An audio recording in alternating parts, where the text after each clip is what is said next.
Good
Good afternoon.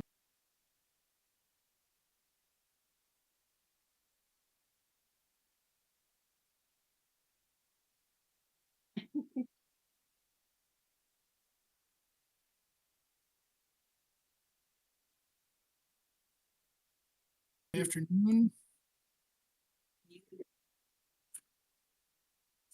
I got you on here. Oh, here. It's 12 seconds late for that. So the stream is not. All right, here we go. Good afternoon. We are coming to you live from Phoenix, Arizona. Bullshooters Bar and Grill for Arizona Premier League week number 2. I am coming in, streaming from the basement down here. Ready for a good day of darts. Before we get going, we got match 1 here.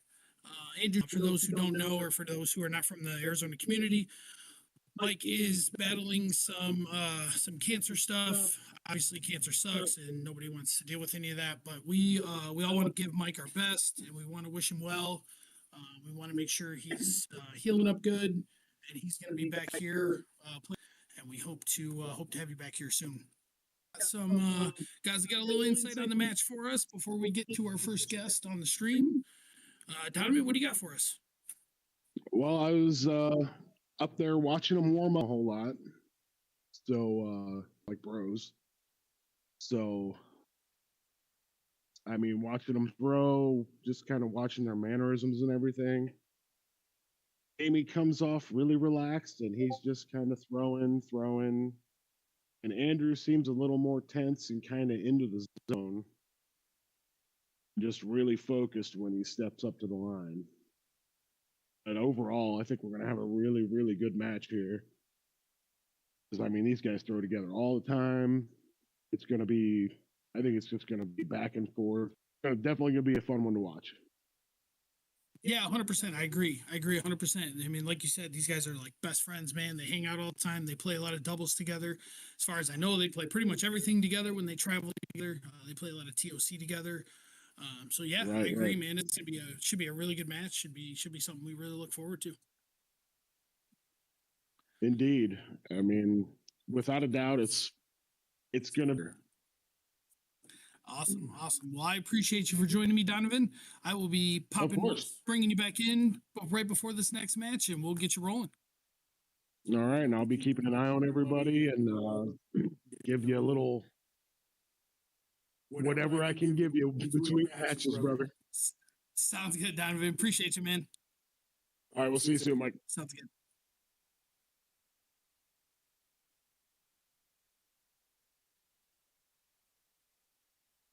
All right, all right. So you heard it here first from my man Donovan Funk, bringing us the goods on match number one between Jamie Haveman and Andrew Trainer. So my normal co-host, he is traveling back from vacation with the family. So safe travels, Timmy. Can't wait to see you back here for the next one. We'll get you off and rolling with us again. But for right now, my first guest coming in is one of the hottest young up, Zachary Zimmerman. Zach, what's going on, buddy? How are you? Not much. I appreciate that. That's a big boast for just a little guy here, but I appreciate it. Looks like they were having a couple issues with the board at first. Yeah, for sure. It looks like they're loading the league up. So Zach, real quick, man. Being in the East Valley, being out that way, you see these guys day in, day out, week in, week out, twice a week, three times a week, four times a week, sometimes.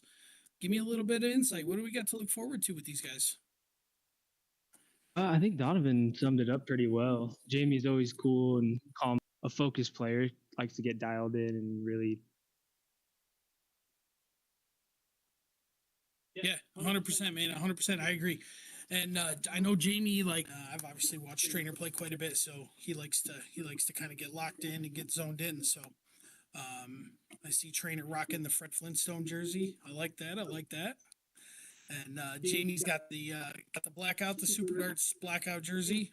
Obviously Jamie's a Super Darts sponsor player, so for the league to load up on the board, and we'll be good to go. I think a lot has to do with momentum in this. So when players on a roll, they really got to ride that out, and then it's tough to overcome that. But we'll see how these two do. Always sucks playing your friend, especially at the beginning. Absolutely. And I think coming off of week one, I don't think either of them played up to their potential. I think they both kind of struggled. They had a mishap in week one. I kind of chalked that up to a one off as we got a diddle here. Looks like Trainer might be either one in the bull or one out of the bull. A double bull for Jamie. Double bull for Jamie. That's good. What these guys deliver. What these guys deliver in week two. Yeah, I'm sure it's a lot of pressure too. I mean, we have the couple tournaments here and there, like All Stars, and Yeah, for sure. I mean, there's some heavy hitters in this field. So one thing that I did with that we did week one. I'm gonna go with my man Jamie. I say 9-5.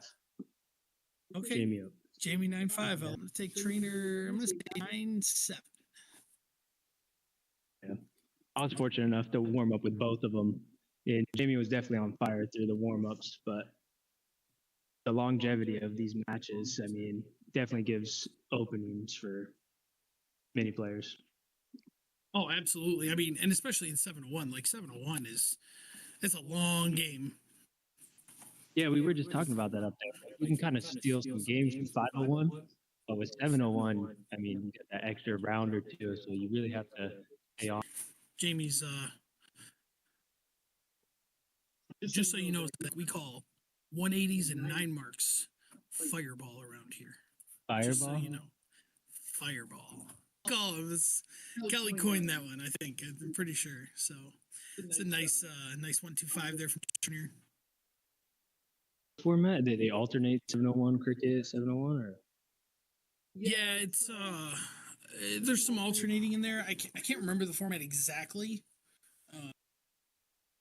So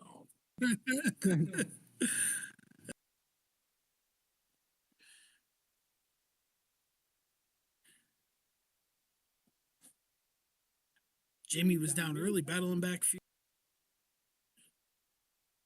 Probably would have expected a little bit more having that single 20 trip 19 on the board with that third dart.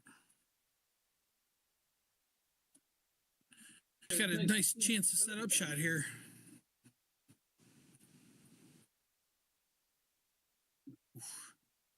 You know, a single 20 there would have left 170, and that's one thing we did not get on the stream in week one was a big fish. Nice to see one of those on the stream. Looks like some tough flights here and there. Setting up 38. I'm not sure that would have been my double of choice, but sure, I agree. Split it.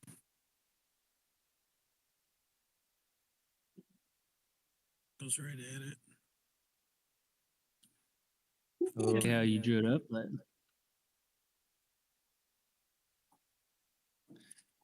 So we got a 1-0 score line. Trainer up 1-0.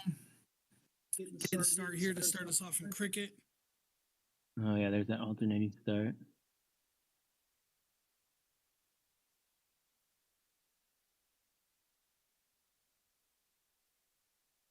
On the outside of the 20s there, but Seemed like it's going to get it done at this level.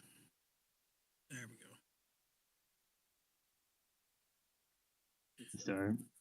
When you see those decision moments, Especially after popping the 2 mark on the round 1 to come back and go triple close.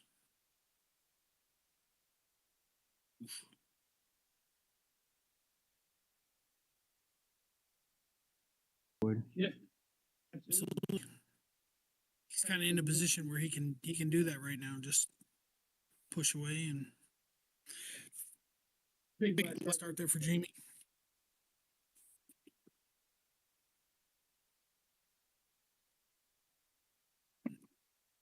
Trainer's looking at his watch now, getting a text. probably the wife.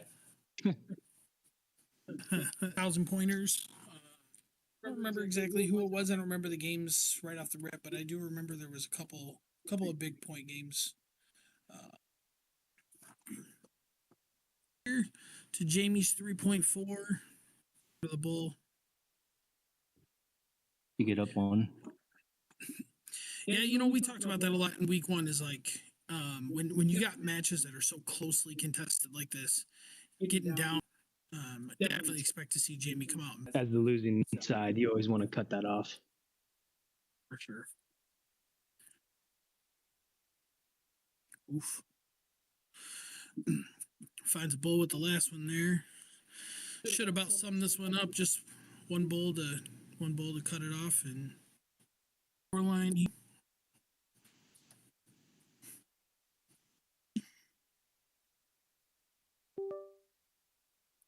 Hey guys, real quick, I know I sure it up a little bit as we're trying to make it as smooth and as clear as possible. So just bear with us while we try and navigate this first match maybe, and then we'll.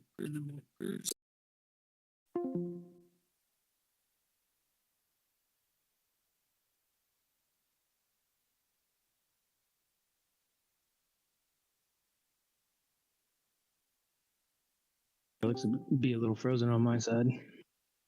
Yeah, we're a little froze up here. I think Mikey's we got a couple messages about the stream kind of cutting in and out, so I think he just connected the Ethernet port to the laptop instead of running it off Wi-Fi. Oh, nice. Probably doesn't help we're down in the corner either. That's true. That's true. I guess we get our own secluded spot, which is nice, but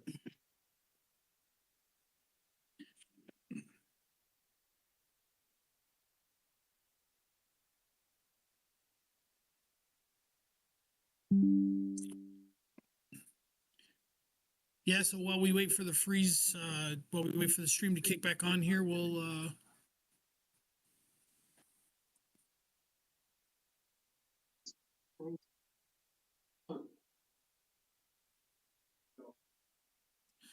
yeah, so while we wait for the stream to kick back on here, we still got the 2-0 scoreline for Andrew and Jamie.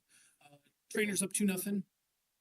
And again, our stream today is brought to you by Purple Punch Productions. give us a like on Facebook, give us a follow and a subscribe on Facebook or on YouTube, and keep an eye out for some darts, some good darts in Arizona, along with the whole Arizona Premier League.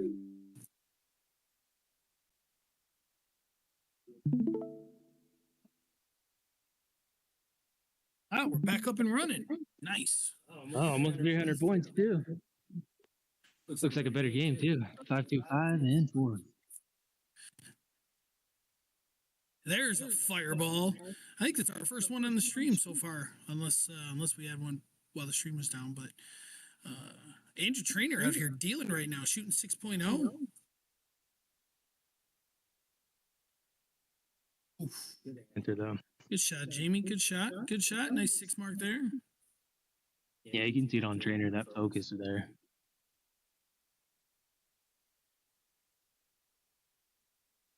I think he probably has some vengeance from last week too, or the last league. Yeah, you know, I was talking to Scarboro about that. You know, anytime you don't get a leg, it's tough. You come back with some determination and some fight, and come back ready to scrap. So He's definitely showing it.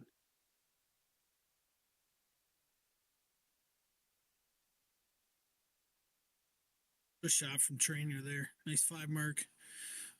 Pretty in control of the game. Yeah, we need a big 5 ball here. Give him the point lead. 4 there? Get 4, yeah. Not bad. I think he's cruising on that momentum there. On to the next. Cleans it up. Got 3-0 now. 3-0. Banshee in the chat says the stream is crystal clear now and looks good. So appreciate the heads up on that one, man. It's good to know that that's off and rolling. So as we got 3-0 score line here for Mr. Andrew Trainer, starting us off on 701, double in, double out. Getting it with a nice 92 there. Zach, man, tell me a little bit about yourself. How long you been playing darts?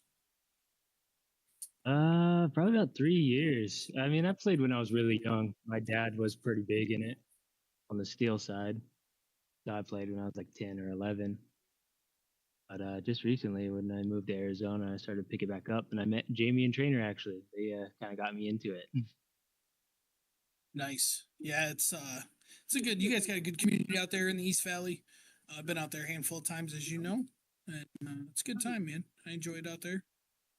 These guys kind of probably are the most recognizable faces from blind draws, you know, night in and night out, I would guess. Yeah, it's always cool because we try to make it a night. We'll say, hey, we're going here. If everyone can go, then we'll all show up. And then if a couple people can't, then we try to save it for next week, which is kind of a cool group, like you were saying. Absolutely. Jamie against the throw, dialed in here. Trainers, There's that extra gear.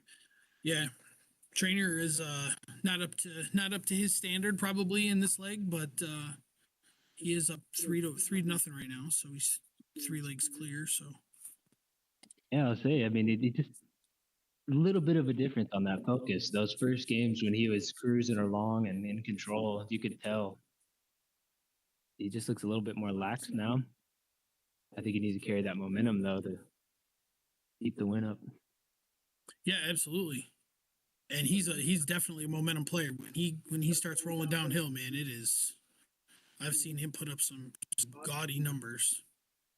Yeah, it's always tough though, you know.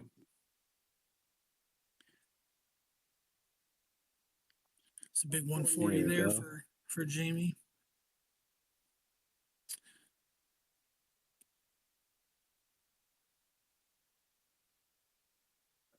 Big triple. Oof. All right, 100 answer. Solid, son. I was surprised when I was warming up. I didn't see any of the other players really, other than AC and Carter, I think. Yeah, I did poke my head up there a little while ago. I did see Watson kind of bumming around. He was throwing a little bit. Carter came down. to say what's up, and I did see JC as well. But yeah, you're right. I mean, there's no Chuck's not here yet, and I haven't seen Seveta yet. Right. I mean, I guess they play later, right? Only one match at a time. It's good cover shot there for Trainer. A good move. Are you thinking double tops? Ooh. Nah. Oh, A little high there. Yeah. That would have been wild. Top stops on 80. That'd have been. You never know, man. Ooh, single 19 there, leave 130. Make it look a little better. See if Jamie can finish it off here.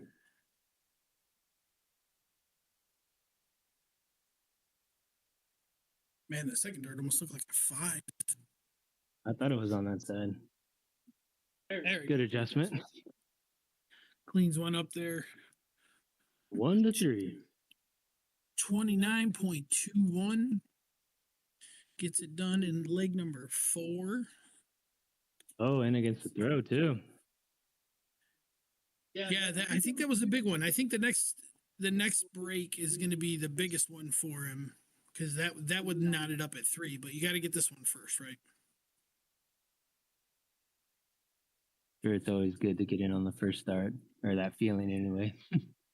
Absolutely, and puts a little pressure on the guy coming behind you. Well, you would think. Yeah, at this level, I guess everyone's pretty much getting in first start. I always think about that because Chuck and Seveta. Kind of still favored. If they play more of that, I would say, right? I'm sure every segment on this board looked huge. Yeah. Oh, absolutely, for sure.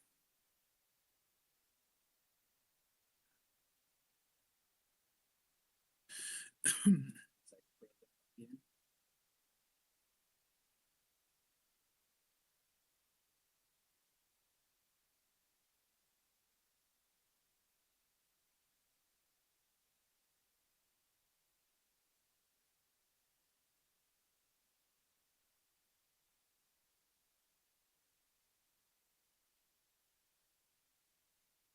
All right. Trainer here shooting 5.53. Jamie Hageman playing 473, shooting 25.23. So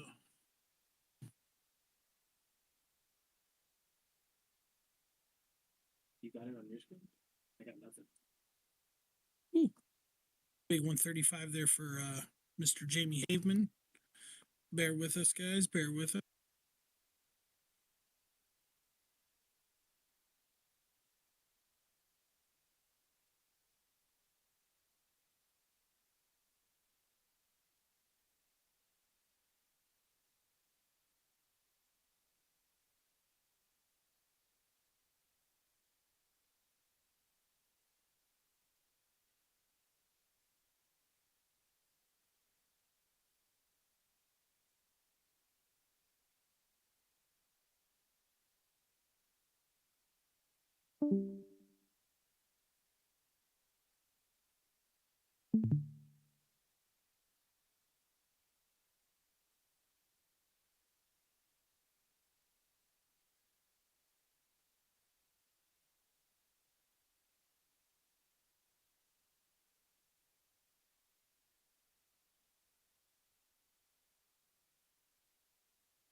Cover me with the laptop.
All right, all right, all right. I apologize for the delay. We are working through some headphone issues down here. It's amateur hour, if you didn't notice, but we're still alive and kicking, still alive and rolling. Looks like we got a 4-2 score line for Andrew Trainer, shooting 4.5 right now.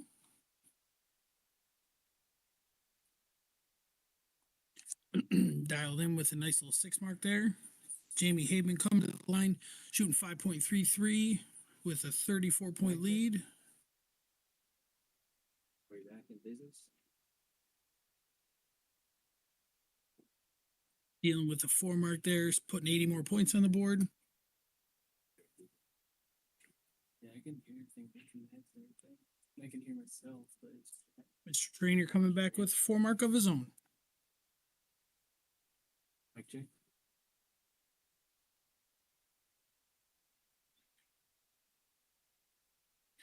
Jamie answering with a 4 mark on the 20s to extend that point lead.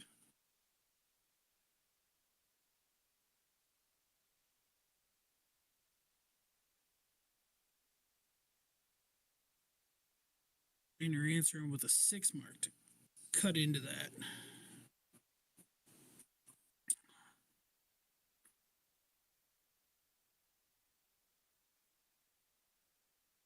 Ooh, Jamie only hitting 1 triple there. Can you hear me now? Can you hear me now? Zach Zimmerman, welcome back. Welcome back, my man. Oh, I'm the IT guy, I guess. Jeez. I love it. I love it. That was a lot of clicking around, but we got there. That's awesome. Well, we're back. We're back alive and we're back rolling. So it's good. Looks like Jamie was kicking that extra gear. Trainer following well with the 517. Yeah, trainer's got the higher average now. He's battling them smaller numbers. So Jamie just keeps pressing the higher ground there, keeps pressing that 20, and he should be able to comfortably pull away here, hopefully. Big triple. Oh, Ooh, he big goes there. close. Yeah, moments like those are always interesting. That first start, you know, you try to close or you secure that lead. Ooh. It's a big third dart there for Trainer, I think, though. Even though he didn't score any points, but I think getting a house on the board is big. Solid 3. Yeah, three It big was old big, fat though. is gonna win it. And you're back to 16s.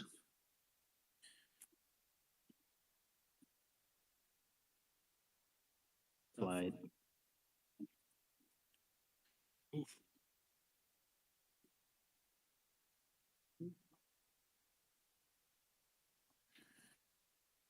See how he tries to navigate around this dart. There we go. Yeah, it was a tough block.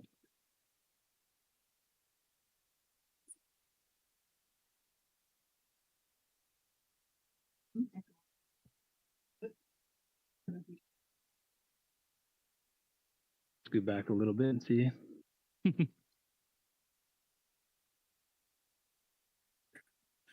Our resident goat Kelly Weiss coming down to say hello to us. It's always welcome. We got a little echo. I was just trying to sit close to you, Mike. Man. Trainer with a big 4 mark to get the point lead there.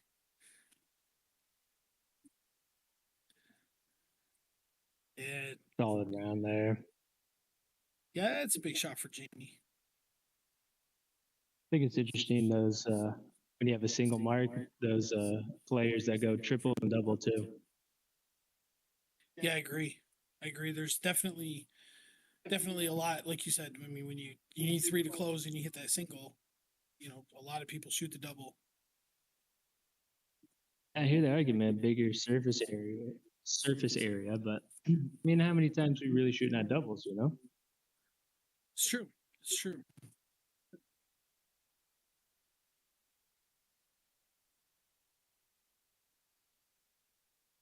Trainer pushing in 2 bulls there, but it looks like Jamie's gonna pop himself a bullseye here and clean this one up.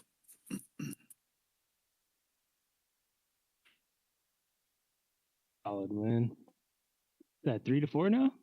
Yeah, just like that, buddy. We were just talking about a 3-0 scoreline, and now we're sitting at 4-3. So Jamie putting in a couple big shots there, steal a couple legs, and gets one more on the throw, and he's gonna be things will be right back to chalk. Yeah, I think if he wins this one, that'd be a big turn of events.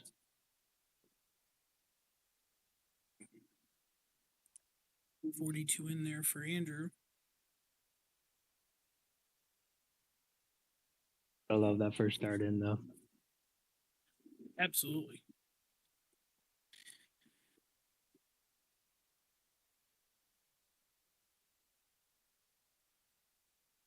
$60 solid for Trainer there. Let's see if Jamie can put a big shot in here and try and distance himself a little bit. What a And shot. there's a fireball. Say we need some fireball? No. What a shot.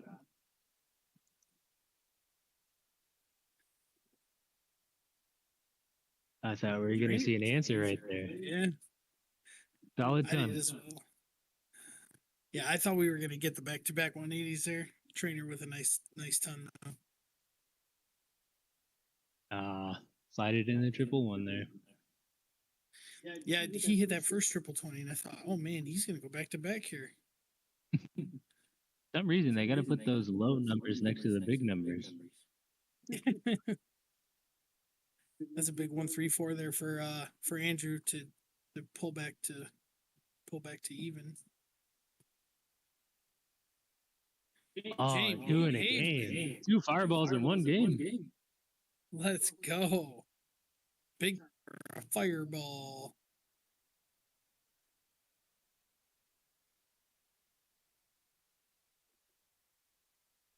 Yeah, it's a good answer. 95.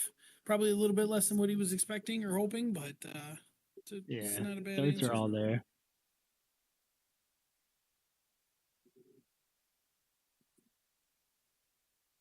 Man, Jamie is dialed in right now, teeing up a nice ton to get himself out of this one. His throw definitely looks fluid right now. Ooh, Trainer, 140. yeah, Trainer pounding 140s in. Never know, man.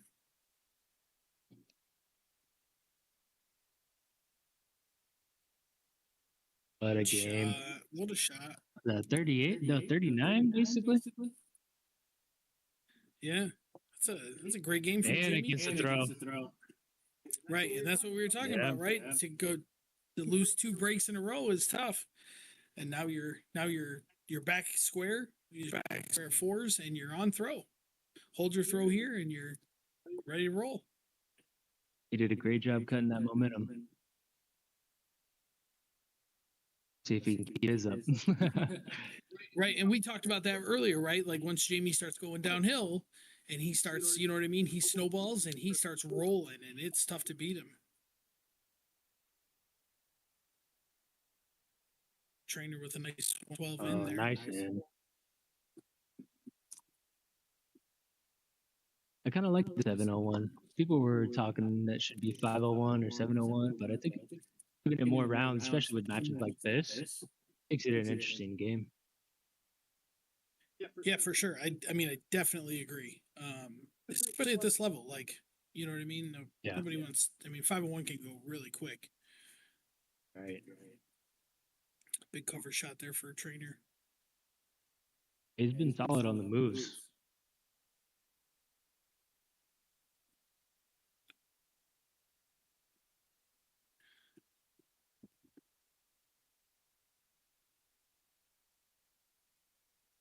Quarter 4.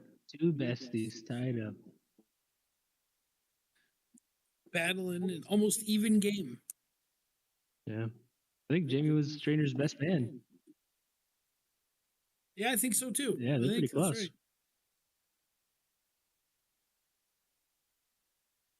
123. Trainers groups are definitely getting closer together.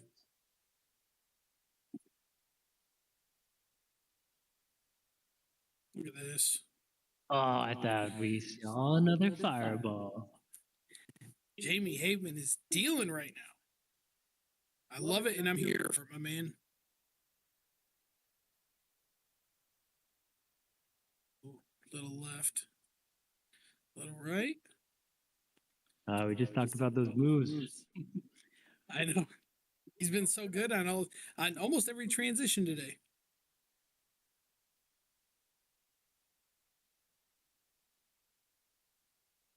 Ooh.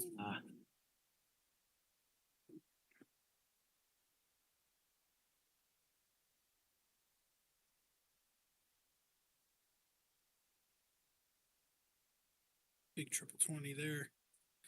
95. Pull it back even, and see what happens in this next round.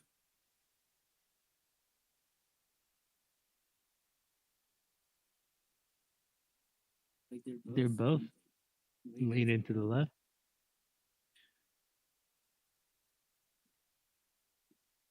Yeah, trainer's going to take a second here to compose himself. I think he knows the importance of this shot, because I think even 105 here tees himself up for the big 170, and at least he gets first to the finish.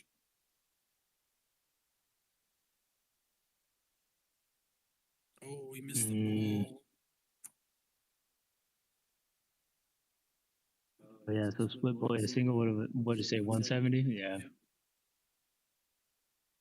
And here it is, the punishment. Oh, Big way 140. to capitalize, though.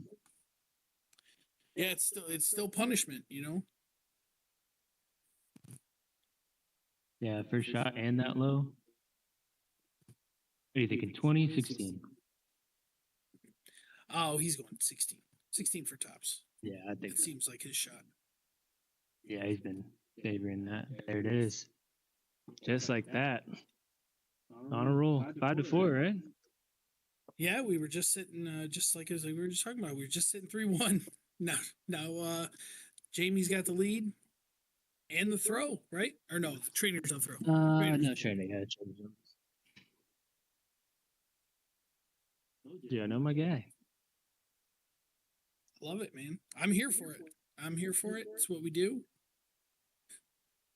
Trainer open with a modest 2 mark there. I'm sure he's going to be disappointed by that.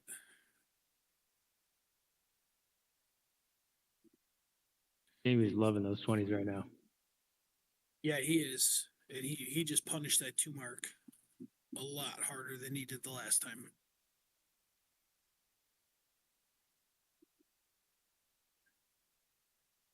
See what my man trainer does here. If he can draw this back in. All right. Those look more focused throws, though. You think on that throw, if he goes single 19, triple 19, do you think he closes the 20? So that doesn't No. happen? No? Yeah, I wouldn't. Just because, I mean, you would expect at this level, each one of them to go up 6 mark almost every round. Or at least play to that, you know. For sure. Yeah, I agree. I was just curious. Don't leave it too open. Although, if I was playing, I'd probably do it. Yeah, I'd probably do it too, to be fair.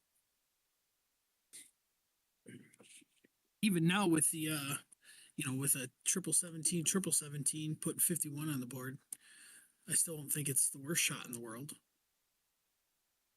I guess you already got 2 up there, so. Oof. Yeah, I think that third Yeah. guard was a little out of frustration. Gave up on the 17 there. Yeah, I agree.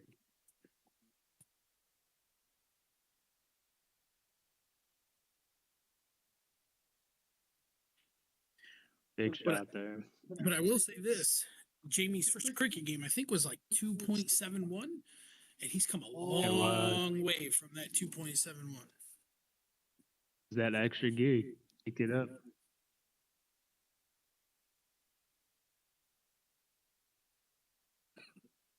Shooting 5.5 right now.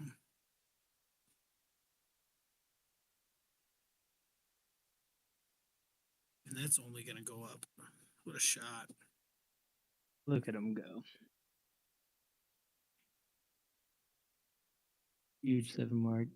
Definitely in control of the game.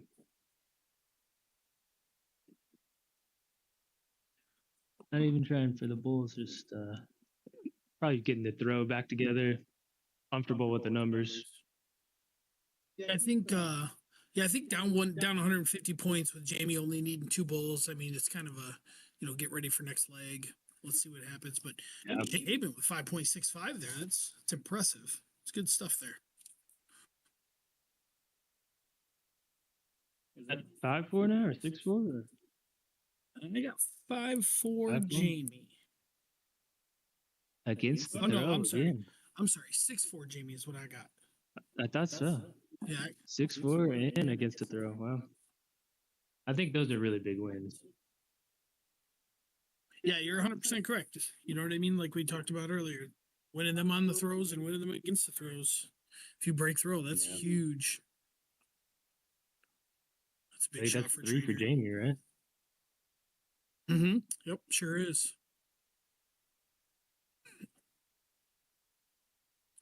Those 3 darts that Trainer just threw at the 19 were probably the best 3 darts I've seen Trainer throw in a couple matches, couple legs. Yeah, we need to get that focus back from him. And it looks like he's in it. That's a big What a fireball. shot. Big fireball there for Trainer. He ain't done yet. He's still kicking.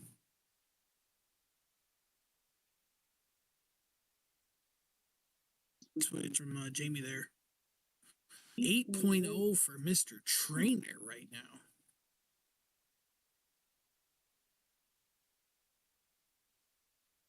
I think he got a little fortunate on that second dart there. Yeah, bit of a slap.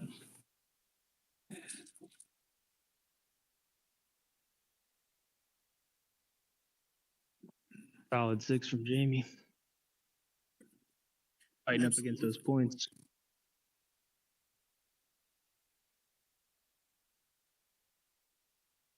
There's that double.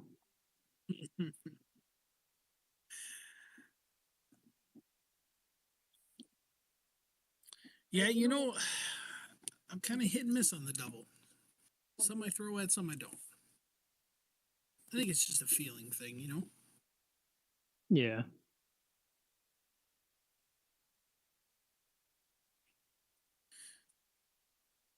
It's a big shot for Trainer, big close. It's not out of the woods yet. Big swing shot here could end up hucklebucking this leg, but Yeah, sided board's always tough too. Games can be lost there for sure. absolutely. Jamie pounding in a 7 mark there.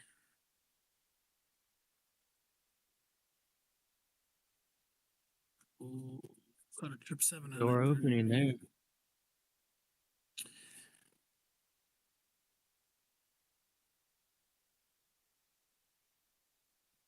They gave it right back. He sure did. So we're knotted up 266 to 266. Let's see how Trainer plays this one.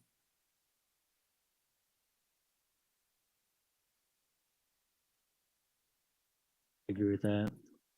Yeah, I don't hate that. I think I probably would have been on max out points as well, just because you could pretty much put the game away, with a big shot there. Yeah, 19 to 16 definitely have the upper hand. What a shot.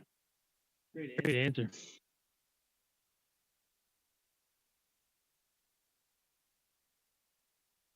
Probably do same strategy here, right? All 19s.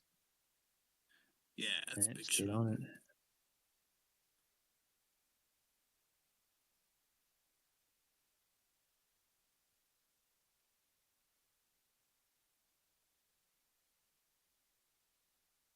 Last for Jamie there. Just creeping ahead every round.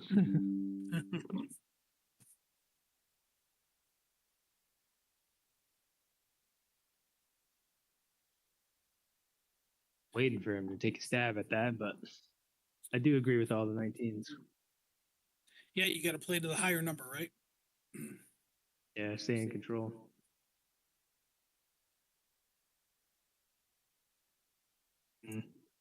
Door opening for trainer now.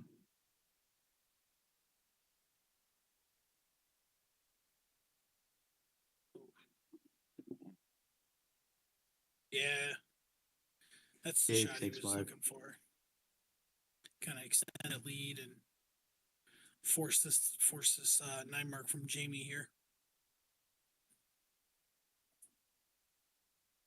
Oh, switching over, eh? Yeah, I like that play. He was blocked on that 16. Yeah, I guess last couple rounds weren't too good either.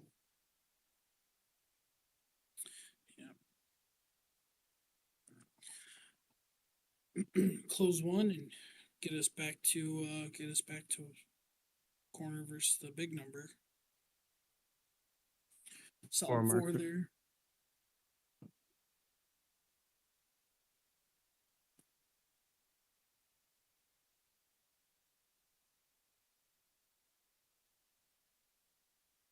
In the game there. Big 6 mark. Yeah. Big 114 scored. Just trying to push Jamie out as far as he can. Hold that higher ground and Good answer with the 6. Yeah, what is it, 19 to 15s now? Yeah, that's a tough battle.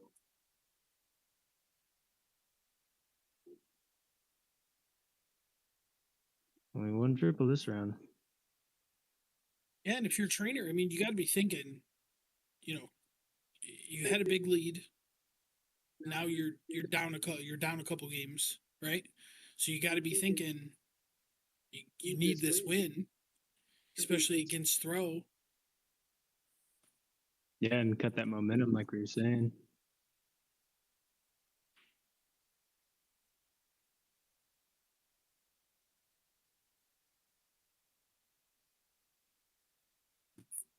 Couple more points there. Only 2 mark. Be an opening.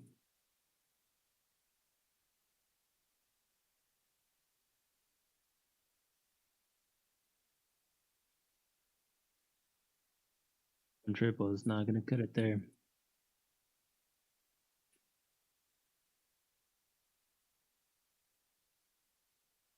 I kind of would like to see Trainer take a stab at that 15 there. I think he popped that 15 there and pretty much get clear at the bowl. But Jamie dealing with a big old fireball. Nice fireball.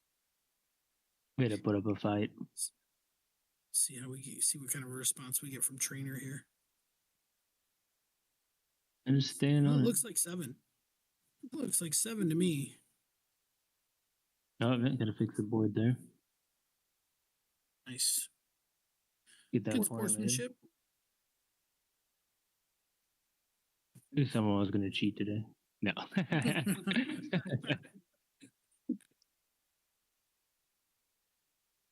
Tough fights. Yeah, it's a. You can stab at the 15 or?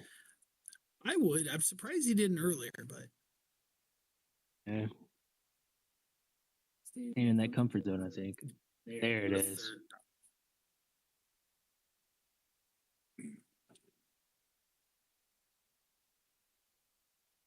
The Bulls there. Yeah, I think Jamie took that second dart down at the 19.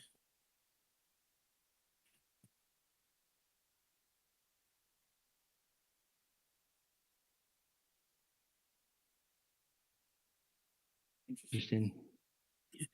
It goes down and pops that 57. Push that lead. Yeah, I mean, Force them bullseyes. But as we talked about earlier, man, Jamie is he's a momentum guy. So if you let him get it rolling on something.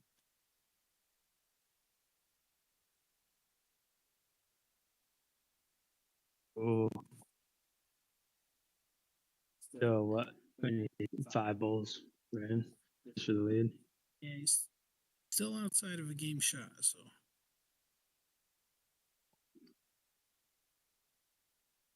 Just practicing for next round, shooting at the 19 there.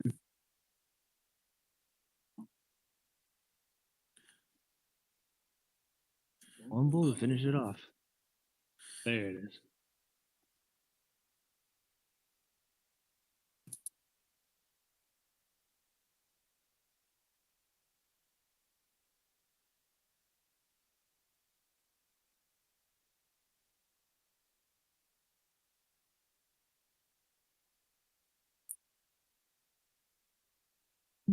What do we have for the score here? You know, I'm just double checking in on that. Scoreboard says 6. Oh, we do. We got it updated. I was wondering because Yeah, I have no. written down 6-5 Jamie. So transition over that 18, pop that 36 in.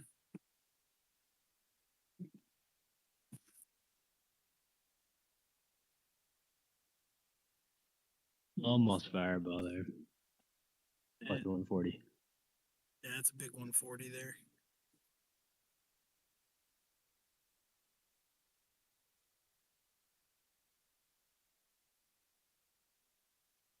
Keep cruising over in those fives, huh? Yeah, I've seen a lot of 555s.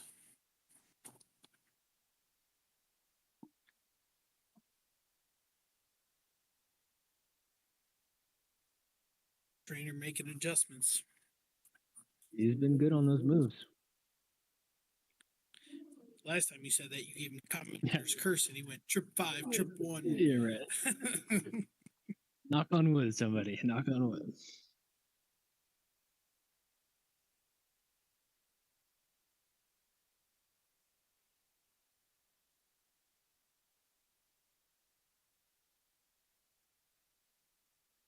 Get those fives in there.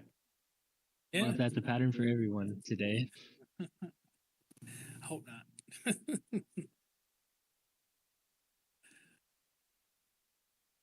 85 there.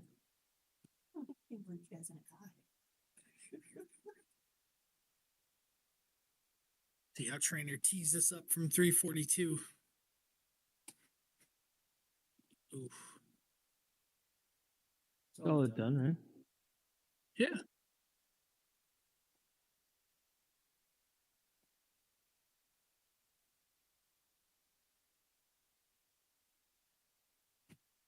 Jamie's gonna need to get back where he was. That extra gear. Yeah, he had about a 4-game stretch where it didn't feel like he missed a 20 no matter what he did. He was in the zone. It's a good shot for trainer there. Leaving 160. Pressure's on Jamie here. He's got to get himself down to a finish. Which it looks like. Big 140. Solid there. 140.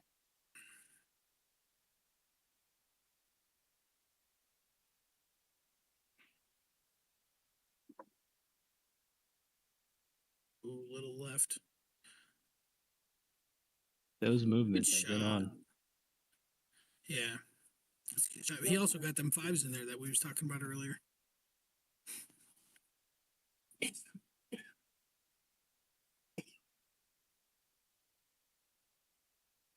Mr. Trainer here, teeing up 40 to knot us back up at 6. Was a great leave last round.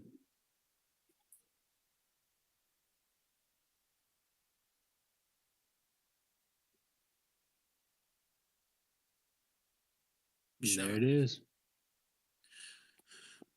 Zach, Tied we've up. had some ebbs and flows, my man. We've had Trainer up 2, Jamie up 2, and here we are, 6-6. They've been kind of going back and forth on a few games. I think we expected that, right? There's a pretty even matchup. Yeah, I agree.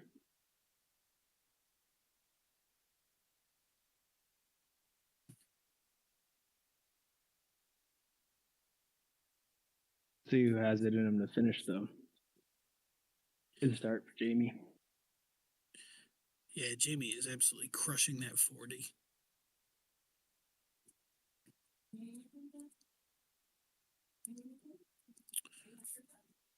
One thing that surprises me a little bit that caught me off guard was Trainer left 40, but his double of choice was 32.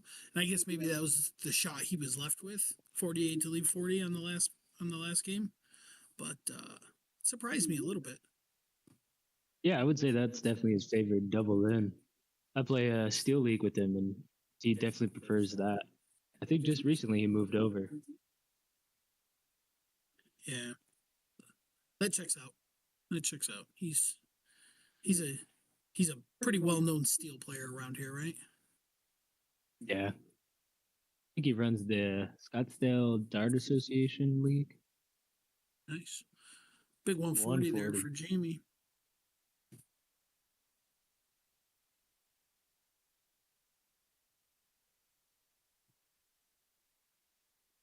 Trainer dealing a Fireball. fireball. That was a big round there. It was, and you know how I know it was a big round? Because we're in the basement and I heard Trainer yell all the way down here with headphones on. Did you say Yab Dabba Doo? He may have.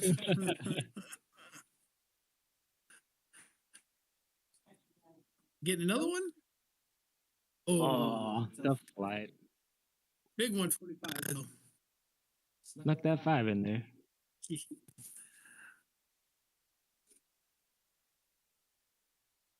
Jamie. Look at these guys go. Yeah, Jamie delivering some fireworks here. Solid game. Knotted up at 6.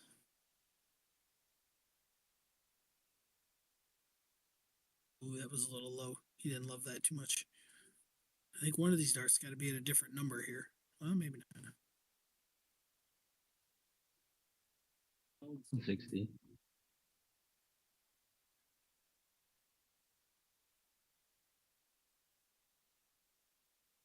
Jimmy gets the one out of the way early. Just like to even it up, you know? Absolutely. Oh, there we go. Back to odd. All right, a big chance here for Trainer. Man, 140 here pretty much puts him in a position where he should be able to steal this leg.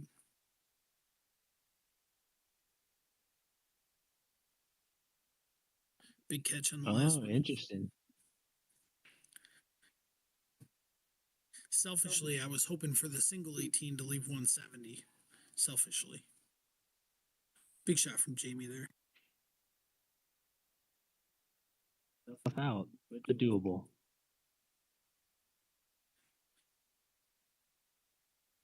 How's he attack this? Trip 19, I was trip trying to 19, think double of 10. I think that's the move. Yep. And all those 19s from the previous cricket game. Yeah. I was thinking he might have been a little bit more comfortable down there. He looked a little bit more comfortable in the cricket game. Good finish Hey, for Jamie. Jamie with the 46 out there to take another one. We got a 7-6 score line in favor of Mr. Jamie Haveman. And again, if you're just joining us, give us a like, give us a share. My name is Mike Redman. I am here joined by Zach Zimmerman. We are live and well, kicking and rolling down here at Bullshooters Bar and Grill in Phoenix, Arizona for the Arizona Premier League Week 2.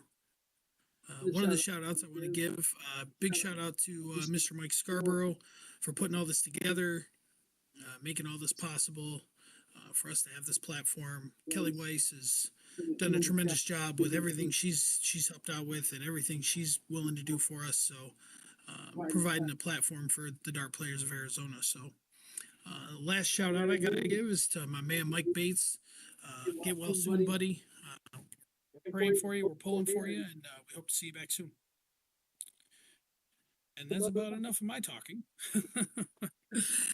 Jamie delivered a big 7 mark there. I love the sound of your voice.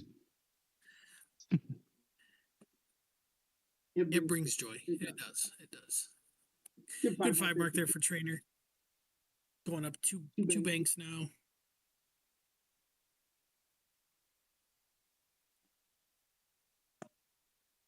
Big 4 mark there.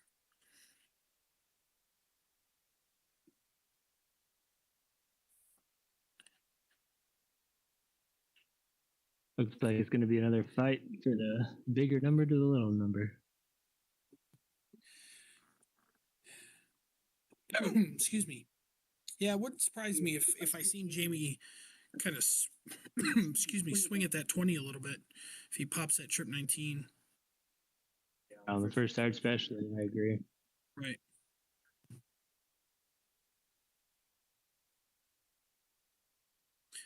right, got 4.0 battling 3.50.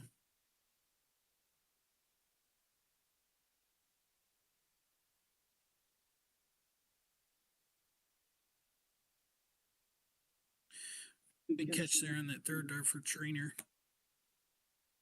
Good with those moves, man.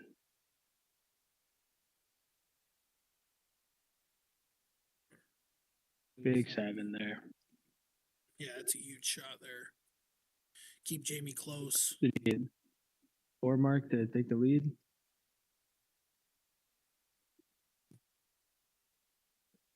You swing at the 19 here. Been drilling them all Personally, day. I would.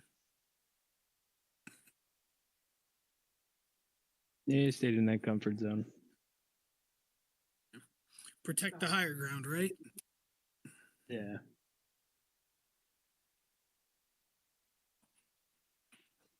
He took a swing at it. Yeah, I kind of figured he wasn't going to want to battle against that 20 all game long. Right. Yeah, he did it at the other cricket match. It's tough. That's a big shot from Trainer there. Transitioning over to that 18, leaving that 20. There's a stab at the 19.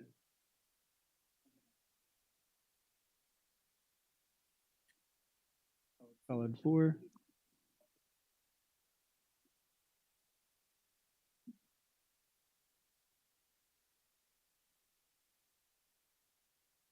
Big shot. Big There's close. the close. Big close there for Trainer. Putting him in control of this leg.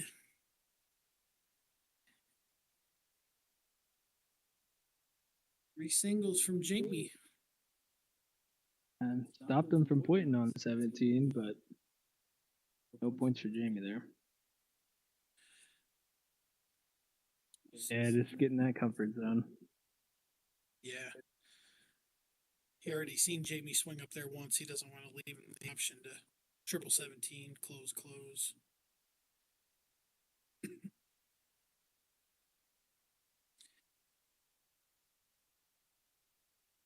Yep, triple 17. Oh, Wow. I like the move. It surprised me a little bit, but I like the move. I mean, if Jamie doesn't point up enough, I guess it's game darts, right? Triple, double. Yeah, Opposed to not hitting the pole. yeah, it's true. I mean, Jamie's been pretty solid on them 16s all day, so Yeah. Oh, without that bull, would have been 2 rounds. So technically, he does have game dart. And back up to the comfort. well, that's an interesting shot here from Jamie. Do you pop that trip 16 and go close?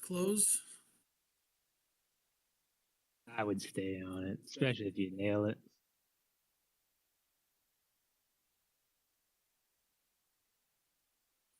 All over it. We will. It's like a never block. know. Ooh. 3 solid there for Jamie.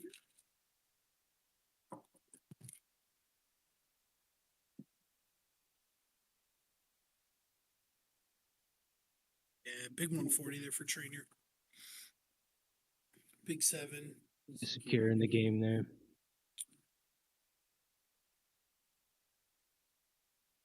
Another battle with Jamie on the side of the board, lesser number.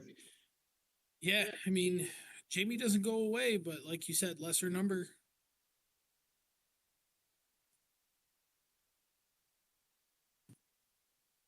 Didn't see that first start there. I just heard a miss. That was weird. Good triple for the last.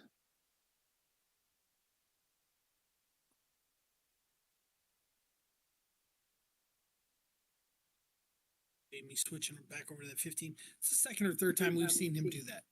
Leave that 16 for the 15. I kind of like that move. I wonder if it's a block or just like wanting to shoot at something different.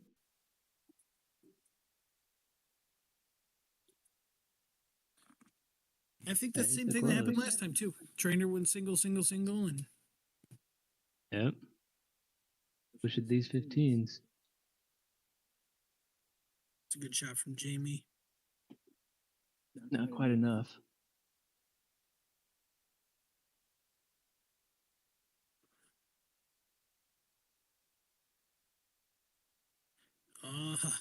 Puts 80 on the board and a bullseye.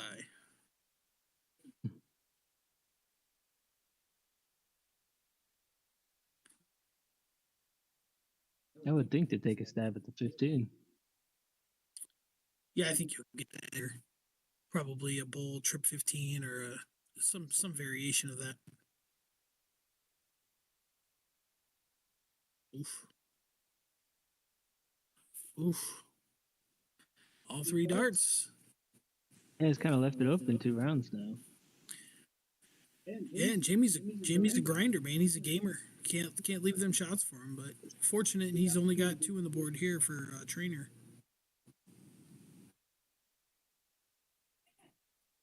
Oh, he's only got 1 on the board there. Trip 10. Bulls again. Hey, got 1. Man.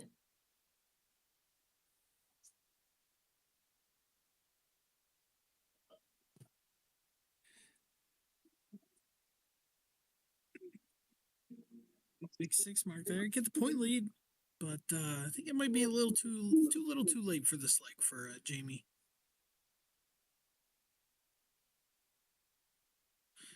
And closes it out nicely there. Good 6 mark.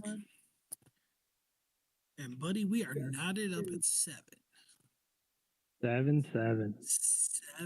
7. Two buddies battling, man. Oh, I wonder how they feel. I don't The know. pressure, or you just playing your buddy? Another day at the bar? Yeah, I think they're probably going to feel a little pressure right now, just a little bit. I think, like I said earlier, I think both of them coming off of not kind of subpar week ones. And neither one of them were real happy with how they played. To get a win in this and move on to that next round, regardless of who you're going to play in the next round, I think it's important for them. Yeah, they definitely have that desire or want. Correct. I wonder what crowd's up there too. I know the cameras are probably intimidating. Yeah, I'll bet it's a good crowd up there at Bullshooters here in Phoenix, Arizona. While we get some money loaded in the board. As again, as I said earlier, I just want to give a big shout out to Mickey Scarboro for putting all this together. Kelly Weiss putting all this together. And again, I give a shout out to Mikey Bates. We hope you heal up and hope to see you again very, very soon, my man.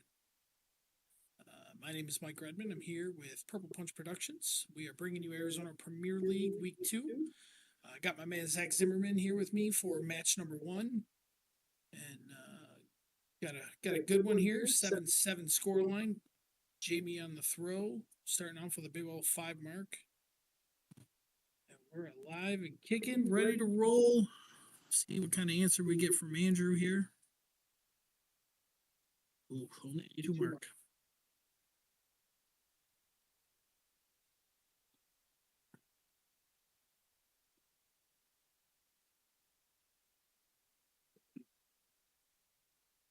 Jamie grabbing a 5 mark there, back to back 5 marks.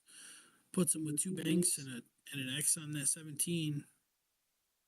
Kind of push the game along. Yeah.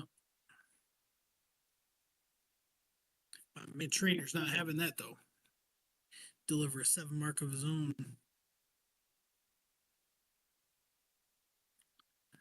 I was curious about that. I was thinking about 17 first. Yeah, I'm in your shoes. I was wondering as well. Got a big shot there from trainer.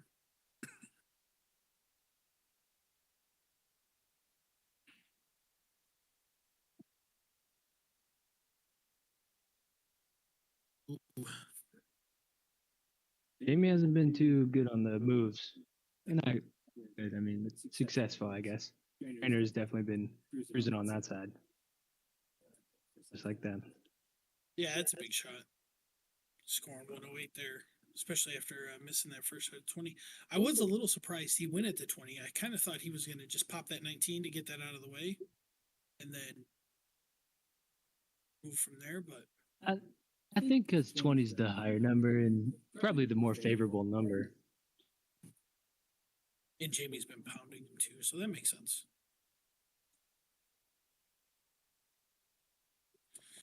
Way to turn that game around, trainer. Yeah, it's a big shot there.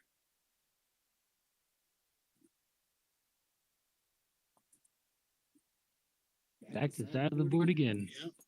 It's another 16-15 swap there.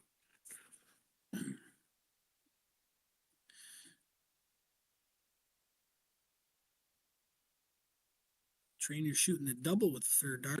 I like it. Straight to close there. No points, no bulls.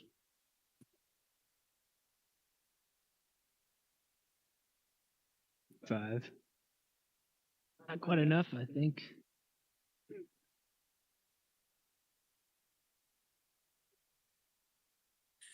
Big triple. Yeah. Yeah, that's a big shot I from heard the Trainer, and yell you from heard up that there. one. Did you hear the roar? I did.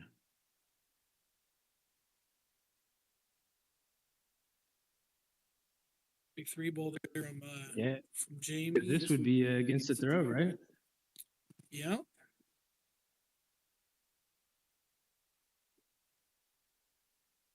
Trainer with a double, looking to close it out. Oh. Well, Let's see. What do we need here? 4? yeah, he doesn't have a game shot, but he can put a lot of pressure on here with a big 4 or 5. Oof, a little low. Yeah. Not quite enough. Well, Trainer needs one bullet to clean this up here. It'll be 8-7. Trainer.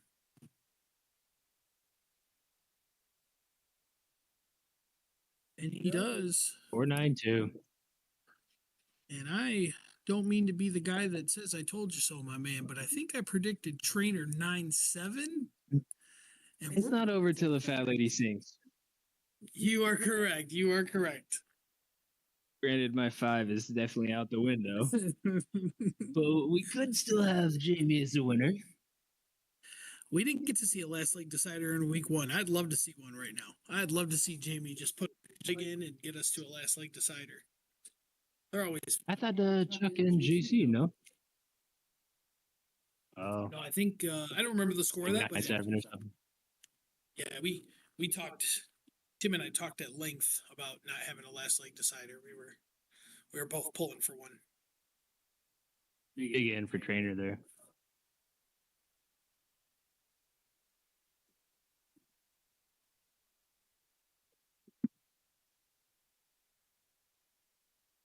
Gotta make it or break it for Jamie, huh?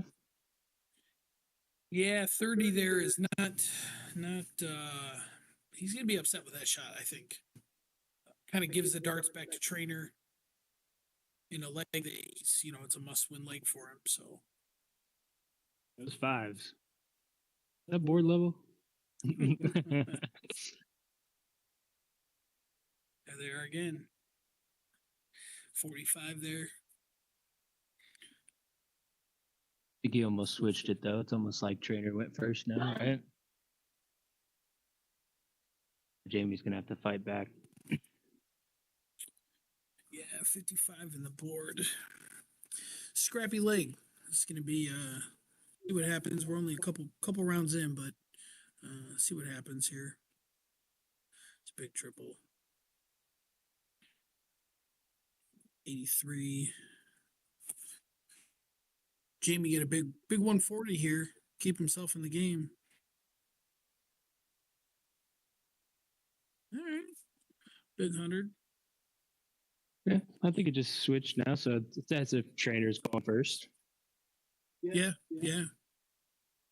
Not too big of a deficit.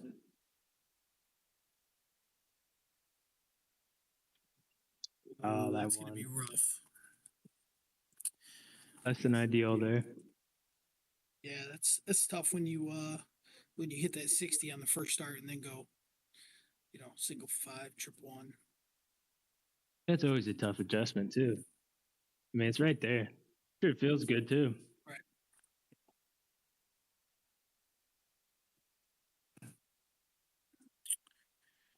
$410 plays $421.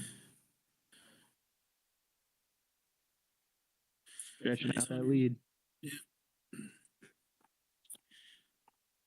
Be interesting to hear the roar of Andrew Trainer. I think just following suit there.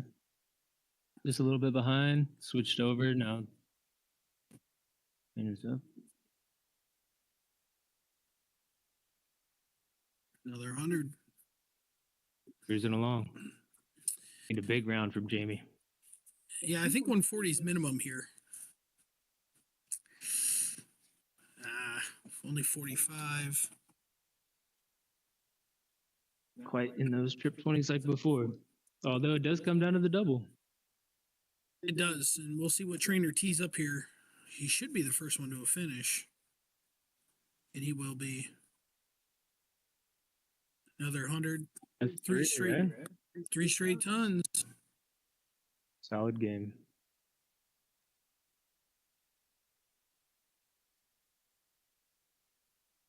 Yeah, Jamie looks a little frustrated there. Overhanging the triple. I think the spread is getting a little bit too big now, too. See how Trainer attacks this 110. 36 for the match. And it's good. Good finish. Great out. 110. All right, what were you saying earlier? I told you so or something. I heard something.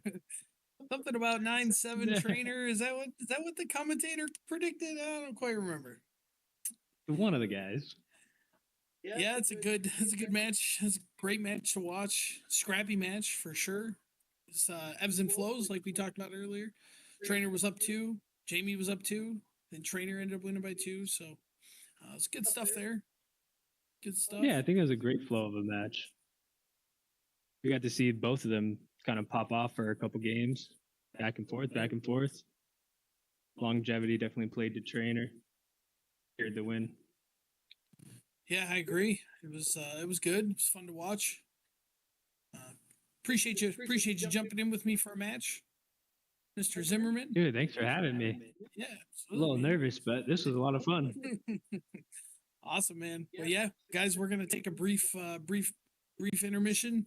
Give me about 3 to 5 minutes, and I'll be right back. Zach, I appreciate you again, man.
All right, all right, all right. We are back and better than ever.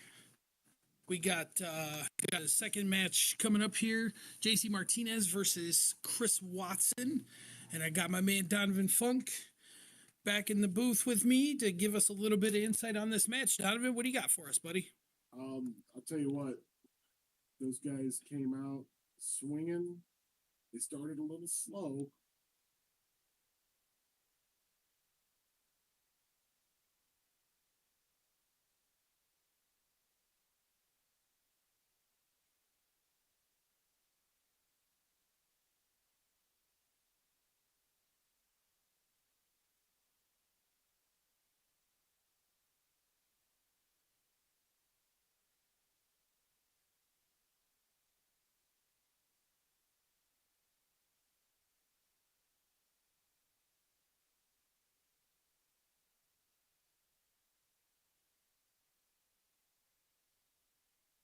As it did, but those guys, man, just match after match after match, and Andrew was able to just get it dialed in, and he pulled off the win, man. Yeah, they grinded away. It was good. Well, I appreciate you stopping in, Donovan. I'm going to bring you back in. Looks like these guys got going a little bit quicker than I thought they were going to. So I appreciate you stopping in. Of course. We'll definitely get you back in here before the next match. But on the flip side of things, I want to introduce my the next person joining me for some commentary today. The one, the only, the great. You've heard him on multiple different dart streams. Mr. Nick DeShera. Nick, how are you, buddy? Well, that was a heck of an intro there. I'm excited to be calling games with you today, my friend. And what is really a cool tournament, cool thing that you guys are running over there in Arizona. And I'm just happy to be in the room.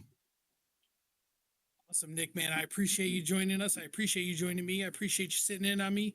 And again, I filling in for Tim Goodwin. Tim and I we did week one. We're going to be doing the rest of the Premier League, but with Timmy on his way back from vacation, I definitely appreciate you jumping in.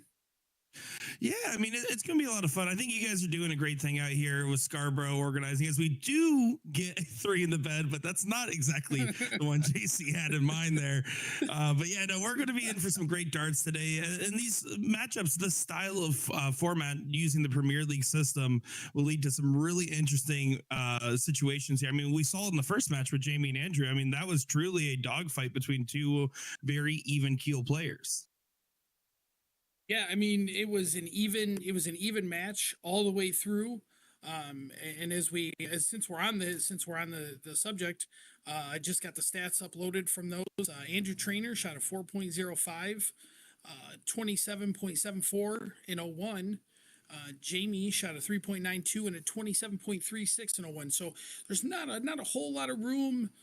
Not a whole lot of difference there between the two. And like you said, man, it was a dogfight the entire match. It was really, really fun to watch.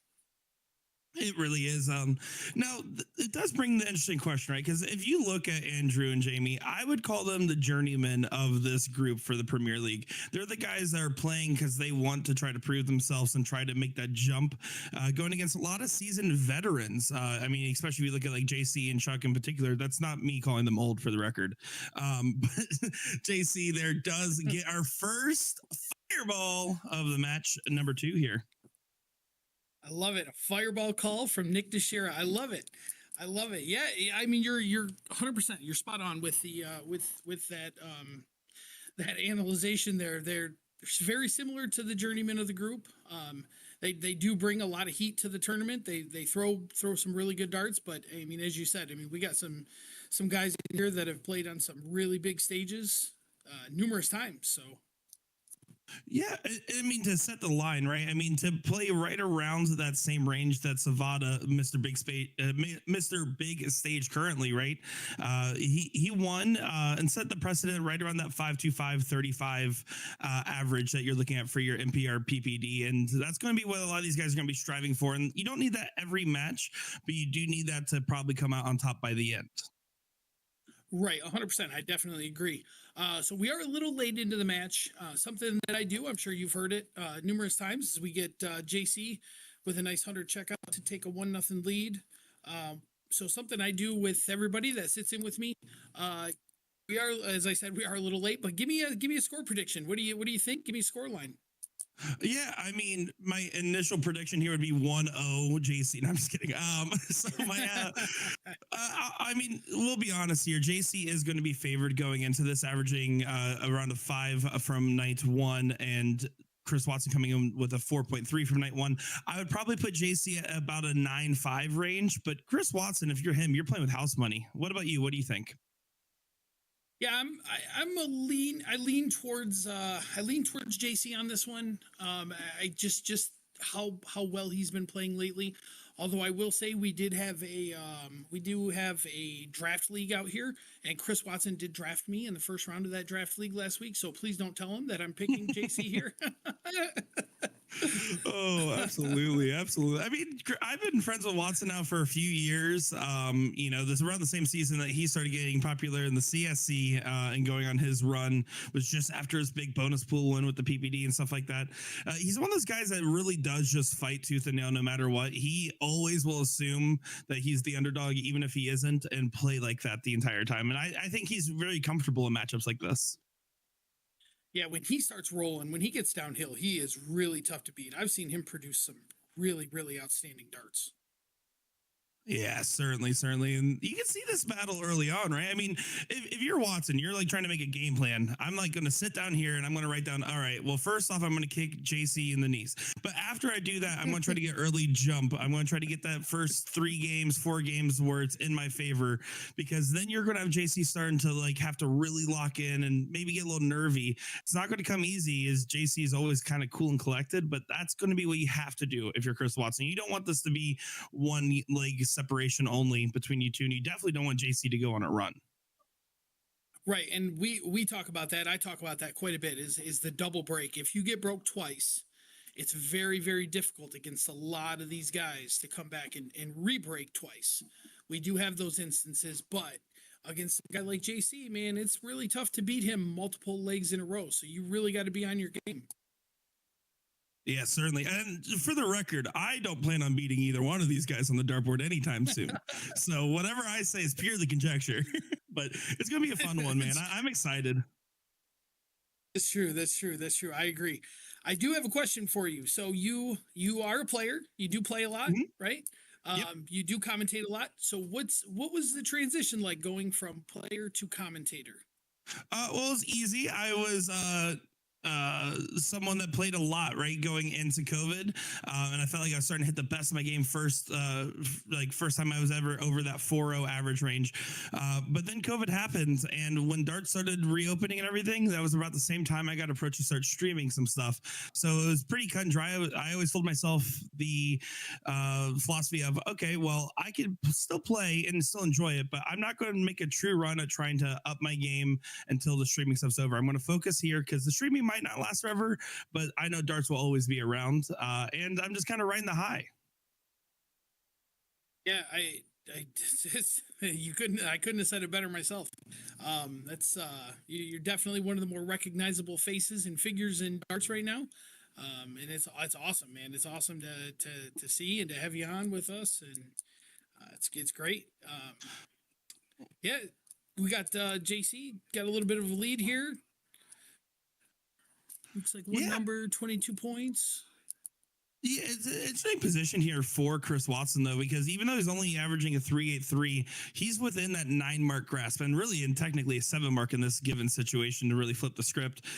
And close games like this is where Watson needs to really kind of make those big sweeping moves, right? Grab a couple extra numbers, play with multiple houses. He wants the game to push along faster. The longer you give JC to figure out what's going on, the longer he's going to have to get back to that 5.0 range. Yeah, and I think if you're Watson, I mean, with how well he's been playing lately, like seeing 3.43 on the board, like you have to know this is probably a low game and this is a lower game. So you have to know that there's better darts to come. So there's confidence to build even from shooting a 3.43 or a 3.5 as we see. Now, let me flip the question back to you that was given to me, right? For you, you're just now getting into the streaming side. But if I recall, when I was first interviewing Chris Watson and yourself as well, when we first started talking 2-3 years ago now, you were known as the best bullseye hitter in Arizona. Is that still true? Absolutely not. It's not even close. was I've since taken a gigantic step back in the bullseye hitting department, and I do more of the pointing and telling people what to do department. That's fair. JC Martinez does get that first leg there, 4.62, and he's looking steady so far. That's exactly how I'd grade his game. It's just very steady, B plus, A minus game from JC. Yeah, and we got our first break of throw there as well. So for me, this is an important leg for Chris Watson. Like I really think as JC starts out with a white horse, and we get a second fireball. But as I was saying, I think this is an important leg for Chris Watson. I think he wants to try and get this one back, but got some work to do here. Yeah, it certainly does. But again, Chris Watson's going to have that I'm the underdog already mentality. He's going to have the it's okay to play from behind point of view. And honestly, if we're going to be honest, the 9-mark opening, I think White Horse is probably the statistically weakest one overall, but it's also the most demoralizing to go against. If you look at the stats on it, and that's purely conjecture. I haven't actually looked at any stats. I make up 99% of what I say, but that's what I truly believe. Well, that's okay. It's okay to make up 99% of what he said. That's plenty okay. That's fine. I don't need to tell the truth. Look at this from Watson, though, right? He is answering right back, and I think he does better playing from behind. There's a reason why his runs in the CSC have always started with him losing in the first round and coming back to the final. That's true. That's true. And as we talked about earlier, that 3.5, he's seen that, and he's got to draw some confidence knowing that he has not been a 3.5 in the last month and a half that I've seen him play. Yeah, Chris Watson, just someone that really has so much potential with their game, and it was like hidden potential. It was like latent. It was hiding, and then one day he woke up, and all of a sudden darts started clicking different. And I think he's been trying to chase that dragon ever since. His big moments there, Watson almost answers back with a white horse, and he's feeling good right now. Yeah, that's a great shot. Big time shot. See how JC responds to that. There's your opening. Only a 2-mark there. Yeah, here's this is the swing shot them swing shots that you talked about earlier that you said Watson needs to hit. This is that one shot right here. Yeah, and if you miss it, this is going to be one of the shots you also think about a lot after as well. You have to just make sure you plant a firm 16. Doesn't matter if it's a trip or a single. You need to get a shot closes with the point advantage. I don't agree with the stay here. If you're going to stay, that's fine. If you go the 19s, but you can't leave the 19s versus 16s here, if you ask me. Yeah, because we talk about higher ground, right? So we're talking 57 against 57 battling 48 is 9 points per triple. It's just a lot of points to overcome. Yeah, exactly. And I'm the laziest dart player there is. I want it to be as easy as possible to get through. I don't want to do 20s versus 15s. You know how much extra legwork that is? No, thank you. Yeah, you're 100% correct. See what Watson does here. 5-mark. Put him back in. I think it might be a little too late. Although, 5.8 this game as opposed to the 3.5 we seen last game, so that's good.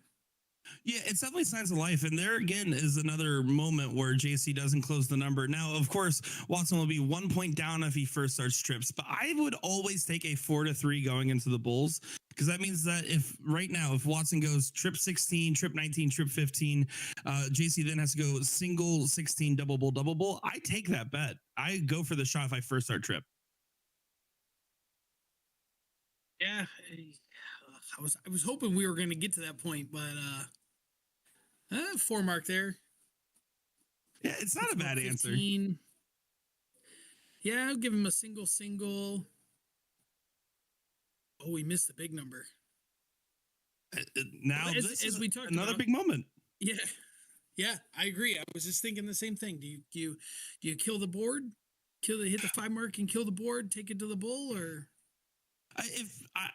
Based on my first start, the first start's a double. I'm probably going for some closes. If it's anything less than a double, I probably don't. I don't go close first here. I mean, you can. There's nothing wrong with it, but on the off chance where like here, I would never bet against JC hitting 3 bulls. I'll bet against him hitting 4 because anybody can deflect. Right. I know you got 2 in. It's a little blocker, but Oh, game shot here for Mr. Watson.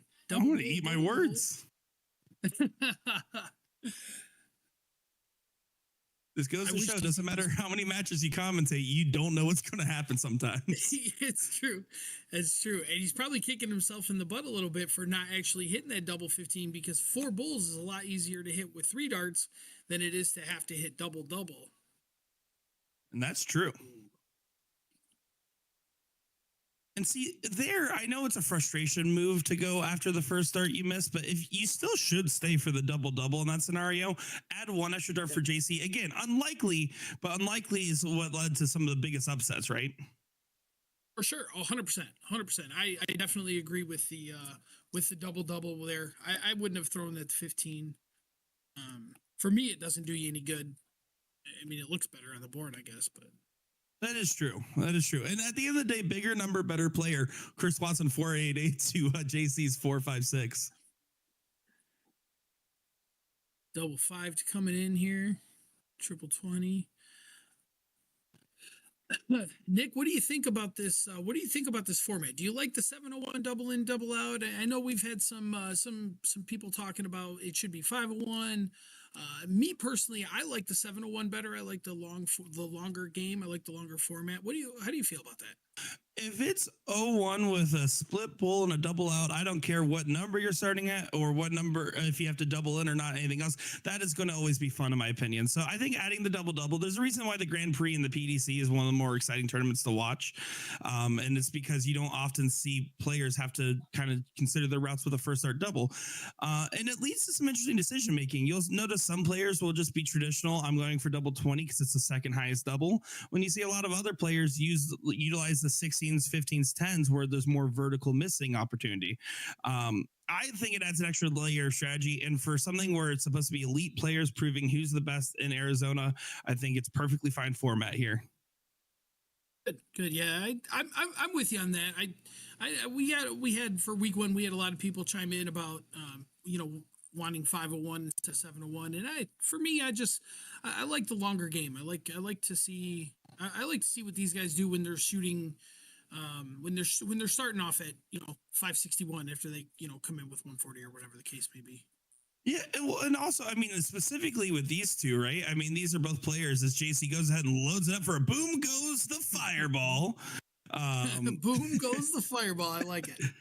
But you'll see, like these players, they're used to playing in that extended soft tip format, which, let's be honest, has only recently in the last couple of years become popular. Before that, it's hard to find soft tip tournaments that are more than best of 3, best of 5s. But like the CSC, obviously, also a race to 9 format. But all cricket, this 0-1 will make it feel like a reprieve. As look at that. Look, a little back-to-back action. A little boom goes the fireball from Mr. Chris Watson. Yeah, this is good stuff. And Watson actually controlling his throw here, putting a lot of pressure on JC to have to find a finish on this turn. He can find a finish on this turn, but he won't. Oh, man, what a shot. What a shot. I was hoping for that 171 there. Now, this is But where a lot of... Oh, sorry. No, you're good. I was just going to say Watson can tee up a nice finish here with a big 140 or something. But this is where the experience will show between these players, potentially, right? Is those 200s, those high 180 plus to 250 range, those setup areas are one of the hardest things to do when you're trying to keep yourself settled in a match that you're behind in. JC will have all the leisure here on his setup. Yep, I agree. And he's going to have Chris Watson coming to the board with 68. He's going to have some pressure on that 68 as well as JC utilizes the bullseye for a nice 142. I think triple 20 double 4 here, right? It's probably got to be the shot. Yeah, I think you absolutely go that route because then you can also do the 68 wire if you hit a single 20. You just don't want a 1 or a 5 here. Was you going for trip 12? It looks like, but look at this. Double 4 will be the look. And that's the shot. What a shot by Chris Watson. And some great performance from both of these players here. I mean, JC was feeling the pressure of going against the throw, but 38 points per dart there. I mean, when you're talking split ball format, that means you're averaging over 110 a round. That's exactly what Chris Watson needs to do to continue to add that pressure. Even if he's going second here, even if JC does that, it doesn't matter. If you're over that 35 point per round target line, you're going to be feeling pretty okay with how your darts are going. Yeah, I definitely agree. And you know, like you said, no matter really who you're playing, but man, JC coming out with a big 152 there. That's a big time in. Yeah, that's massive. And you'll see the difference here. Watson's dropping his darts a little bit low on these doubles and then overcorrection on the last. If you're going for the 16s or 15s on your open, again, you have that verticality where you can miss just a little bit more. It's a little bit more forgiving. And the points saved is the difference makers. JC's on for a perfect game so far. Yeah, it was pretty crazy. The last in week one, we had, I think we counted, Tim and I counted, I think we had 7 or 8 people come in 160 and then come back 180. It's pretty That is wild. crazy. So it's cool to see. Yeah, it's cool to see JC go the other way, go 152 and then come back 180. I hope he continues it here with one more time with a fireball, JC. Oh, of course, we talked about just a little too much. We made his darts nervous because it seems like he still wanted it to go, and the other two still find it. I mean, this is some true power scoring. This is hard to play against. I don't care who you are. I don't care if you're Chuck Pulio, Mr. Pipes himself. I don't care if you're Chris Watson. I don't care if you're Jamie. I don't care if you're Mike Redmond. That is hard to play against. It's true. It's true. And I mean, man, oh man, JC is dialed in right now, shooting 52.11. Like, what do you do about that if you're Watson against the throw too? Again, house money. You just have to almost not care. Just take a page of a nihilism book, right? And just assume nothing matters until something matters. Yeah, I agree. JC with a big 134 there to tee himself up for a 98. Interesting to see how he approaches that 98. You know, with Watson back on 430 here, I don't know that triple 20 double 19 would be the best look, but we'll see what he does. Yeah, you can just tee it up however he likes. The soft tip doubles are a little bit bigger, so you can kind of go right at him if you prefer. In that case, he does go outside. I think after the first miss, you just tee it up. I don't think you need to stay for 2 darts there with Watson back at 430. Yeah, for sure. I agree. I mean, maybe he's probably got another 6 darts or so, I would guess. But yeah, you don't want him. I mean, funny things can happen in darts. It happens all the time, right? So Certainly. I miss doubles for a living. Oh, that's awesome. Goes right at it and sticks it first start. This is a good shot. Yeah, scoops it right on in there. And you can see Watson regress back to that 27. Now, again, he was going against a very informed JC with the throw. So even if he was throwing a 38 or 39, he would still probably have not been in the mix. He may have gotten 1 ton plus shot. So it's a tough position to be in if you're Watson. You just need to continue to pace yourself. And that's what he does best, right? He takes that extra moment to come to the line, takes that deep breath. He's always focusing on resetting his composure before getting to the dartboard. Yeah, I definitely agree. Cricket, I think JC's I think Chris Watson's cricket game has been extremely stellar and extremely on point as of late, as he starts with only a 2 mark, but he's been playing really well cricket lately. So as we get a boom goes the fireball for Mr. JC Martinez there.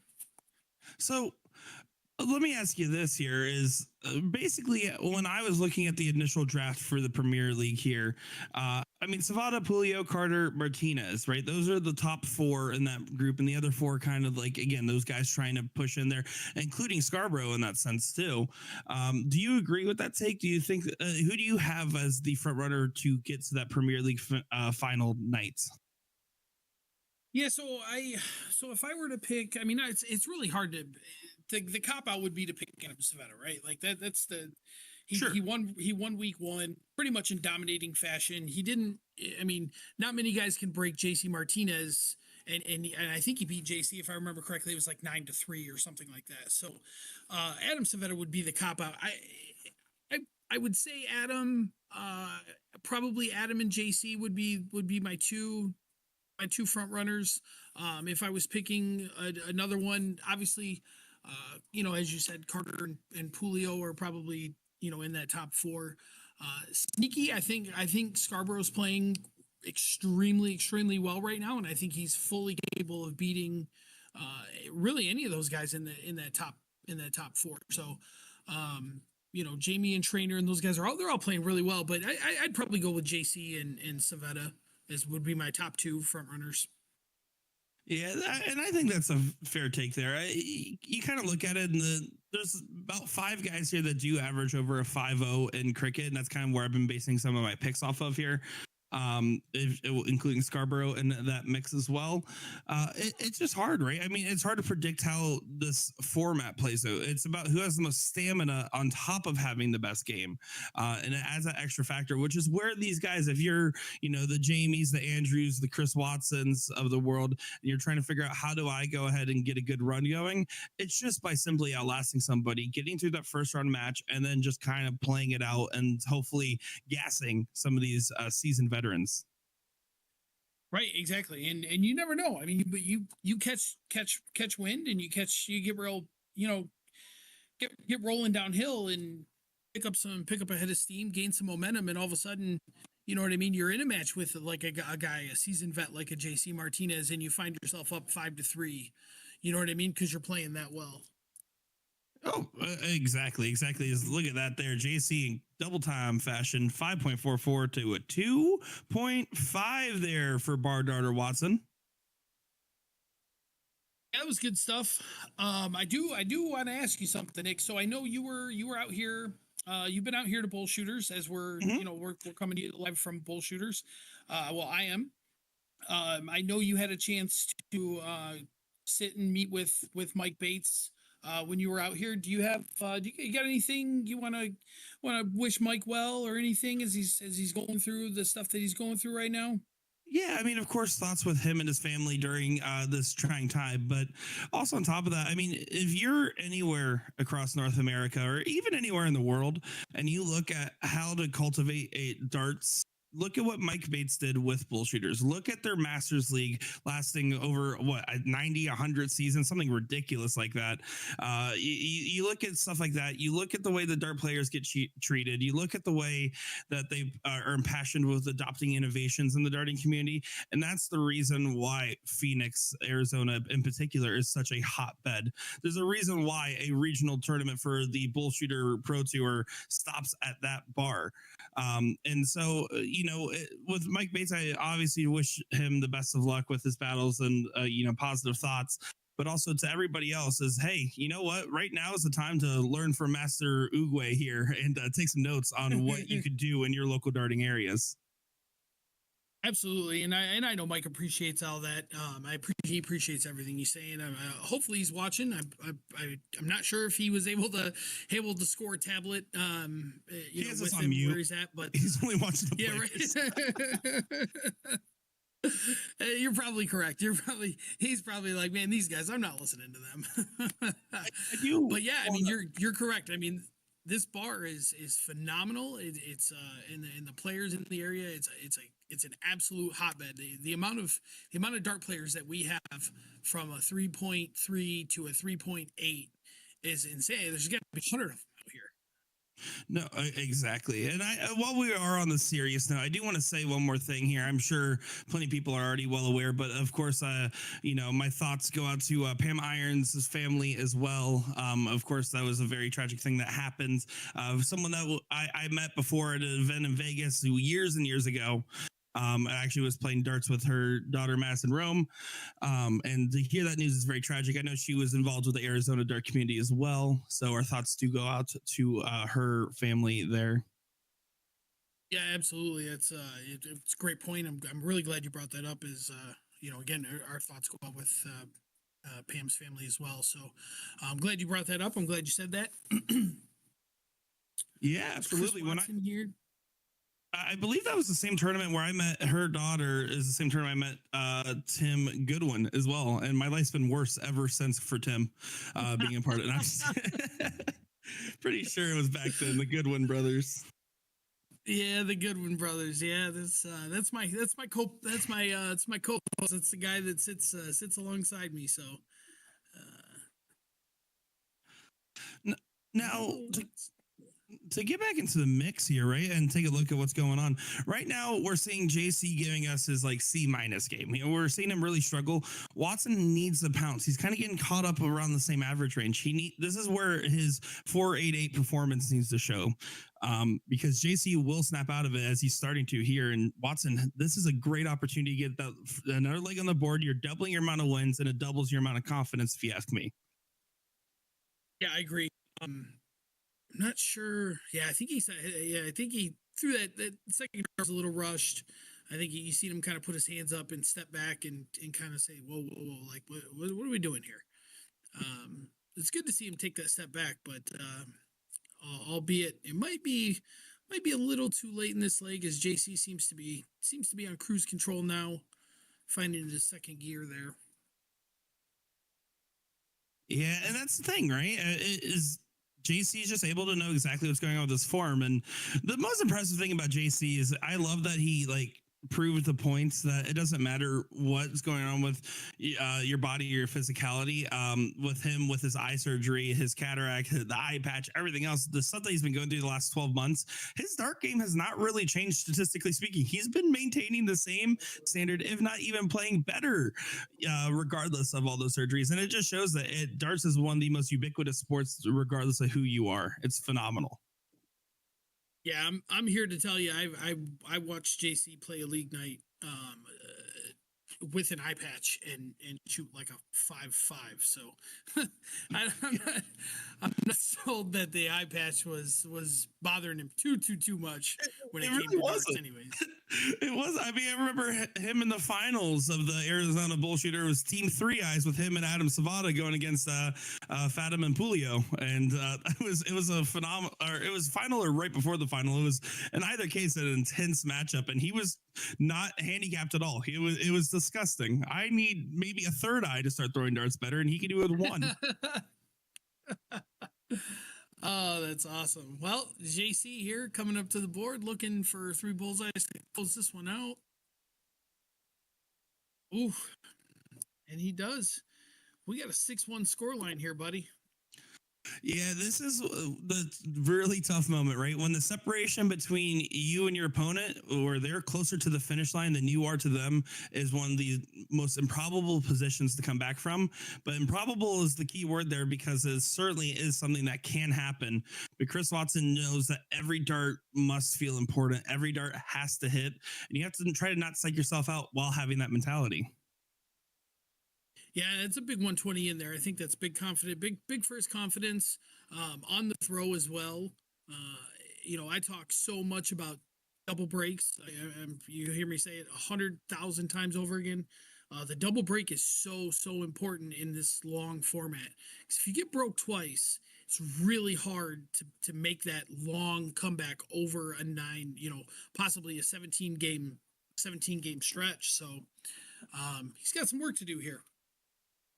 Yeah, certainly does. Certainly does. I mean, right now, you look at JC's winning averages: a 35, a 4.62, 4.56, lost with a 42 point per dart, one with a 43, one with a 5.44, and a 4.27. So the last game being his statistical worst. But otherwise, he's been playing just pretty steady JC darts here. And Chris Watson's had big variance, right? His lowest game at cricket is 3.5 and his lowest one at 22.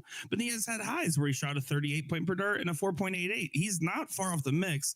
The difference between these two players is who can stay in that range the longest, who can be the most consistently behind the wheel driving with their average there. Is look at that. JC Martinez, La Máquina gets a fireball there.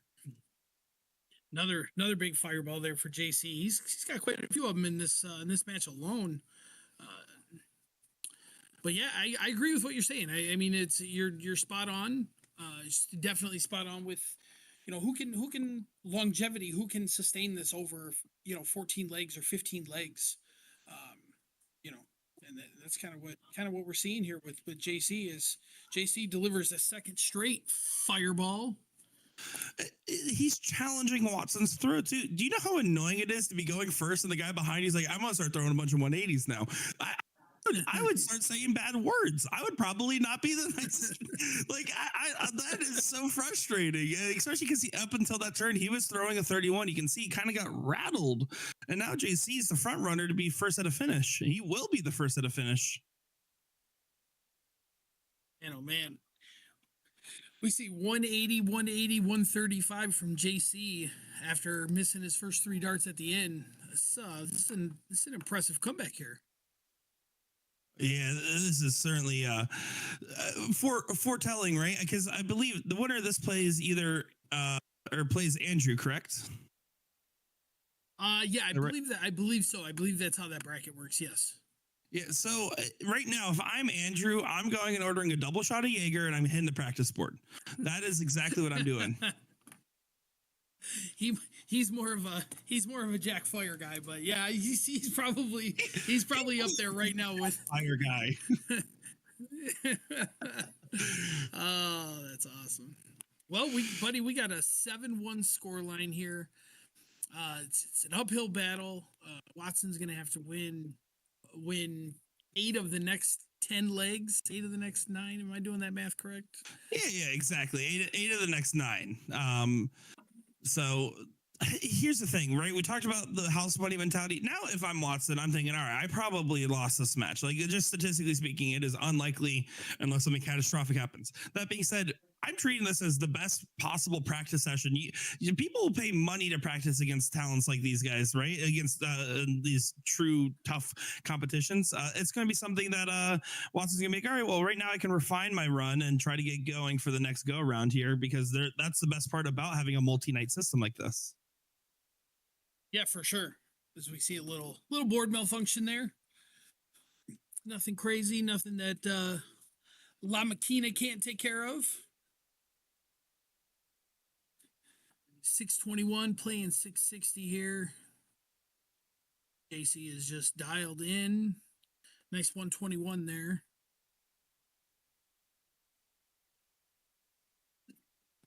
And Nick, I got to tell you, man, you're missing out because Bullshooters is absolutely packed to the brim right now. What is it not? Another blind draw. It is pretty crazy. We have another blind draw going on right now that I think filled up on top of this going on top of 2 pool tournaments.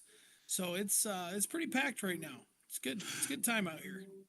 So you just really wanted me to feel the FOMO. Is that why you said that? I just want to make sure, because we all know I would want to be there right now. It really is a good time. I played, not only did I was out there to stream, I did play a couple pickup games. I will say I was full blown in the yips there, and was struggling to throw darts forward towards the board. But I played a blind draw there as well and got to hang out. But I want to have that true Bullshooters experience there. Got to normal draw, because I mean, let me tell you, the players in there, everyone's so nice. Better smelling than the average Wisconsin dart room, if you ask me. It was phenomenal. Oh, we get another fireball there from JC. That's a good shot there. Big 180. So, I mean, as you talked about earlier, Watson, you're kind of just playing with house money. Got to find some confidence here and try and get 1 on the board before you can get 2 and 3 and such on and such forth. But he's struggling a little bit right now. Only 41 there, only averaging 14.82 points per dart right now. So, and looking at the separation, they played 4 games of cricket so far. And looking at it, after 4 games, JC Martinez averaging a 4.72 to Watson's 3.65. So over a 1 mark per round difference. And something like that is, again, where if you start feeling like there's a big separation, you have to start making these games shorter. You have to start going for hyper aggressive plays. And that's something that Mike Scarboro actually probably does best in that room, is playing that hyper aggressive form of cricket where he shortens legs. And that's where he kind of started becoming that giant killer, in my opinion. It was from doing strategies like that. And that's what Chris Watson needs to start considering now. Yeah, I gotcha. I'm being joined in the booth here by Mr. Adam Seveta. Oh, Mr. Shiny Head. Oh, he didn't hear me yet, right? I was safe to say that. Can you hear anything? No. Or we're live on the internet. Yeah, we're live on the internet. It's amateur hour over here. We're just having fun. That's all it is. As JC Martinez does get that with a 33.38, so pretty pedestrian game. But Chris Watson, unfortunately, not really challenging him there with only 22.71. And it is now that dreaded match point scenario where every leg just is so heavy if you're Chris Watson here. Yeah, it's I mean, like you said, I mean, it's back against the wall. One, you can't lose any more legs.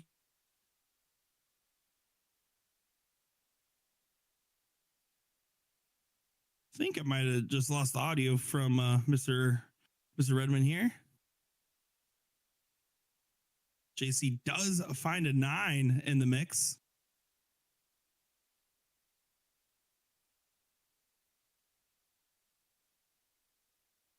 And see there, that last star, unfortunately, I'm not being able to hear Mike, but yeah, it looks like he's going to try to, oh, we got him back. Let me see. There we go. Got me? All right. Yeah, we got you. So we got back-to-back 9 marks from JC. He said, I want to finish this game before Mike can reconnect.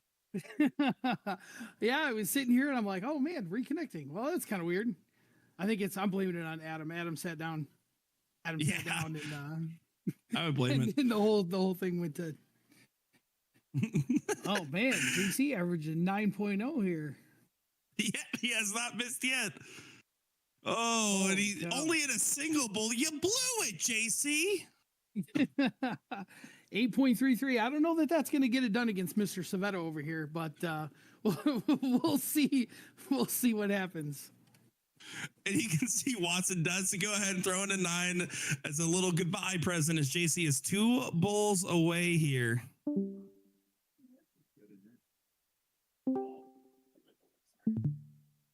And there we go. 7.64 for JC to close this one out. 9-1. 9-1, Nick. Man, oh man, it was much different from the first match we seen with Andrew and Jamie. Yeah, it absolutely was. I mean, what this shows is, and we'll be clear, Watson's not going to be happy with his performance today, but JC, that's a good settler. That's going to make it really promising for his quarterfinal win here to be able to be a potentially big run. Yeah, I definitely agree. It should be a really nice run to the, probably would be, I mean, I would say he's probably favored in the next match as well. So a nice little run to the finals for him if he's able to get by Andrew, and we'll see who he meets up with from the other side of the bracket there.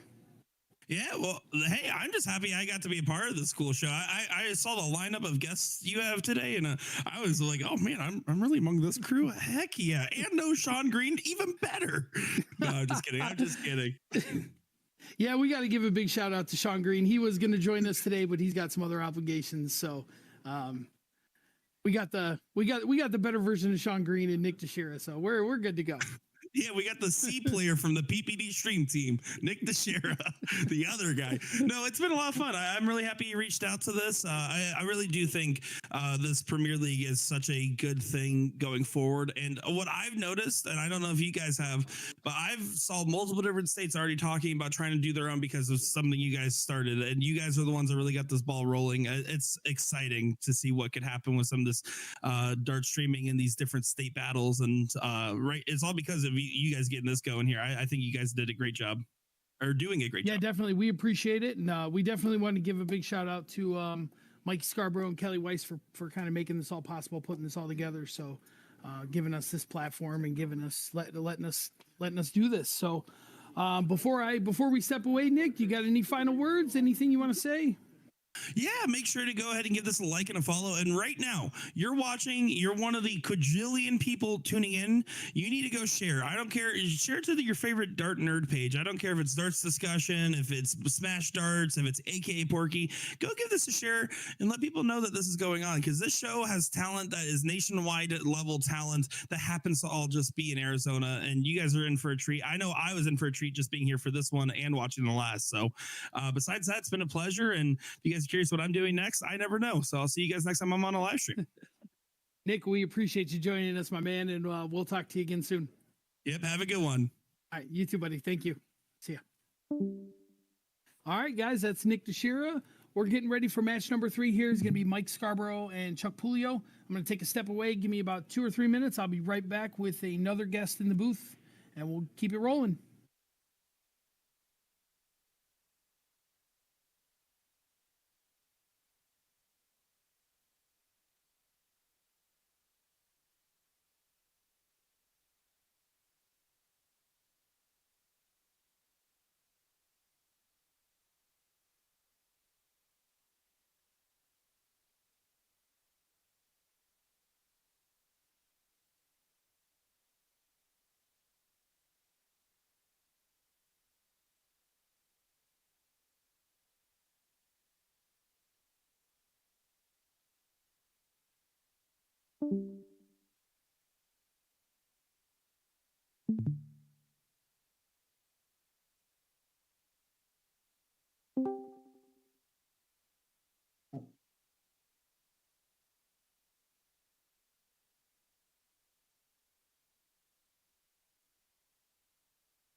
Mic check, mic check.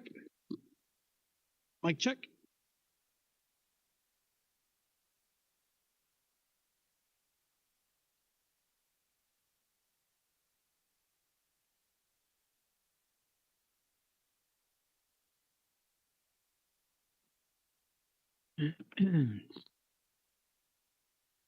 God, I'm old. I can't even see without my.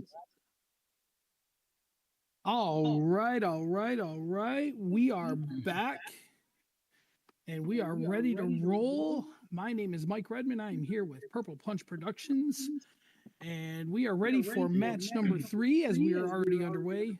Mike Scarborough versus Chuck Pulio. And I have joining me in the booth the one, the only, the great, one of the Arizona Dart legends, Mr. John Gray. John, how you doing today, buddy? Good. How are you doing? I'm glad to be here. Awesome, awesome. I am doing really well as we get to see a bunch of really good darts today. So yeah, I appreciate you joining me. I appreciate you stepping in to do a match with me. One of the things I wanted to ask you about, John, is obviously, as you know, is Chucky. Chucky looks at 121. To go triple 20 bull, double 18 for match number 1. That's a great shot there from Chuck, averaging 46.73. But John, one of the things I wanted to ask you about, if you could just share a couple stories. Obviously, we know Mr. Bates is going through a rough time right now. If you want to share a couple stories, that'd be greatly appreciated. played with Mike for a long time in a lot of different tournaments. Can you hear me? And we went to the Vegas Open. He always sponsored Team NDA. He always sponsored Team USA up there. And I played with Mike and just about everyone that we played in. We had a lot of great times. There's too many stories to tell because I always stayed with Mike and it was a fun time always. Awesome. Yeah, it's good to hear. It's good to hear. We tried to get as many people on as we could to share stories and stuff like that. So it's definitely good to hear from you. It's definitely glad to have you in the booth with us as we got Chuck Your Pipes coming to the board.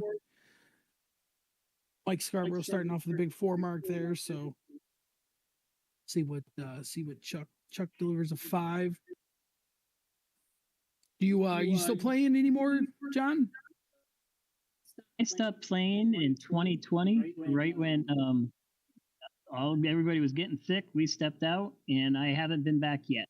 But I plan on coming back as soon as my knee surgery is over. Okay, awesome. That's good to hear. Yeah, I definitely remember when I first moved here. I definitely remember Mike Carter saying, "Man, that John Gray guy, he's a beast." And I remember you playing the first Arizona Open. I remember watching you play Adam Seveta, and Adam was just on a mission that day. But I remember watching him. I'm like, man, John is a beast, man. But Adam taught me a lesson because he hit a perfect 8 darter, and I was like, really? What was that? I sat tableside for that. I definitely remember that 8 darter that he threw. And he did. He threw it and walked away, shook hands, and he was just like it was his job, man. It was pretty crazy to watch. So, but he's been on fire since that. I see. Yeah, not much has changed with Adam. He's still that good. So, but yeah, it's good to see you back in the game. Good to see you back hanging out with us and enjoying some good darts. Mike, thanks. I'll be back definitely. For sure. Mike Scarborough hitting a big 7 mark there. Putting a little distance between him and Chuck.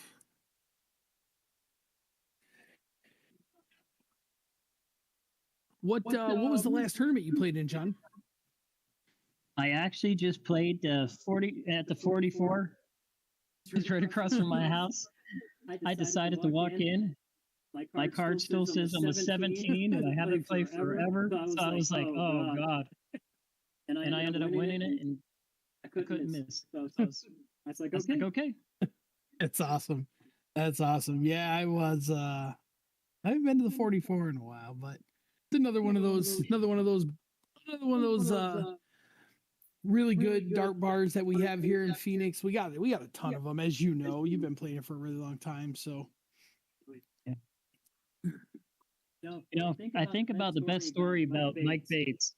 When we were in the NDA, we were afterwards the Germans were giving us a hard time. Mike went over and grabbed the beer where the beer tubs are.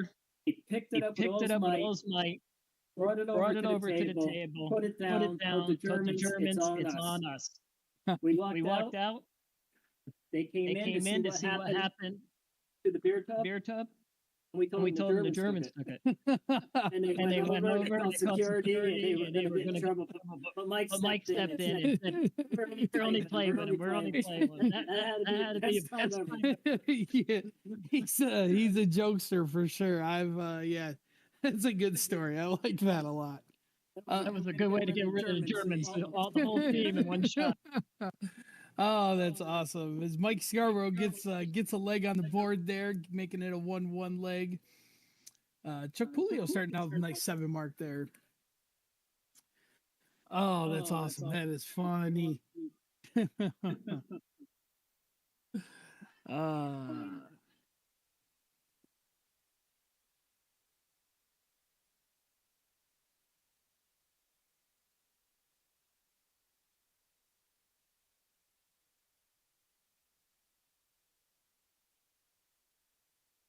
Chuck is definitely filling his Cheerios here.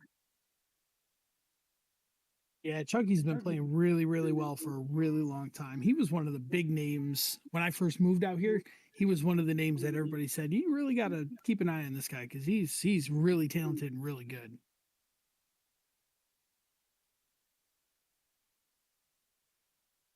Mikey Scarborough with the big close first.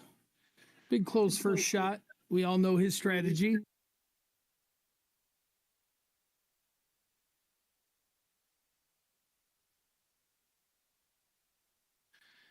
All right, so interesting shot here from Mike. Up 3 points, down 2 numbers. Let's see how he attacks this, John.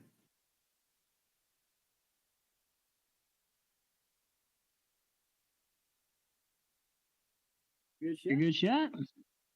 Yeah, I mean, I guess there's no better way to attack it than throw a white horse, right?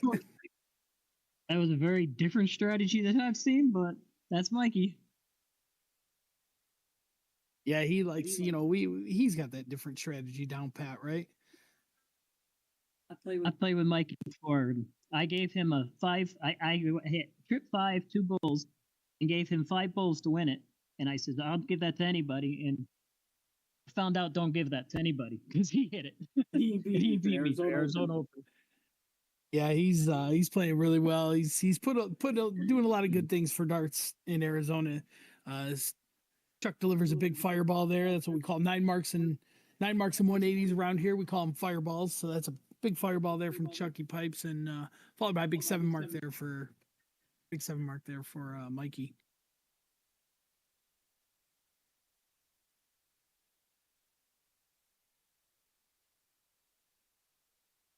Another big 6 mark there for Chuck. Looks like I'm gonna have to practice a lot more. Yeah, the game's evolving into a whole nother world.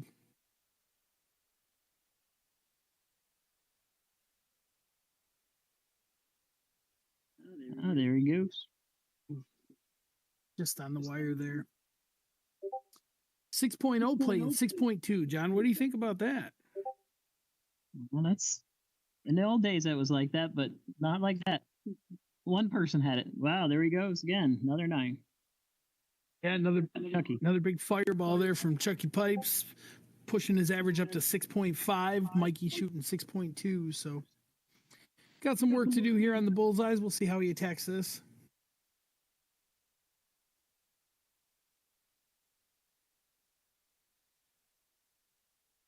Sure, I give him the 5 bulls and he hits it, but he can't hit it now.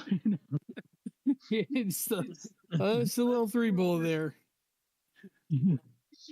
Chucky 3 to win it. 3 to win this leg. And there it is. 2-1 lead for Mr. Chucky Pipes. When I first started playing steel tip, and I first seen Chucky Pipes on a stream of some sort, I seen a post from David Fathom, and he called Chucky Pipes the best unknown player that nobody knew about. Yeah.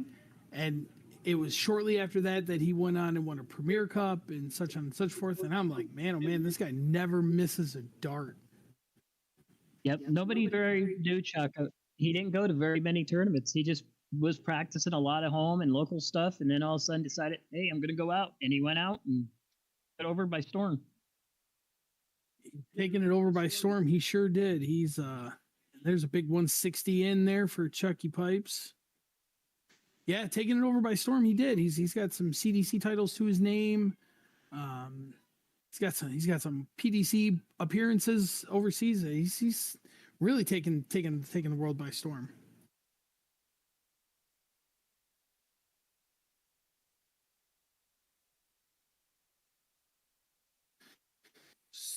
All right, guys, give us one quick second here.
There's almost something there.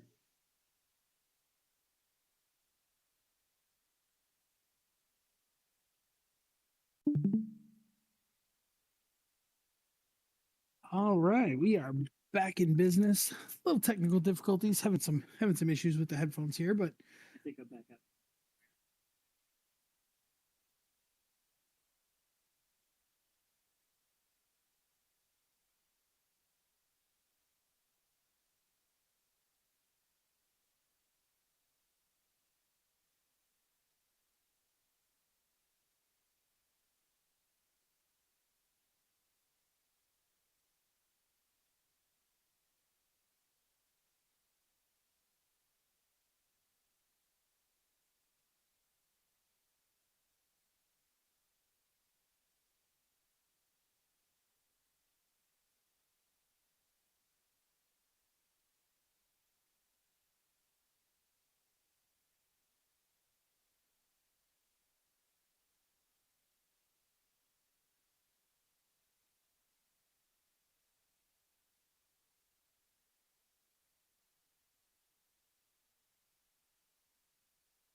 mic check, mic check.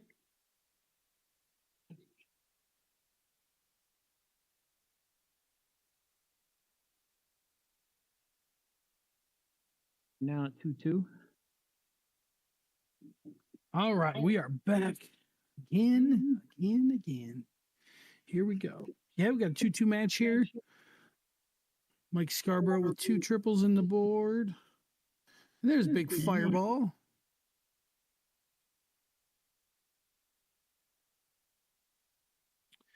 Chuck Pulio averaging 36.67 here to Mike Scarborough's 38.5. And we got a battle on our hands, buddy. Gonna be a good one here.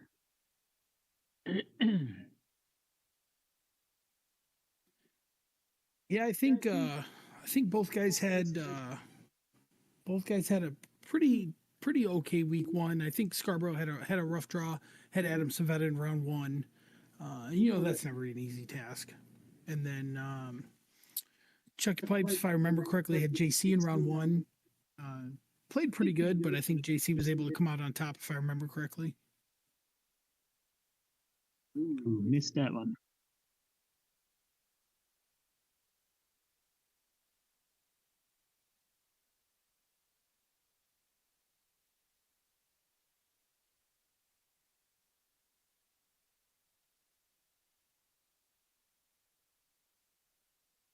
Cover shot there.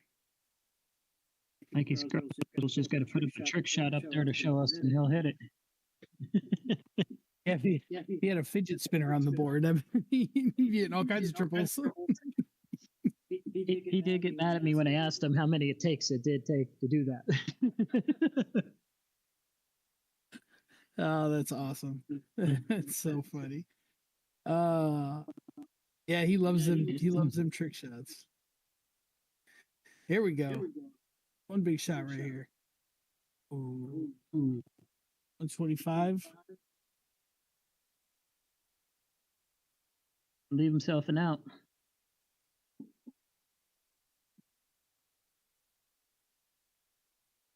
Mr.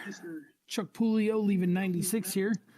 Don't forget, Wow. Chucky's a movie star now. He's in the Darts movie, starring Mr. Jules Van Dongen as well. So that's pretty cool. Cool little tidbit for Chucky to be a part of that. Mike Scarborough leaves 57 there. Nice 135. Didn't even know where there was a dart. Yeah, they've been filming it for a little while. Oh, just on the wrong side of the wire. Mikey's got the shot. 57 for a 3-2 lead and a break a throw. There it is. It is. It's a good shot by Mikey there. We talk about, I talk a lot about advantages in darts, and you'll hear me say it a lot, but break a throws in this long format are so important. It's so hard to beat these guys against the throw numerous times in a row. So that's a big break. As far as I'm concerned, that's a big break for Mike Scarborough. Especially coming over to cricket. Correct. And we all know Mike has some cricket strategies that maybe others don't employ, right? So you got the Dave Fathom strategy and you got the Mikey Scarborough one. Absolutely. Starting off a little slow here. 3 mark for each of them. So we'll see how they respond. The way Mikey's doing it's the way I would do it, old style. You'd go down to close, then go to points. Nowadays, everybody just goes for the ton 80, and they never go for the close. That's true. I've seen a lot more roundouts than I've probably have in the past. But yeah, it's a lot more point centric now. So you're spot on with that. You do what Mikey did. Now you go up, close the 18, then go for points, go for the next number. You got the lead. Yeah, Mikey loves him some close first. He absolutely loves it. Do that, it's hard to come back. Yep, and there's another fireball for Mr. Scarborough. Another white horse on the board.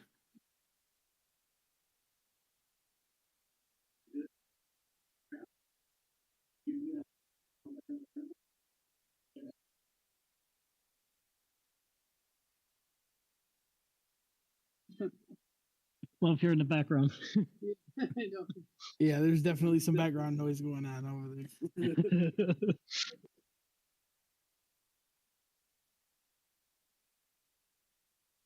That's a great shot by Mikey. Most people would have gone the trip 20 last start. I think is a total waste of dart, but yeah, especially having 3 banks on the board. Pop that bullseye one time and call it a day.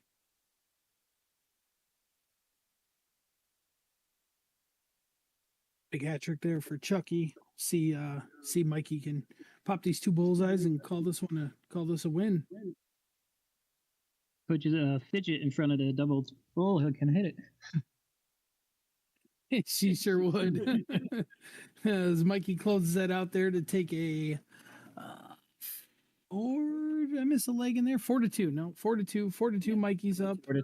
And should be Chucky on the throw here. Playing some cricket again.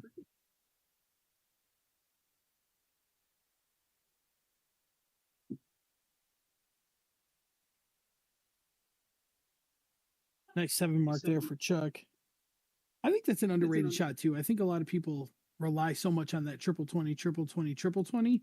And I think if you hit that triple 20, triple 20, that third dart could probably go somewhere else to another bed. If it was me, it'd be triple 20 bull. I like that shot just as much. That's a good shot. Take away the end of the game before it starts.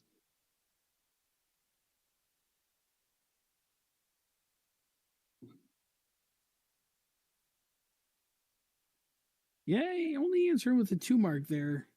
Kind of get the vibe that Mikey might punish this one, or at least attempt to. Wouldn't surprise me if he took a stab at that 20 here.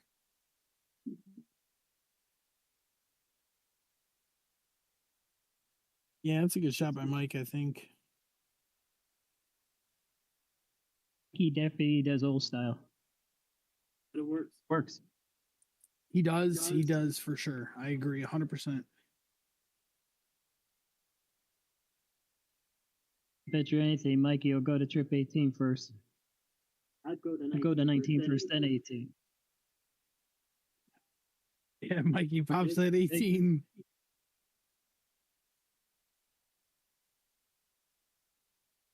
Oh, he forces him to close or go square. So that's what he's doing. He's playing the force.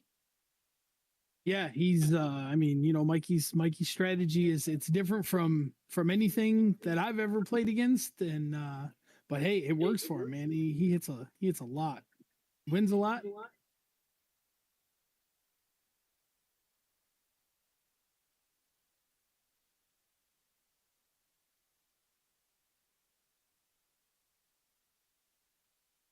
And another big 6 mark there for Mikey with the close.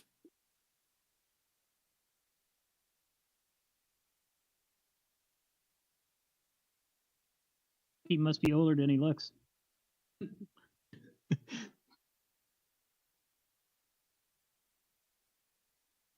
Chuck delivering a 6 mark there.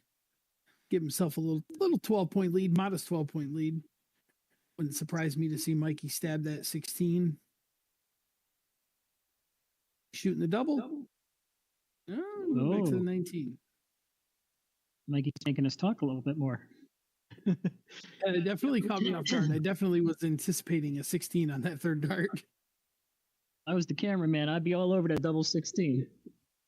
You and me both, brother. You and me both. Wow, I didn't expect Chucky to go that double 19.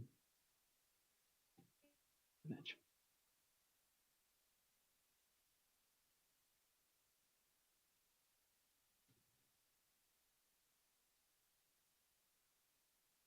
Yeah, that's a good shot from Mike.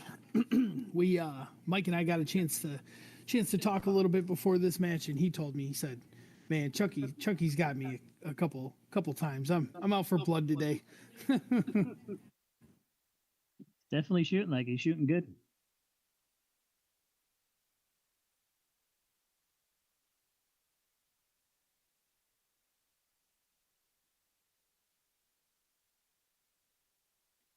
And Mikey shuts it down with a big trip 15 single ball, double ball. That's a great shot. Shooting 5.43 in that leg. And there's a little distance between them. These are those breaks I was talking about. The double break is very tough. And he's on the double break right now. 5-2 score. 5-2 and he goes. Yep. 5-2. Mikey's on throw. And again, as we're getting going, guys, my name is Mike Redmond. I'm here with Purple Punch Productions, and I'm here with John Gray, an Arizona darting legend, in the booth with me and hanging out for a match. As we watch Mike Scarboro up 5-2 on Chuck Pulio, and just putting on a clinic right at this moment. See how the rest of this match plays out. But we appreciate you guys tuning in. Give us a like, give us a share, give us a follow, and let's drive this viewership up. Let's see if we can't get to 100 viewers. Looks like we got about 60 right now across the platforms. See if we can't get to 100, and see how this day plays out. We're here for Arizona Premier League Week 2. Week 1 was obviously won by Mr. Adam Seveta, as Mikey delivers There's a a big fireball. Absolutely. And yeah, we'll see how Week 2 plays out.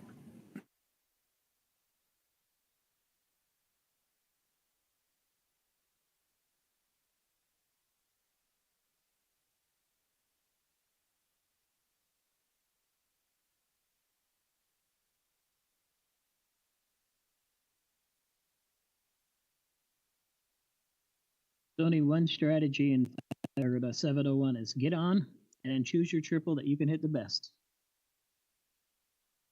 Exactly. It's just a race to zero, right? However you get That's there is it. how you get there. I used to shoot the triple 19s. People would go, why? That's only 3 points difference. I mean, if that's what I choose to do, and I'm not that tall, so I like the bottom numbers like Carter. Oh, yeah, that's Sorry, funny. Carter. Yeah, you were a killer on them 19s. If I remember correctly, man, you didn't miss them things for anything. I won the Austrian Open, and it was all on the 19s because that's all I shot because it didn't matter. I mean, the guy was shooting 1080s, and I was shooting 171, so I was only 9 points off. First one to the out wins. Yeah, you got some pretty historic wins. There's a gentleman on Facebook. I can't think of his name, but he posts a lot of like dart tournament. Bill. Is that his name? Bill. He posts a lot of those, and almost everything on the West Coast was. I see your name. I see Paul Lim. I see John Kramer. I see a lot of those names, but it's almost all your names on almost every single one I see. That was the good old days when I could move. No. Back then, too, you got to remember, I played back then when the bullseye was a bullseye. A strategy back then is we didn't have single double bull. It was just one bullseye. When you played cricket, the shot was full bull trip 20.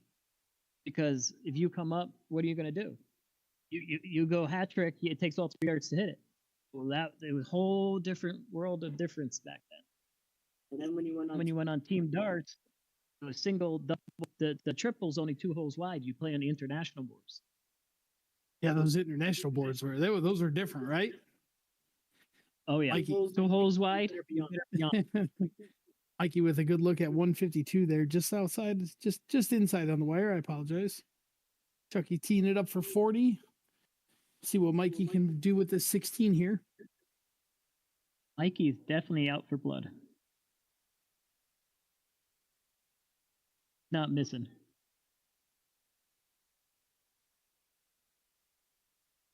That brings it to a 6-2 win with a 36.89 win. 6-2 over Chuck Pipes. That's impressive. It's an impressive score line over a guy like Chuck Pulio, who just delivers big scores and wins all the time. 80 in for Chucky.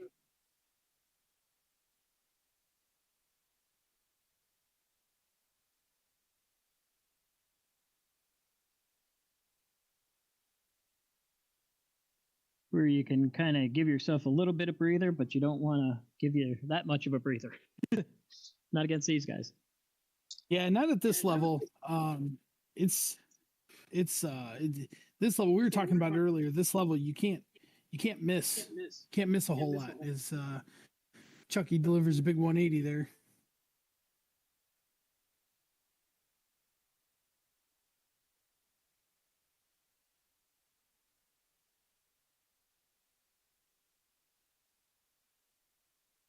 This point, if it was me, I just take this as I'm up 6-2. I'm going to just take a little breather this game and then come back the next game and crush because it's going to probably back to cricket.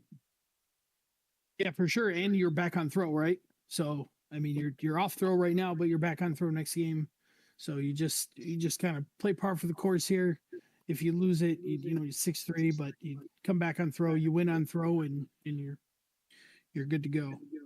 But I feel like Mikey also wants to shoot more than just 15 points per dart too. Oh yeah.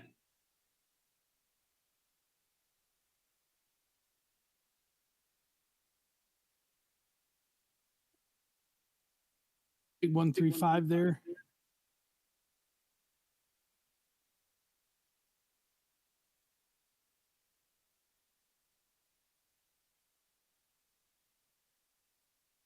You don't want Chucky on fire, and he's finding it a little bit here now.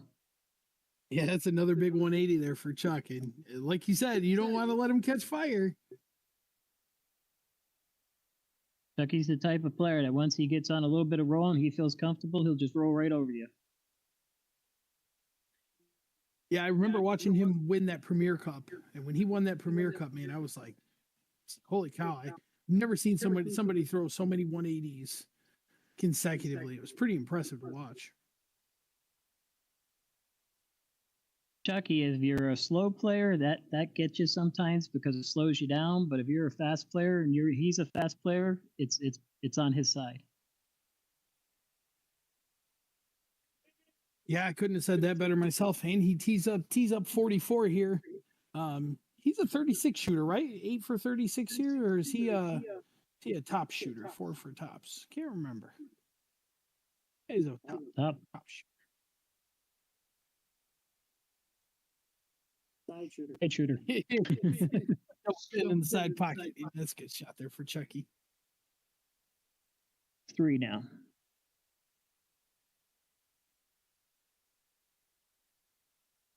And I think if you're Mike Scarboro here, I think you're just kind of, like I said, you're holding throw. You get to go first in cricket. You playing really good cricket, so you just hold your throw and call this one a match. Good 6 mark to open there.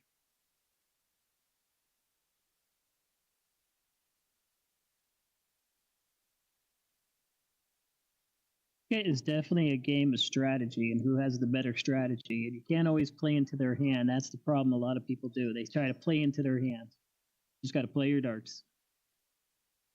Yeah, I definitely agree. And with strategy being a thing, I mean, as you see Mike Scarborough going close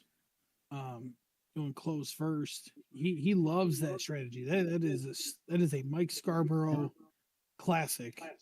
For him to go close, open up a new number, and I mean that is a classic strategy for him.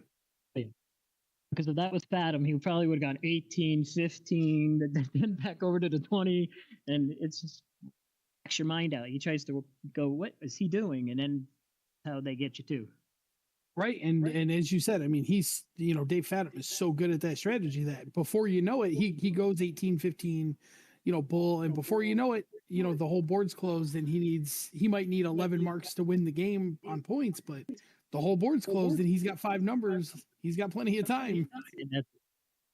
And it's amazing. He'll get you every time. I used to practice a lot with Dave. We go out and just practice during the day and learn his strategy a little bit. He never used to play as much that strategy against me on it because I don't think he wanted me to figure it out, but I know him and I played with him enough to realize it. Yeah, that's awesome. He's definitely one of those really top notch. What a close by Mike Scarborough. Mikey's definitely on fire for cricket. Yeah, shooting. He's 57 points ahead right now. Shooting 6.25 against Chuck Pulio, who's still averaging 5.0, and that's nothing to sneeze at by any stretch of the imagination. Chucky shot kind of fast that time. That's unusual for Chucky.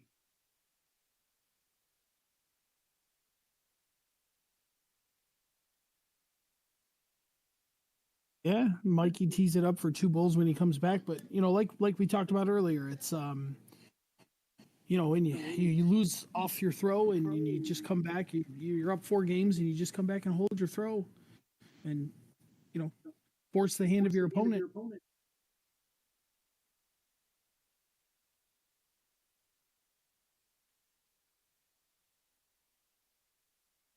Now 7-3. Yeah, Mikey pins the double and cleans it up, 5.81. Mikey dominating performance so far. This is an impressive Mike Scarborough that I'm seeing right now. Yeah. he definitely looks more on a mission now than he did last week one. However, Chuck Pulio Here comes Chucky. coming out with a big old 9 mark. Big fireball there for Chuck Pulio. One thing about Chucky is he doesn't get rattled. I've known him for a long time, and some players get rattled as soon as something happens or does. Chucky just gets more on fire and just thinks about it more and just digs in more. Yeah, he definitely has a demeanor about him for sure that you can see. Even on the big stage when he played on the PDC and he was on the World Cup teams, like even on those teams, you can tell he holds himself really well. And like you said, he does not get rattled. There's not much that rattles him. He plows in another 5 mark here, and this appears to be another one of those games where, Mikey's just kind of, let's get on to the next one and see what happens. Mikey's gonna relax and just pound a few 9 marks and see what happens, and hope Chucky messes up and then tries to come back and close all his crazy numbers out and see what happens. Yeah, I was just thinking that. As I said, Mikey's going to kind of mail this one in. He goes up and drills a 9 mark. Wouldn't surprise me. Mikey goes trip 21st, but the shot is 17, but we'll see. All right. Yeah, I kind of seen that after he hit the triple 17, I was like, oh, he's going to kill that 19. He's got to, because there's an X on it already, and then he'll go back to the 17. That's about what I figured. Chucky with the close on the 17. Triple 20 there. Another triple 20. What a big shot from Chuck. Big 7 mark. Big time for that. He changed around that time. Instead of going point first, he decided, I'm going to close that crap down and go on. Right. And I mean, man, we talked about it earlier is you do not look at Mike. He's throwing the 20. It's hard to commentate when you don't know where they're going. Yeah, for sure. And we talked about it earlier, man. You never know, like you never want anybody. There's a big fireball from Chucky Pipes, putting 108 points and going up by almost 200. And you never want to let a guy like Chuck get rolling, right? You never want to let him get any confidence. And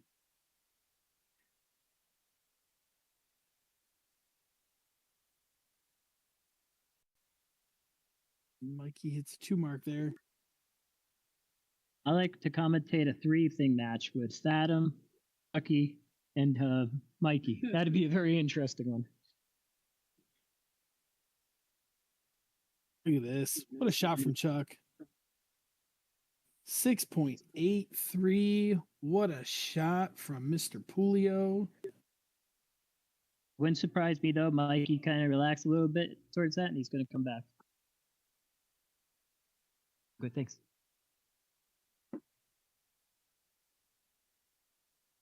Yeah, and again, it's one of those things, right? You're up 4 legs, and you're against the throw. He wins it, and now you're back on throw. You start 160, and we're off and running, right? I wasn't paying attention. I thought it was cricket. I'm like, where's Mikey going for the double for? I would expect it, but yeah, that's the new Mike Scarboro strategy. I noticed Chucky has been doing really good in cricket. He still has been averaging high in 501, but he's a little bit lower, and this is where Mikey has been taken advantage of, is in the 501.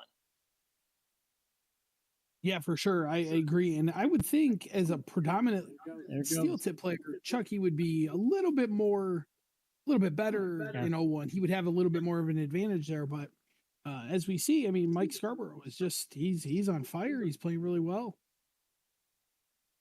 The difference that I've always found out in 501 in cricket is cricket, you have to be on the triples. So you're more to hit them. In 501, you kind of say, oh, I can come close to the triple. And if you're still in the 20, you're okay. And that's what's kind of killing Chucky a little right here. He's just off by like a hair. Yeah, and as we said earlier, we don't want to. He doesn't want to. Mike does not want to give Chucky any confidence because you can be missing by a hair in 1 minute, and before you know it, you got 360 points on the board in 2 turns. So it's like now he's back on that roll again. He goes up and down on that roll.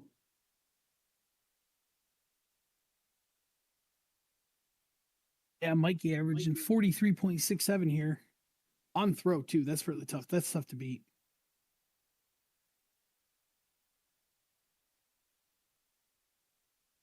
Here's where Here's where you're going to see Chucky come up and hit no less than a 140 on his shot, I bet. You called it, my man. Triple 20, triple 20. That's a fireball if I've ever seen one.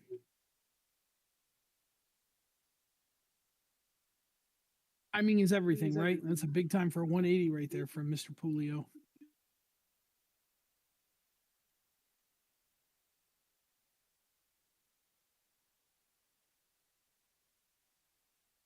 Yeah, it's a good switch there from Mikey. Going 18 there to leave him finish.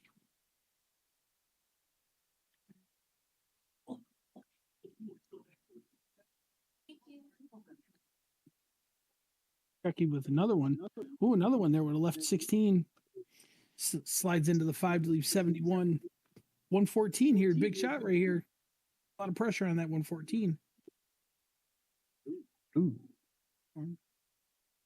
Oh, he missed the big number. Oh. He's going to be kicking himself in the butt for that one.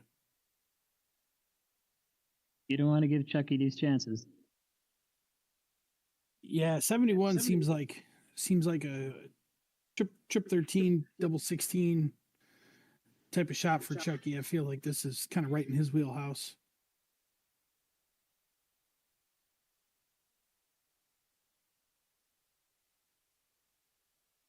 Ooh, just a little low. So Mike Scarboro here, 40 to push this to 8-4.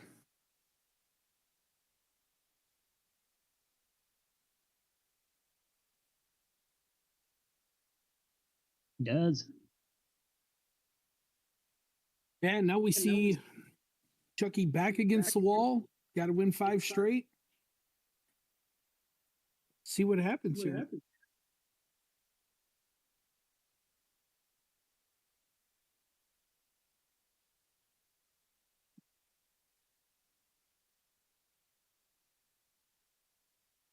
Yeah, it's a big shot from Chuck coming in 160 there. See how Mike responds here. See if this is another kind of mail it in leg or if he's gonna put in a big shot.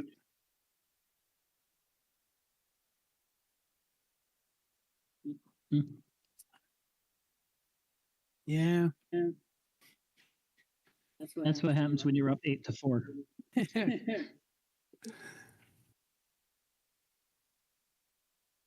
Chucky knows and he's going to try to nail it. Yeah, I mean, you come in 160, come back 140, 300 points in 2 turns. Sitting pretty good right now.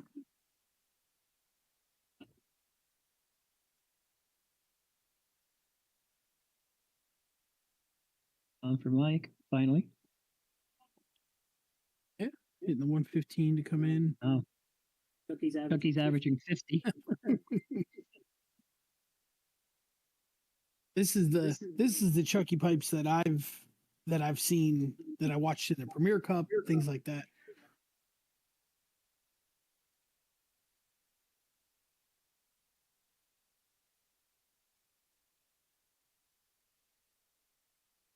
There's a big fireball from Mr. Scarborough, popping in a 180, brings his total down to 406. Playing Chucky's 266.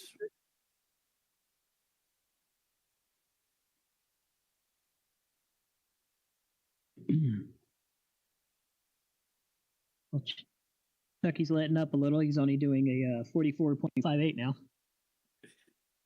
Yeah, and I was a little surprised he didn't switch down to leave himself a finish there. But I guess with Mike back on 406, he probably was thinking, more future, trying to tee this up to 40 or 36 or whatever he's going to choose. Get her down and out. Definitely a double 20, man. For sure, yeah, definitely see that him teeing up 40 here. Mike needs a big shot to leave it out here.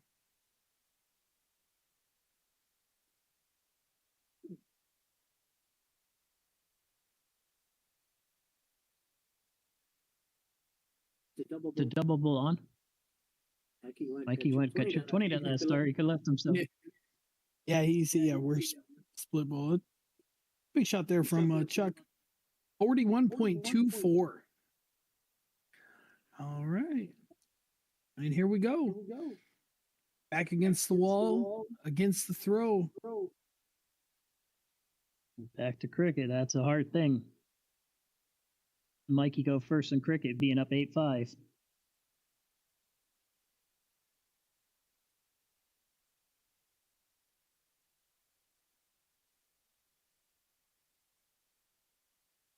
Only a good shot. 7 mark. Mikey.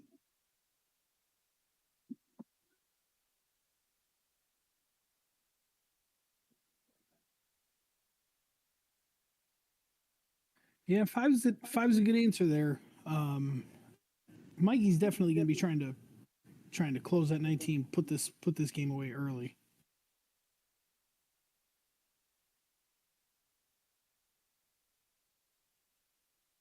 He played it safe on that one.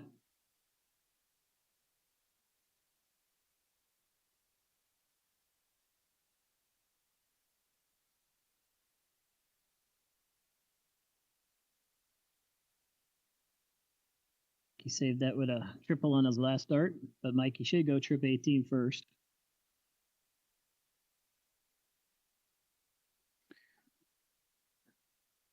Yeah, popped that 21. So Mikey's definitely out for blood.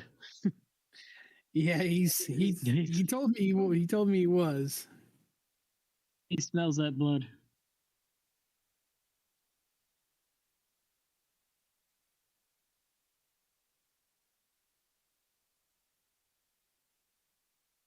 Very hard too, because you don't want to tell Chucky, he's not letting up, but it kind of knocks the steel out of you when you're down 140 points and you need a 9 mark and you miss the first start. It's kind of, no matter who you are, that just happens.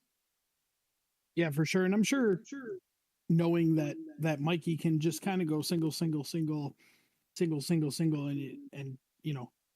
the day's over for Chuck. So it's I'm sure there's some frustration there as well. Hey, pops at 20. Anything can happen. It usually happens to me. No.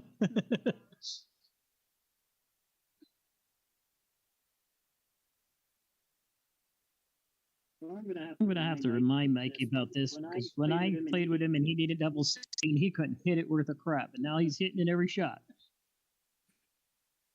Yeah, it was interesting. He elected to skip over the 15 and go right to the bull. He wants to close it out and get it done. Surprised me go bull trip 15 here. Oh.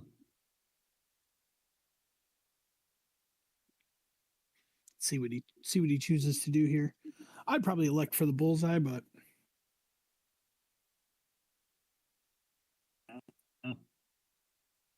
on that last one, I would have just went for the close. Gone for the close and just try to snuck it in there. Now Chucky has a chance here. Yeah, and as you said, anything can happen in darts, right? One more triple. Oh. I have the feeling if I know Mikey and he's out for blood, he's going to go trip 5 single bull.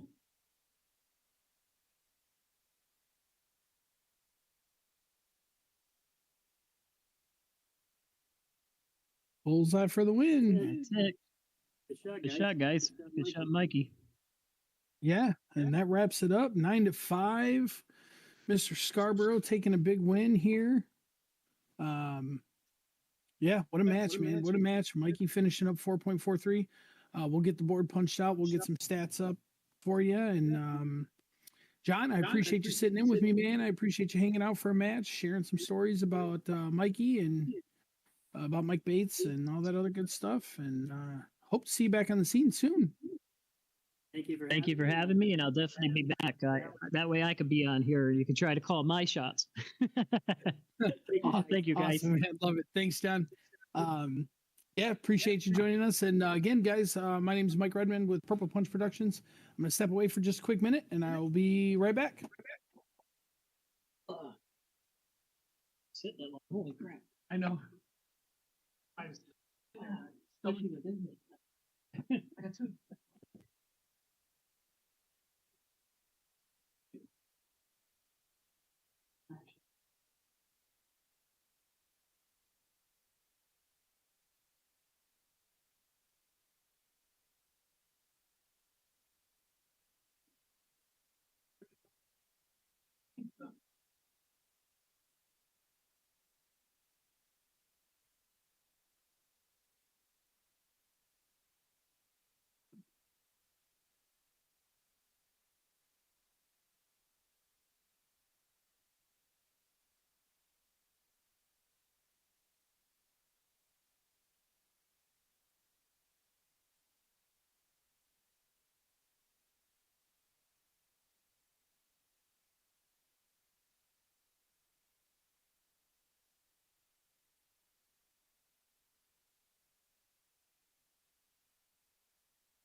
Yeah, John, he was so roasted watching the match. I know he started to stray off a little bit. I was like, go back in because he was like starting to pop about Beckham.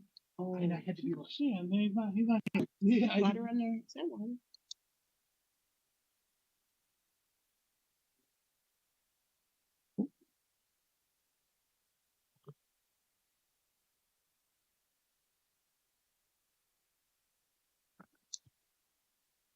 Do you know where mute is?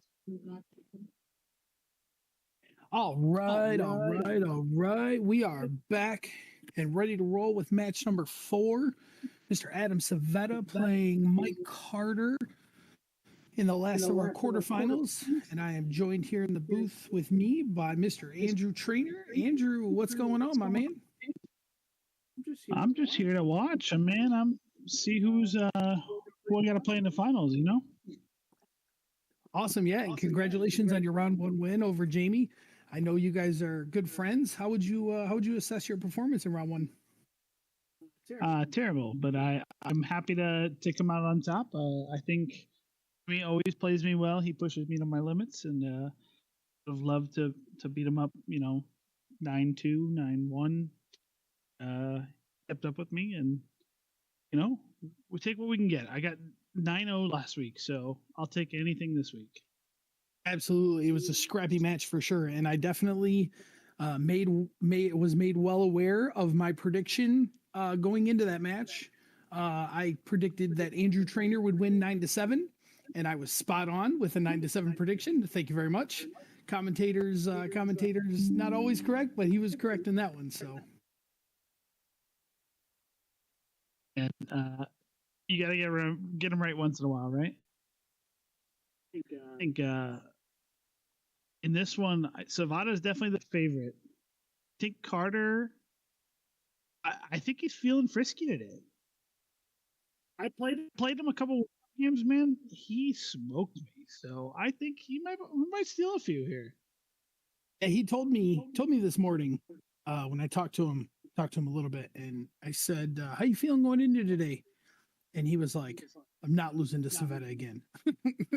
I was like, "It's a tall task, my man. That's all I'm saying. It's a tall task." As we know, Adam Seveta from winning week one last few weeks ago. You know Seveta from all kinds of places, man. Winning in the Madison Square Garden a couple games. He win last time we played. He's probably the favorite to win this week too, but JC's playing well. I got to beat him. Carter today, I think he's on fire. See what happens. 1-0's just 1-0. Yeah, I definitely agree. One of the things that I talk about a lot is Adam only hits 2 mark there. One of the things that I talk about a lot is the double break. And I definitely want to thank you for making me a liar on that, you and Jamie both, because I always talk about the double break being such an important thing. And once you double break somebody, it's so hard at this level to come back. However, you double broke Jamie, and then Jamie came back, and then Jamie double broke you, and then you came back. So appreciate you for making alternate start is a tough one, man. We're all used to playing loser starts. So we were talking about that today when we got here. If you win a game against the throw, it's tough, man. You get basically a free 2-0 game. So we'll see what Seveta does to take advantage. It looks like he's smoking them there. There's 9 marks. The 4. We got some time though. I still like Carter to get back in this one. Yeah, we call those 9 marks around here. We call those fireballs. And anybody that's done any kind of drinking with me knows I know a thing or two about fireballs. So yeah, we call those fireballs around here.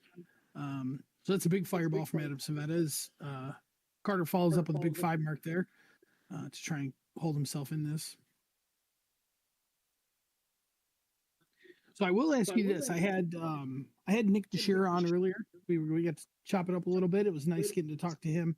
We were talking about darts in Arizona and how it's progressing and the things that are going on. I got a question for you. So if you were to rank 1 through 8 the players in this Premier Cup, give me your rankings 1 through 8. I think it's pretty close to where we stand. Jamie and I are probably tied for 7, so I'll take. Otherwise, I think Seveta's probably 1. Chuck, surprisingly, even though he's 0-2, I think Chuck plays 5-0-1. Well, I guess 7-0-1. He plays split ball very well. I expect him to come back. I really do. I know plays better in soft tip than Chuck does. I still think Chuck has a good shot. So those guys are probably. I go Seveta. Chuck, Carter, Watson.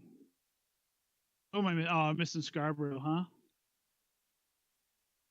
Scarborough's got to be up there. Ooh, I think Scarborough's behind Carter, ahead of Watson. So, I got Seveta, JC, Chuck, Carter, Scarborough, Watson, and then Jamie and I are just we're tied. I mean, we've been playing together for 3-4 years. We play every match together. I would love to say I'm ahead of him. Average wise on paper, I'm usually ahead of him, but he plays so well against me. I never ever count my chickens when I play him, man. Yeah, you're pretty spot on. I think that's probably how I would rank him as well. But I think, I mean, just like I was saying earlier, I think you and Jamie are you guys are just so equal. You're so even when you play each other.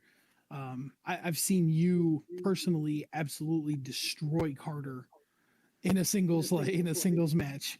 And then I've seen the crazier things have happened. So. But I think you guys are when you play each other, you're pretty equal, you're pretty close to the same player, I think. And your matches they're always scrappy too. It's always tough.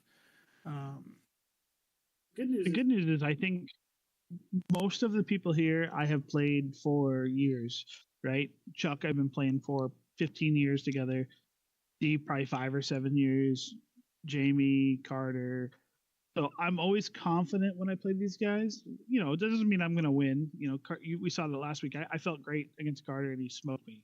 But I do think that this is the right situation for me to be in. I think the same thing with Jamie, same thing with Scarborough. All of us have played these guys for a long time and we're trying to get our way up there. So this is great for us as a way to come up. For guys like JC, Seveta, this is a great way for them to prove that they're the best. For sure. I definitely agree. And one last question for you, because it looks like you're being summoned upstairs. You're on deck as you're about to play your next match.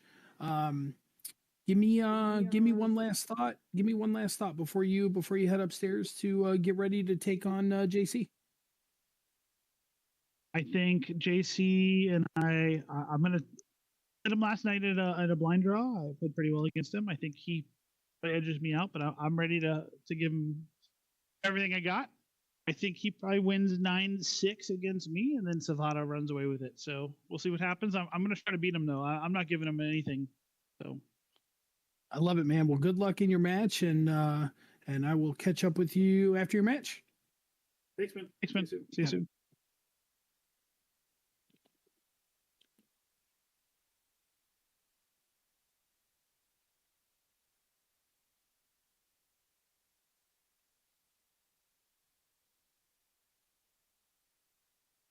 All right, you heard it here first from Mr. Andrew Trainer. He's getting ready for his match with JC Martinez. Will be this first semifinal right after this match right here. We got a 2-0 score line for Mr. Adam Seveta beating Mike Carter currently as we sit, and Carter is pounding away on them 17s with a big fireball there. And one thing I can tell you, for those of you who have been watching Darts in Phoenix, for those of you who have been paying attention, obviously Mike Carter's better half, Miss Alyssa Evans. You can definitely tell she's in the house because I can hear her all the way in the basement. So that's always fun.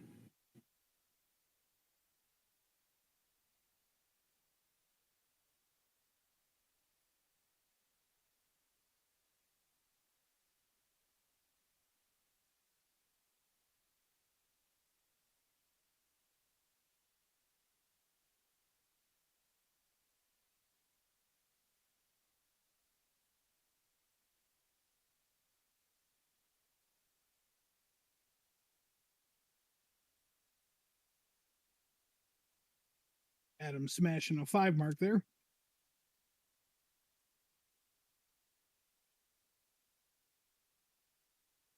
Mike Carter responding with a big 7. So we got 5.8 playing 5.5, with Carter having the slight advantage in averages. Got a pretty decent point lead here.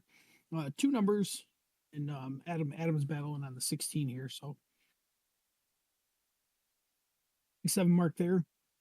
Cuts the point lead down to 25. I'm sorry, big 7 mark there. Gives him a 25 point lead. Carter with a big 17. 68 on the board, taking a rip at the 16 and just a bit outside. So Carter with a 43 point lead there. See how Adam attacks this.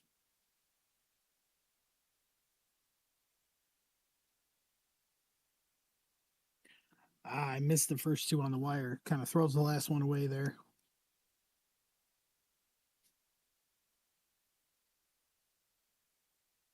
Jamie. Pick up Jamie, dude.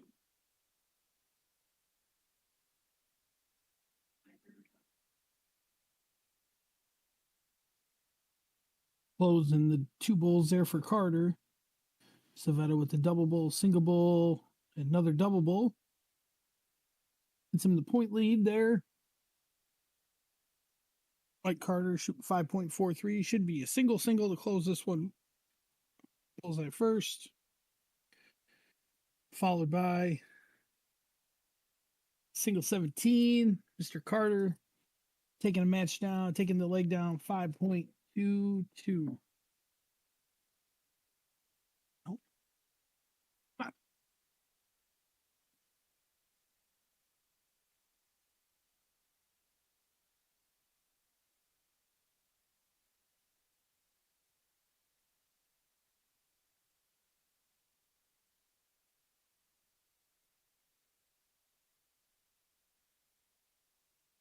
Just let me know when you click the.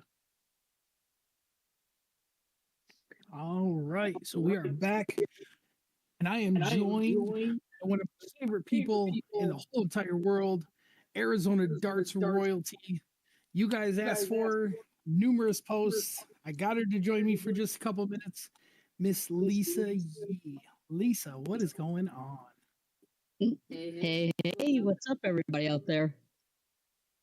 Lisa, how's the shoulder rehabilitation coming? It is coming along just dandy. Starting to get a little more movement, working on the strength, and enjoying watching all these darts you guys are putting out there for us.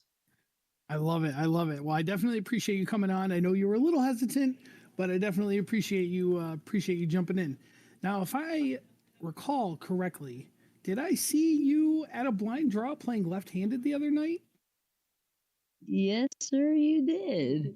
Yeah, I just thought I'd go out there and kick it, getting a little stir crazy around the house, and just give it a little whirl with my left hand and see what I could do.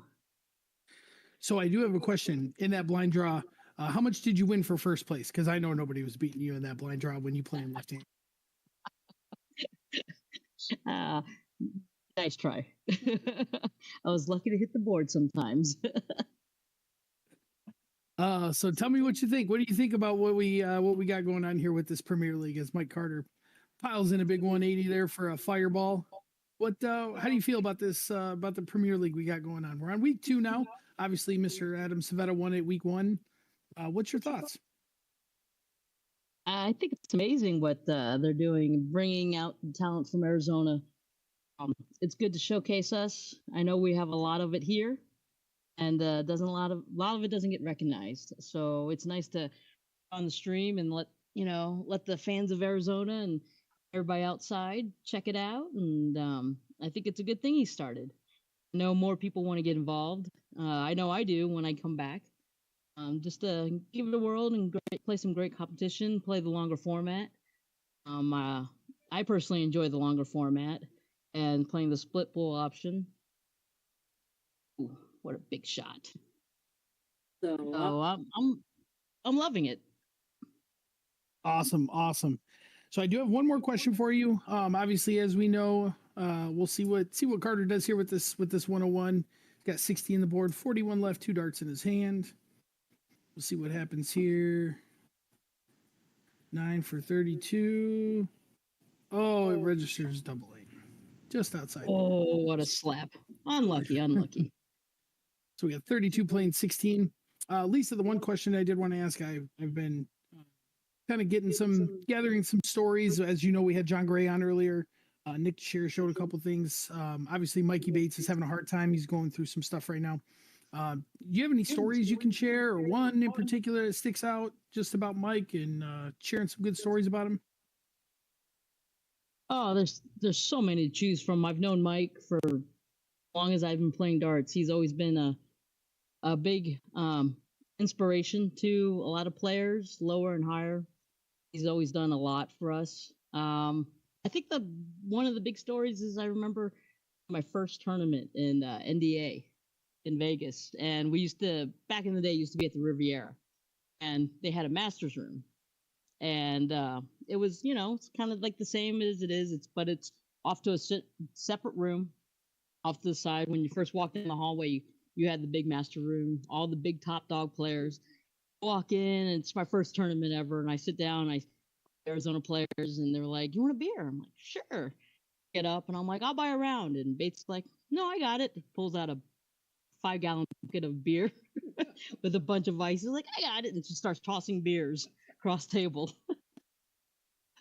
It's funny. The John Gray told a similar story about the Team USA losing to Team Germany, and Mike went over and grabbed a bucket or a beer, a whole thing of beer, and set it down in front of the Germans and said, "This is on us." And then security came over and they were going to throw him out.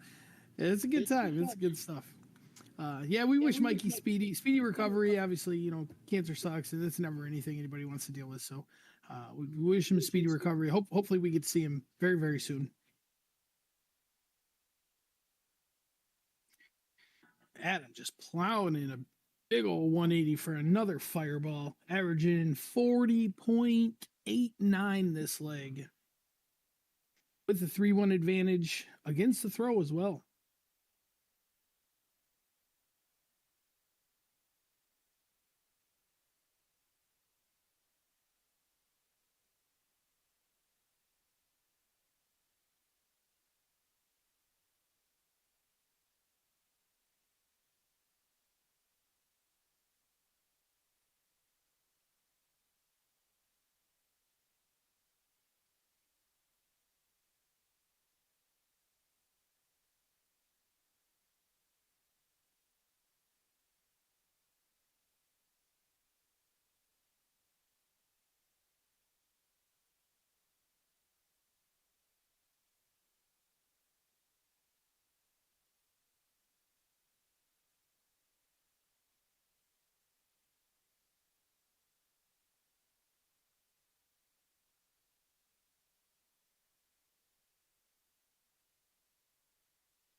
All right, as Adam Seveta takes that next leg out, and we are sitting at a 4-1 scoreline. We'll get that scoreboard updated for you very shortly.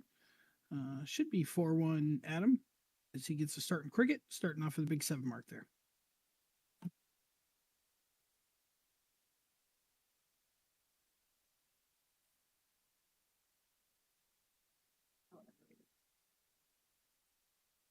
All right. Lisa, you still with us? Oh, there I am. All right, Lisa. So one more question before I let you get out of here. Who's the most famous person you've ever played doubles with? Oh, played with. That I actually liked. Yeah, that would be good.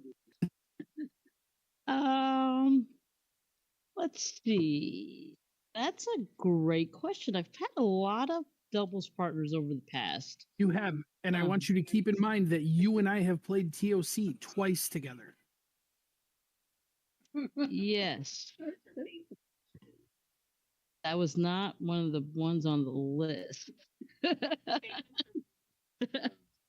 I've played with Seveta, I've played with Carter, played with Pulio, played with Fathom. Um, I played with Scarboro. I played with Perez. Let's see, I played with a lot of who is my favorite? I would have to say probably playing with Adam. Only because he's so even keel, nothing gets to him. You miss, he doesn't react. You hit a big shot, he doesn't react.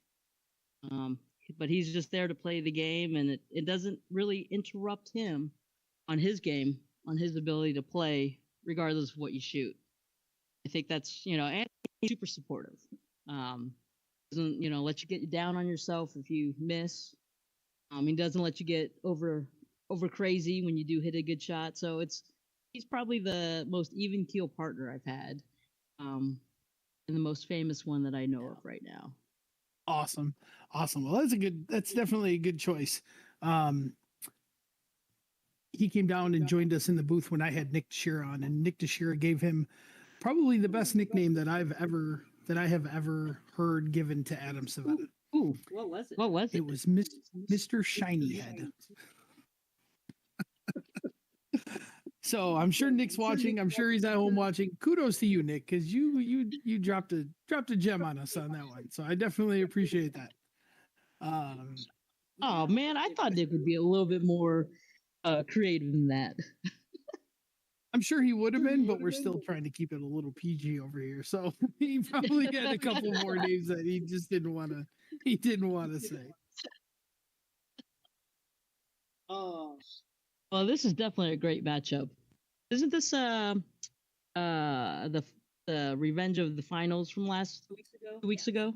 Yep, yeah. And contrary to what Carter told me earlier, he told me he was not going to lose to Adam Seveta again. And unfortunately, he's trending in the direction of losing to Adam Seveta again. So hopefully he gets it together. One thing that we still have yet to see, which is surprising to me, with all the great talent, is we have yet to see a last leg decider. In 2 weeks, we have not seen a last leg decider. So hopefully we get to see a last leg decider today. That'd be kind of cool. That and a 170 finish. We haven't seen one of those on the stream yet either. So.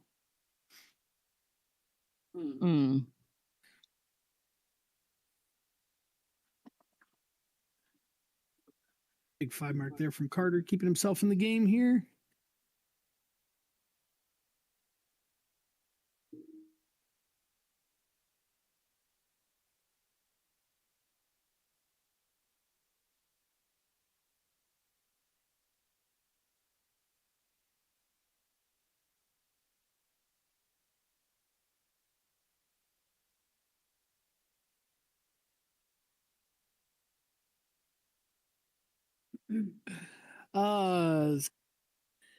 Carter shutting the board down 12 points, leaving Mr. Adam Seveta corner to box him out. Let's see what happens. And that's what happens. All right, interesting shot here for Carter. Averaging 5.6 too to Adam Seveta 6.6.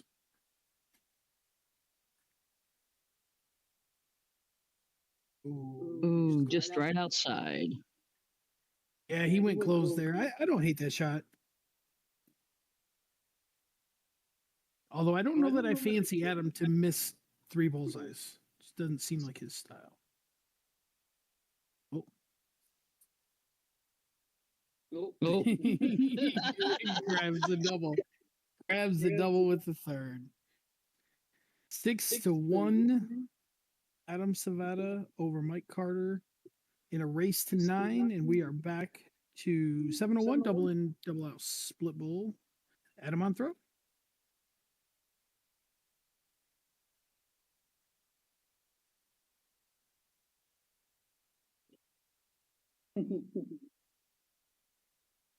Getting in on that second dart and hitting the big triple. That saved him. Let's see what Carter can do.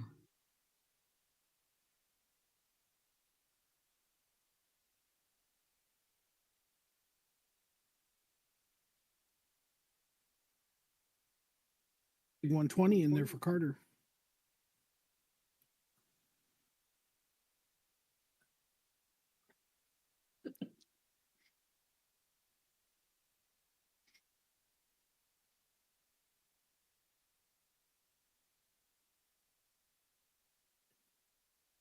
All right, Lisa. Well, I appreciate you stepping in and joining us today. Appreciate you hanging out with me. You can go ahead and get out of that situation, and we'll bring it over to my man, a legend, coined by Nick Teixeira, Randy Kicks Akala in the booth with me. What's up, Kicks? Going on. And it wasn't Nick Teixeira. It was Sean Green that called me Franny. Oh, it was Sean Green, wasn't it? He's yeah, that's right. The boom guy. That's right. Took me a second to remember that. All right, Kicks. Well, what do we got going on here? What kind of match are we looking at? Looks like we're looking at a rough one for Carter here. Yeah, with Adam, it's always going to be rough no matter who's going to play against him. He's on a different level right now that I'm glad to see him at. I've made him go to the ATM a couple times. I have to throw a shout out there because he loves it when I bring up that story. So, yeah, I'm glad to see where he's at and where he's going to be going. It's going to be awesome. Yeah, for sure. And he's just gonna rip away this 156 here. Oh, just on the outside. Yeah, so I mean, same same question as I asked Lisa. I'll push it over to you as well. Obviously, we know Mike Bates is going through a hard time right now. Cancer's not anything fun. Nobody likes to deal with that. So, got any good Mike Bates stories you can share with us? And as we pray and keep him in our thoughts.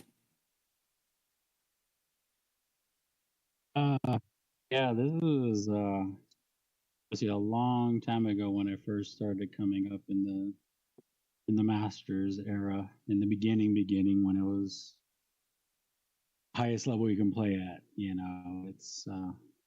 was Cheers on Bell. Obviously not the Cheers now, but the Cheers on Bell. They had a tournament every first Friday of the month. They had a tournament there, and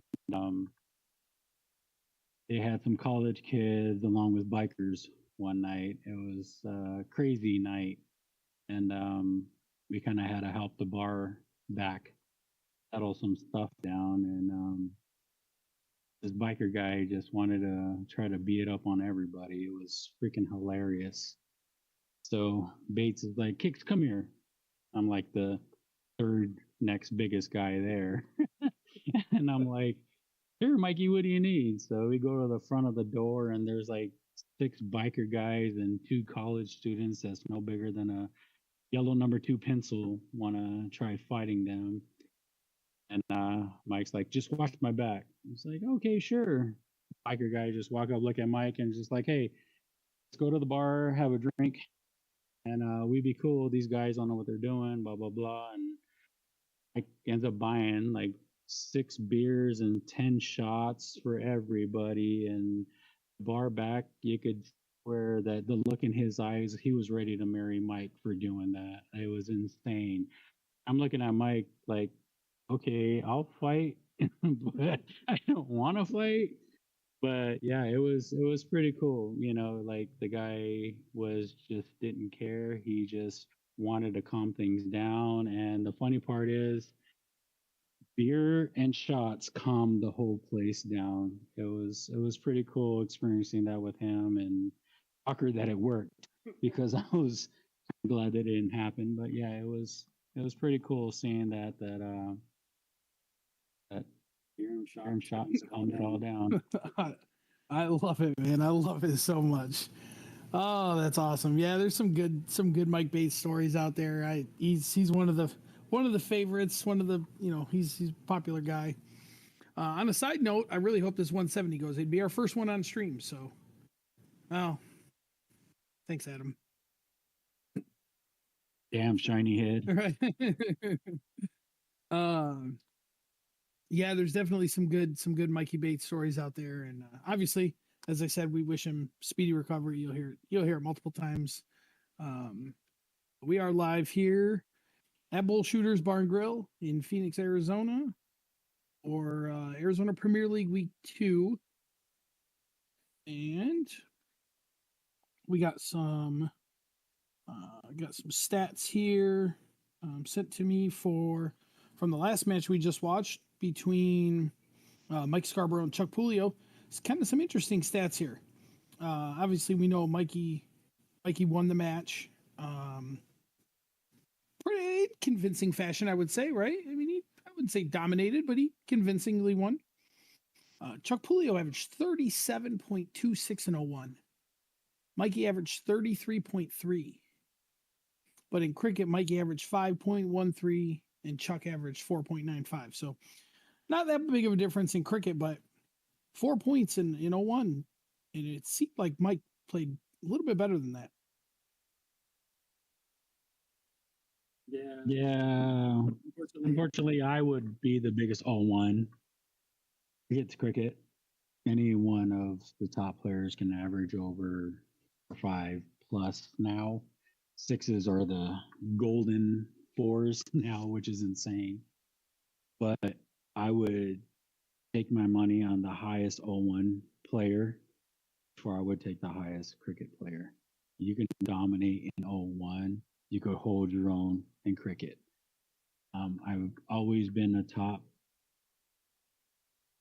person when it comes to saying that. I would take an 0-1 split bull player before a cricket average player because you can even it out the board when it comes to, hey, Bobby Castillo, how you doing, baby? But yeah, when it comes to cricket, anyone can play the game, anyone can hold their own.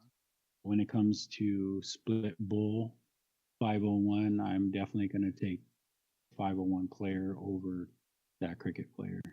You can yell at me anytime you want, but I can guarantee you that solid 501 player split bull is going to dominate more than that cricket top player.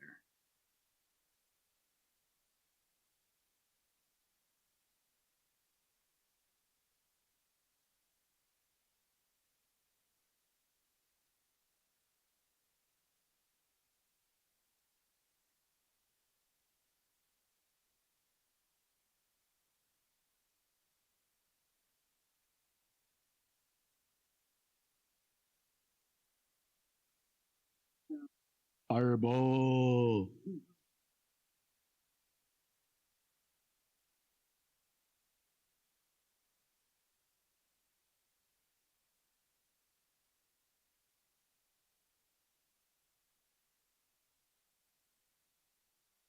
The funny thing, like I tell Adam, every time he goes to a tournament, you can beat everybody, but you can't beat me. It's an ongoing joke between him and I, and how he's been proving me wrong a lot lately because he's been whipping my buttocks big time. So trying to keep it, G-rated right now. Yeah, I appreciate that. It seems like he's been whipping a lot of people's buttocks lately. He doesn't lose a whole lot. I'll be honest. I will be honest. He does not lose a whole lot as he drills in a big 8 mark there, and probably. But even Carter's not playing bad. He's averaging 5.6 in this leg, but it's just not enough.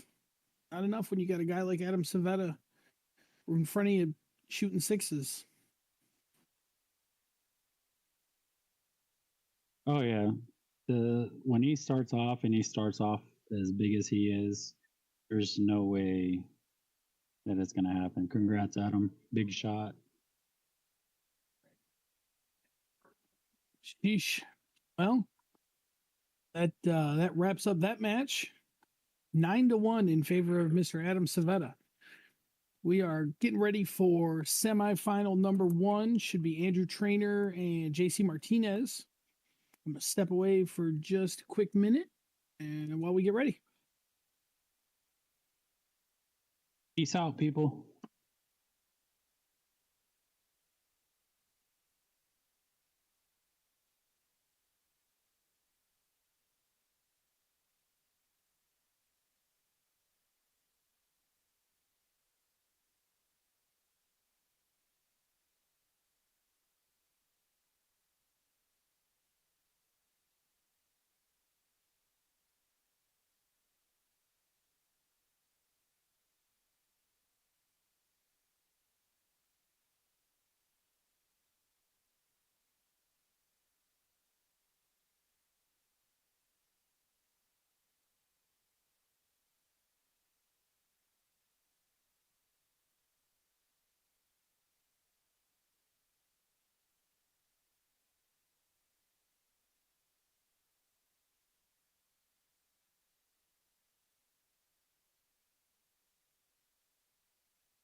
Yo.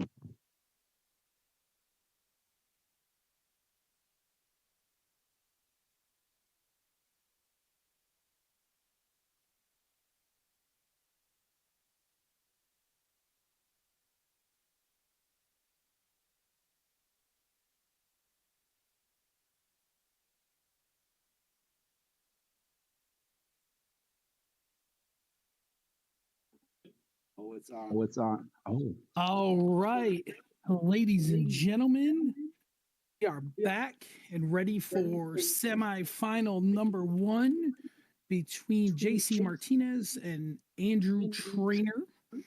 And I have a very special guest in the booth with me.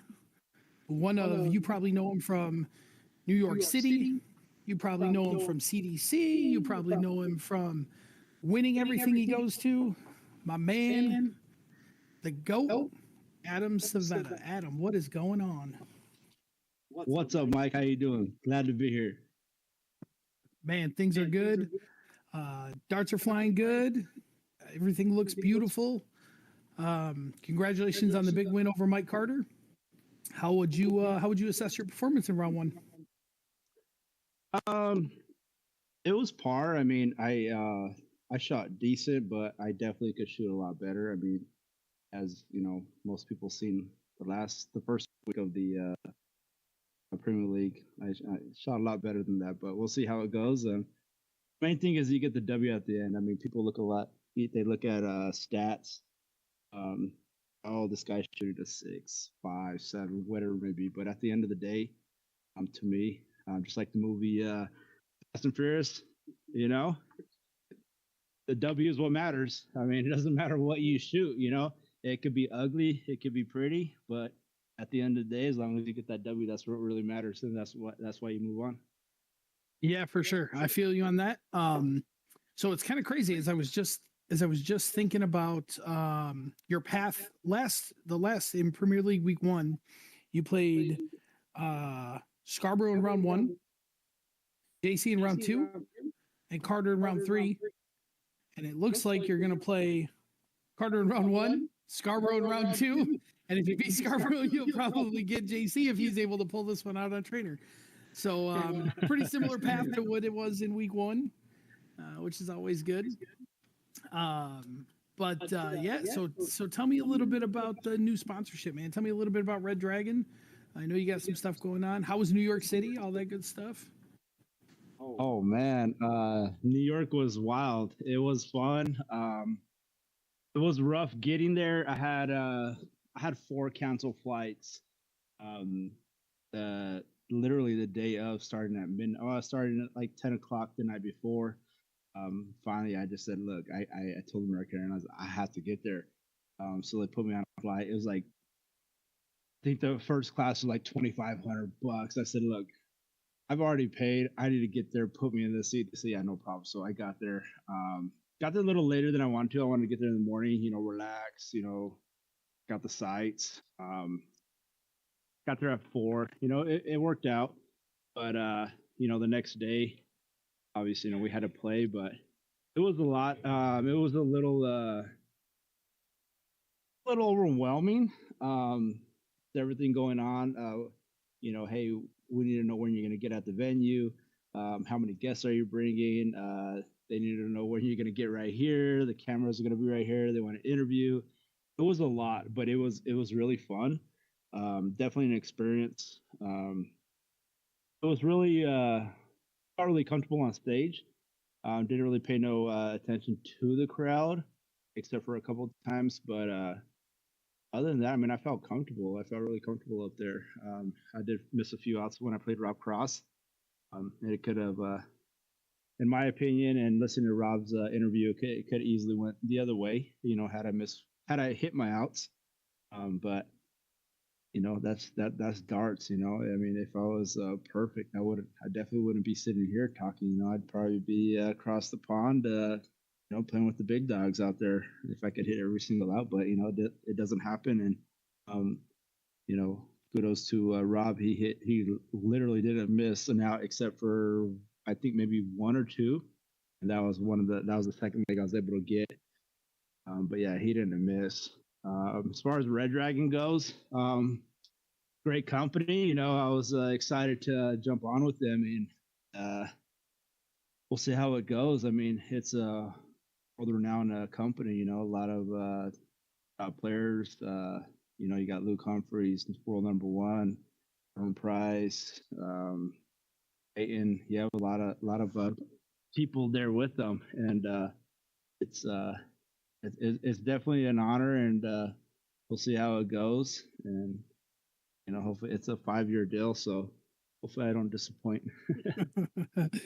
Well, that's good. Well, I can let you know right now that at least in round 1, you did not disappoint Red Dragon. So I just got your stats passed along to me. Your cricket average for round 1 was 5.64, and your 0-1 was 39.83. Almost 40 points per dart in split bowl. That's pretty impressive, my friend.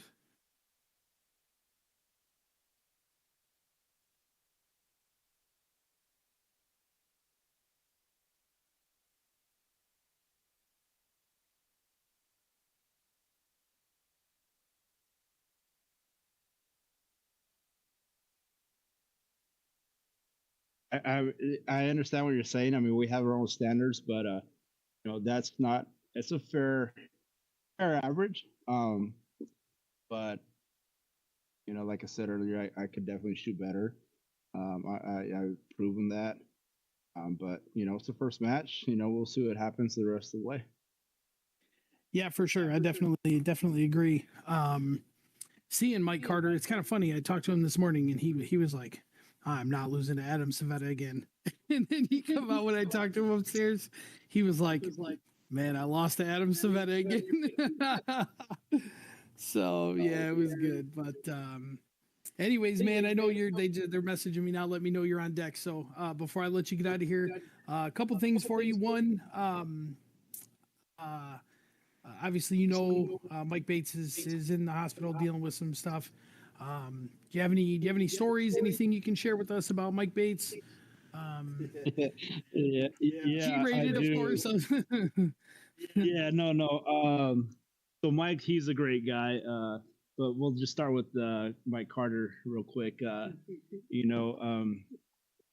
like Carter. He's a great dude. He just, a lot of the dart game. It's a lot of how your mindset is. So if you could control your mindset, before you even get to wherever venue or building, bar, whatever you're playing at, you're already a step ahead of the game. You have to have a strong mindset, because if you're losing and you have a weak mindset, you're already kind of, telling yourself, I'm out." I told Mike on the first week that we played, I said, hey, you just control your mind, you'll be all right. He's a great shot, but he's his own worst enemy. But back to Bates, it's terrible what's going on with Bates. Nobody wants to see that. Bates is a great guy. He does a lot for darts, both steel and soft. He's given me a couple of chances. There was a time when I first started playing darts. I've only a few people know this. Now a lot of people probably will. But when I first started playing darts, I was a real hothead. I lose, and I get pissed off. Got my darts on the table. We were playing a state tournament here many years ago. And it makes myself sound so old when I say many years ago, but I'm really not that old. But I started playing when I was 17, so that was over a couple decades ago. But I was playing in the finals, and that's when the old school no door, I don't know how to pronounce it, but they had they didn't have the wire, razor wire. It was the round wire. But my darts kept bouncing out, and I got so frustrated. Long story short, I'm losing. Walked towards the other side of the bar, kicked over a chair, flipped over a table, Went to the bathroom door. That's when they had the old school like saloon bar doors that swung open. Ripped that off. Walked out of the bar. Kicked a hole in the wall. And my partner back in the day was Nick Rivera, great shot. Me and Nick, I don't think I've ever had a partner like Nick. You know, when I'm off, he's on. When he's off, I'm on. We just had that great chemistry. Like we just blended well together. But he asked me to play in the Wild West here, back, you know, when all that when I, you know, lost my marbles back there. But I said, hey, I told him, I said, I really don't think I could. I don't think I could walk in the bar anymore. You may want to ask Mike if I'm allowed back.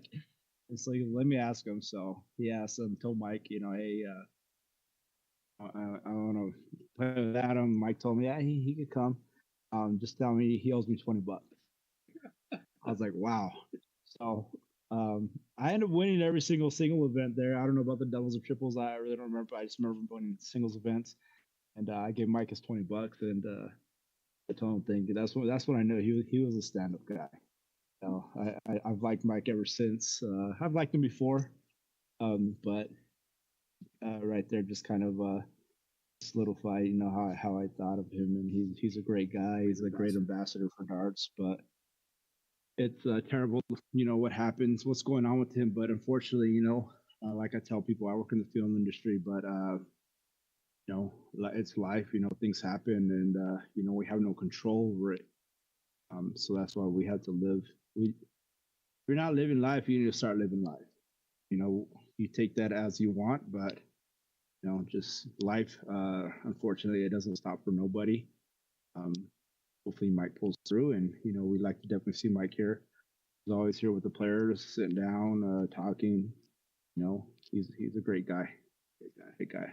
For sure. Yeah, definitely. It's definitely a funny story. Oh, that's good. Yeah. All right. So one last thing I got for you before you head back upstairs to get ready for your semifinal. My man Nick DeShera was on earlier. He was chopping it up with me. We were talking, and he gave you a nickname, and I need to know what you think of that nickname. He said, I said, hey, Adam joined me in the booth, and he said, oh, Mr. Shiny Head. Yeah.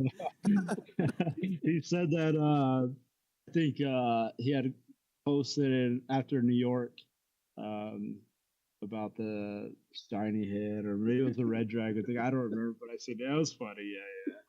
Oh, I mean, yeah, dude.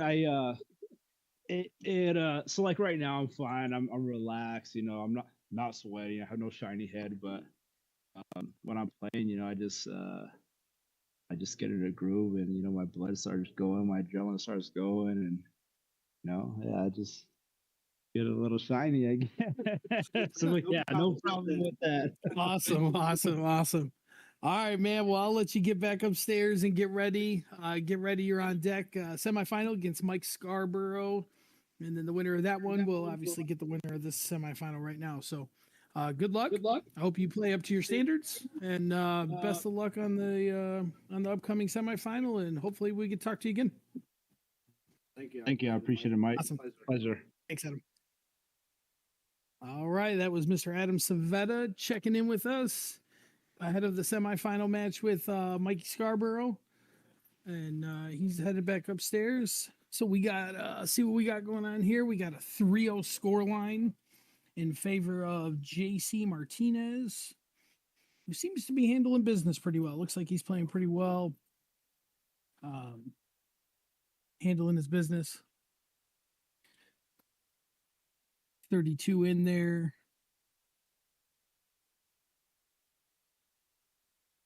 Be nice to see Andrew Trainer get a little confidence here, put a big shot on the board, and what a monster. There we go. Big 140 there for Trainer. That's good. Keep him in the game, get a little confidence, and see if he can't steal one of these legs.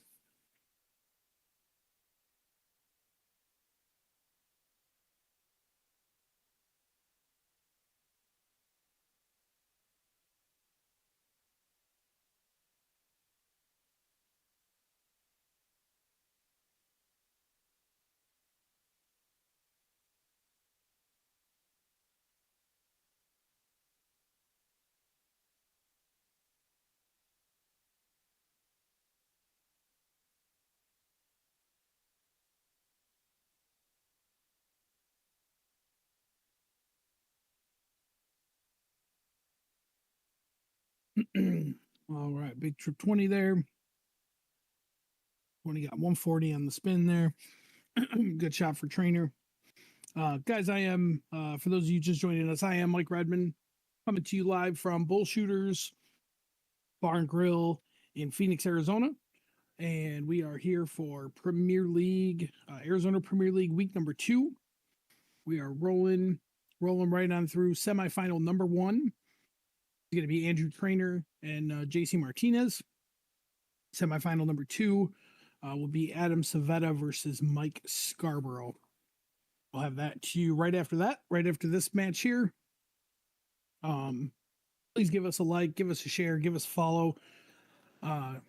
Check us out, Purple Punch Productions on YouTube and on Facebook.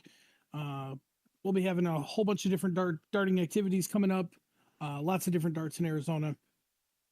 Streaming is even as small as local blind draws that we do, things of that nature. So try to bring you as much darts coverage as we can. Doing a pretty good job of it right now. So like I said, give us a like, give us a share, give us a follow, and check us out on YouTube. As we sit right here, 188 for trainer. Let's see how we tease this up.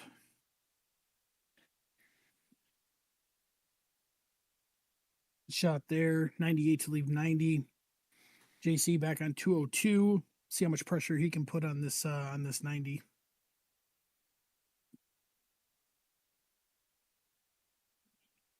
Not a whole lot of pressure. Be interesting to see how trainer attacks this 90. I think I fancy the triple 20, double 15, single 20, triple 20, double 5. I think the 20s route is the way to go. Double bull. Ooh. Single bull on the wire to leave 25. See how JC goes at this 144 here.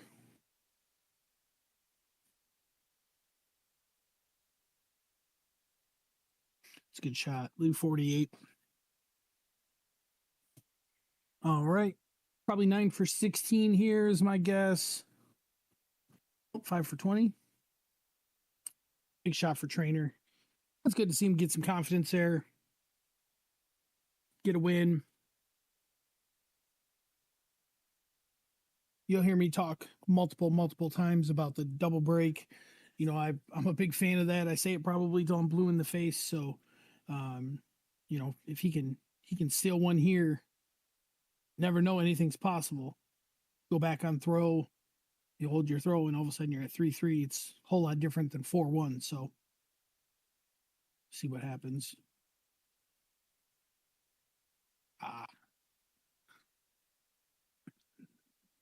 3 darts not getting in.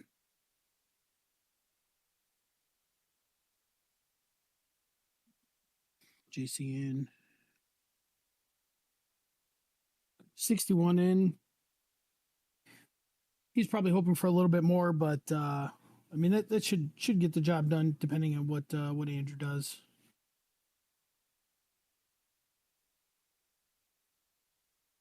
Big 93 in there for trainer. And both off and running.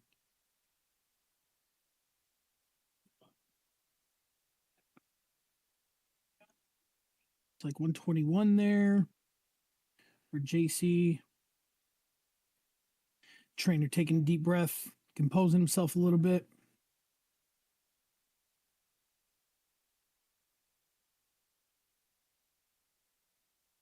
I think 85 there for Andrew. I think he might be a little disappointed coming back with hitting the first start triple 20 and not being able to follow that bad boy in.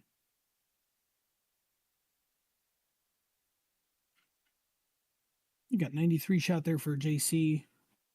So we got 4-2-6 playing 5-2-3 here.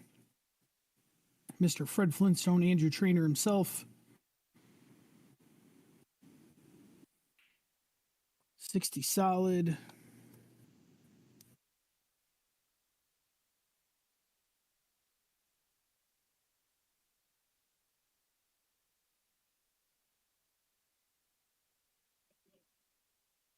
Another 85 there. So I think both these guys are playing a little under their standard, under what they would consider to be their standard. Got Andrew Trainer averaging 19.83, and then we got JC averaging 24.00.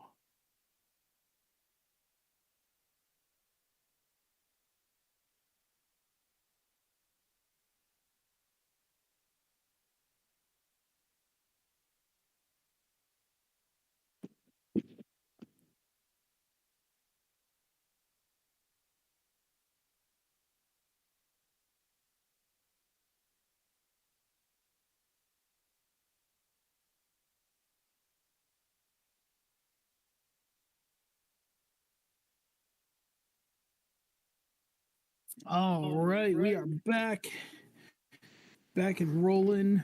I got a special guest here with me, Arizona darts legend, USA darts legend, bunch of time Team USA, bunch of first places. He's won all kinds of stuff all over the place.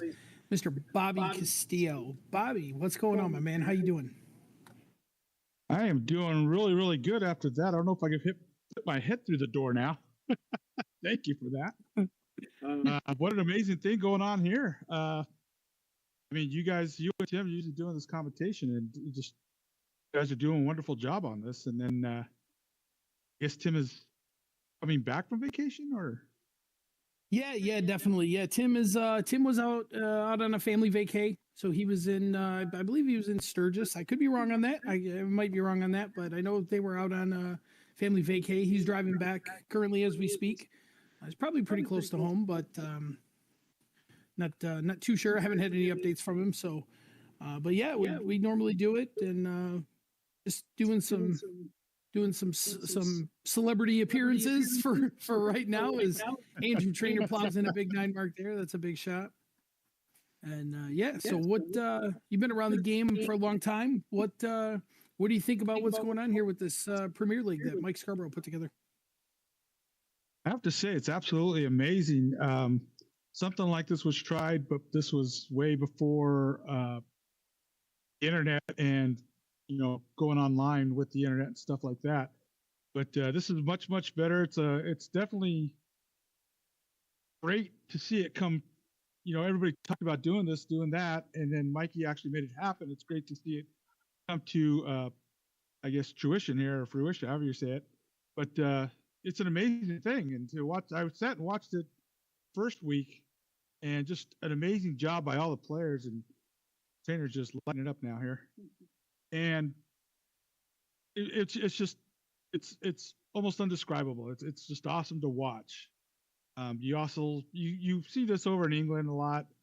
They do a lot of online stuff there, but it's great to see in America somebody actually come up with like an online league people can watch, aside from just having a camera on a board. Have a camera on a person. You have some commentation going on.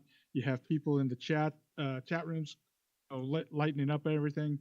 It's just an amazing thing, and I think it's just a great job by Scarboro and friends. Yeah, I definitely agree. Mikey's put together an amazing field of players, an amazing event. Kelly Weiss had a lot to do with this as well. So as we shout out Mikey, we shout out Kelly. But yeah, they're put together this deal, and it's taken off. So it's been pretty good. Things are really good. Obviously, as you know, Adam Seveta won week 1. What do you think about his chances to go back to back? I think they're very good right now. Adam is what you call like a tournament mode. He's practicing a lot. He's playing a lot. He's playing internationally. He's playing soft tip, steel tip. He's just kind of really focused in for doing all that, the traveling and touring he's doing. And then, he had the break time up there playing, oh my God, where was it? New York? At the, oh God, now I've got numb here. But either way, yeah, just Adam's doing great. And he's got that new contract going on, Red Dragon, and it's just awesome. He's doing a great job, and I really think his chances of back-to-back are strong. But you never know with JC. He's just such a competitor.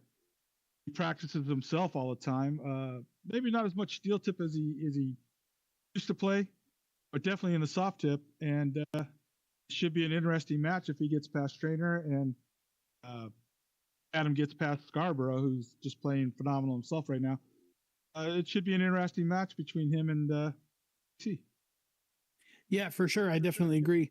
One of the things that I talked to Adam about when he was down here was the possibility of playing against basically running through the exact same lineup that he went through the previous week. Was he played Carter in the finals, he played JC in the second round, and then he played Scarborough in the first round. And that the way it would be trending is he's played Carter in the first round, Scarborough in the second round, and it, kind of where we're sitting, JC up 4-1 here, he would get JC again. So it's kind of the same exact same lineup that he played in week one, and just his familiarity with the players and things of that nature. And he doesn't seem very phased by anything really. He just seems like he's super focused and just ready to go. Yeah, he should be. Like I said, he's definitely practicing playing a lot right now. It doesn't matter who you put in front of him. He's always going to play tough. He's not one of those guys that they'll lull for 3 or 4 games. They kind of fall asleep in a match. He's always concentrating every dart, everything he's throwing. He's aware of everything that's going on around him, as well as concentrating on the board. So he just overall his focus is so intense that he usually doesn't mess up very much. And he's a very, very tough opponent to play. I've played him a few times, and I've been fortunate to win more than I've lost to him. But nowadays, I probably couldn't even hold a candle to him. Yeah, it's funny. John Gray was down here earlier, and John's an old school player as well, and he pretty much said the same thing. He's like, man, I've taken a lot of money off Adam. And then he come back and said, I wouldn't even come close to Adam right now. But Adam went to New York, and he performed really well in New York. He represented really well for Arizona, so it was good to see. Looks like our players took a little break here, try and see what's going on, maybe a little bathroom break. So while we got a break in the action, I'm Mike Redmond. I'm here with Purple Punch Productions, and I'm here with Bob Castillo, and Bobby is a very, very well-known Arizona guy. He's been all over the country played for multiple Team USAs, things of that nature. So, Bobby, as we know, Mike Bates isn't doing so well. He's in the hospital. Sounds like he's in really good spirits. Sounds like he's doing a lot better now. But, this tournament was supposed to be held at Sage and Sand. We decided to move it over here. To kind of support the Bates family and everything that's going on right now. So I've asked everybody that's come on, do you have any good Mike Bates stories you can share with us that are G-rated and appropriate? I tell you, Mike Bates has been such a name in darts. I mean, he's a member of the National Hall of Fame for darts. He's the only person from Arizona to be in that. He's not only in as a player, but also as a promoter, sponsor. Funny stories. I mean, there's so many. They are such of an adult nature. You really don't want to comment now. But I simply will say this: you cannot go on a night out of darts without Mike's name being mentioned at least 10 times in the night. He's just such an amazing person. A lot of people don't realize, but he's also, a former Major League Baseball or the former baseball player. He's the only guy to be drafted 3 times in the first round. You can look that up. He just to know Mike, he's just such a personality that is out there, and will probably one of those guys that won't be forgotten anytime soon. He's out there. He's the reason why darts is what it is today in Arizona. He's sponsored many players, internationally and nationally. He's one of Dave Fatum's first sponsors and Adam's first sponsors. He's one of my first sponsors. He's just always put his name out there as far as, hey, this guy's looking for somebody to get known, to become known in darts, well, just have him mention my name and I'll be okay. Mike would always say, and that player will be known within about a month. And sure enough, you just say, hey, Mike Bates this, Mike Bates that. Boom, everybody knew who you were talking about right away. It didn't matter if it was here. It didn't matter if it was you go to the East Coast place, the West Coast place, even over in England, everybody knew who he was. In Germany, I was surprised. I went to Germany and they knew who he was. It's just an amazing thing. I mentioned Dart Master or Mike Bates. The American likes to drink a lot. Yeah, that'd be Mike. Never saw the man without a Coors Light he didn't like. Yeah, he did love him some.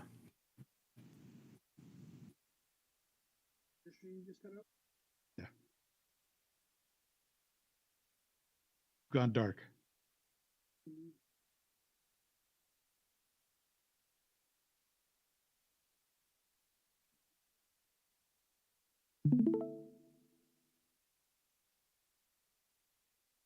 We're back again. We're back. We're back and alive. Had a little stream cut out there for a quick second, but we're back and rolling. So Sunspots. yeah. Yeah, I mean that's good stuff. Yeah, Mikey was one of my one of the first people I met when I moved here. And to say I was welcome with open arms is just such an understatement. Like he came in and he was like, let's have a beer and play some darts, and he was kind of getting over the little bit of the yips that he had at that point in time when I came in, and now he was back to pretty close to being back to normal. So yeah, I just visited him in the hospital last week, and he was looking better. He was feeling better. I know he had another procedure done, and they came out like positive of good stuff, but it wasn't 100% of what they wanted. So he's back to being there. I'm sorry, the display's like jumping around on me. Try to watch the match and talk. But yeah, he's doing much better than what he was before he originally went in. Big shout out trainer there. Yeah, it's good. That's good to hear. Yeah, we got a battle here. JC's up 4-2. 2 banks and a slash on the 16s there. 52-point lead. So trainer can't really close the board down, but it might not be a bad shot to go into the bull 4-2. It might not have been a bad swing shot there. Yeah, he tries to play where he's up, but it's like every time he gets up just a little bit, JC's right there to close the door on him. His strategy is just pretty much whatever you do, I'm going to do it better. Yeah, I noticed that about JC, and he does it better than a lot of people. He's been smashing the board now for a very long time. Big 5 mark there for trainer, kind of keep himself in it a little bit. But JC shooting 5.33. Probably going to close this down. Yeah, he's trying to close the door now, and the Bulls are the only thing left, and you're probably not going to catch up on the Bulls unless you shoot 6 of them right now. He's getting a little frustrated. He's doing the first one at 17, trying to close out.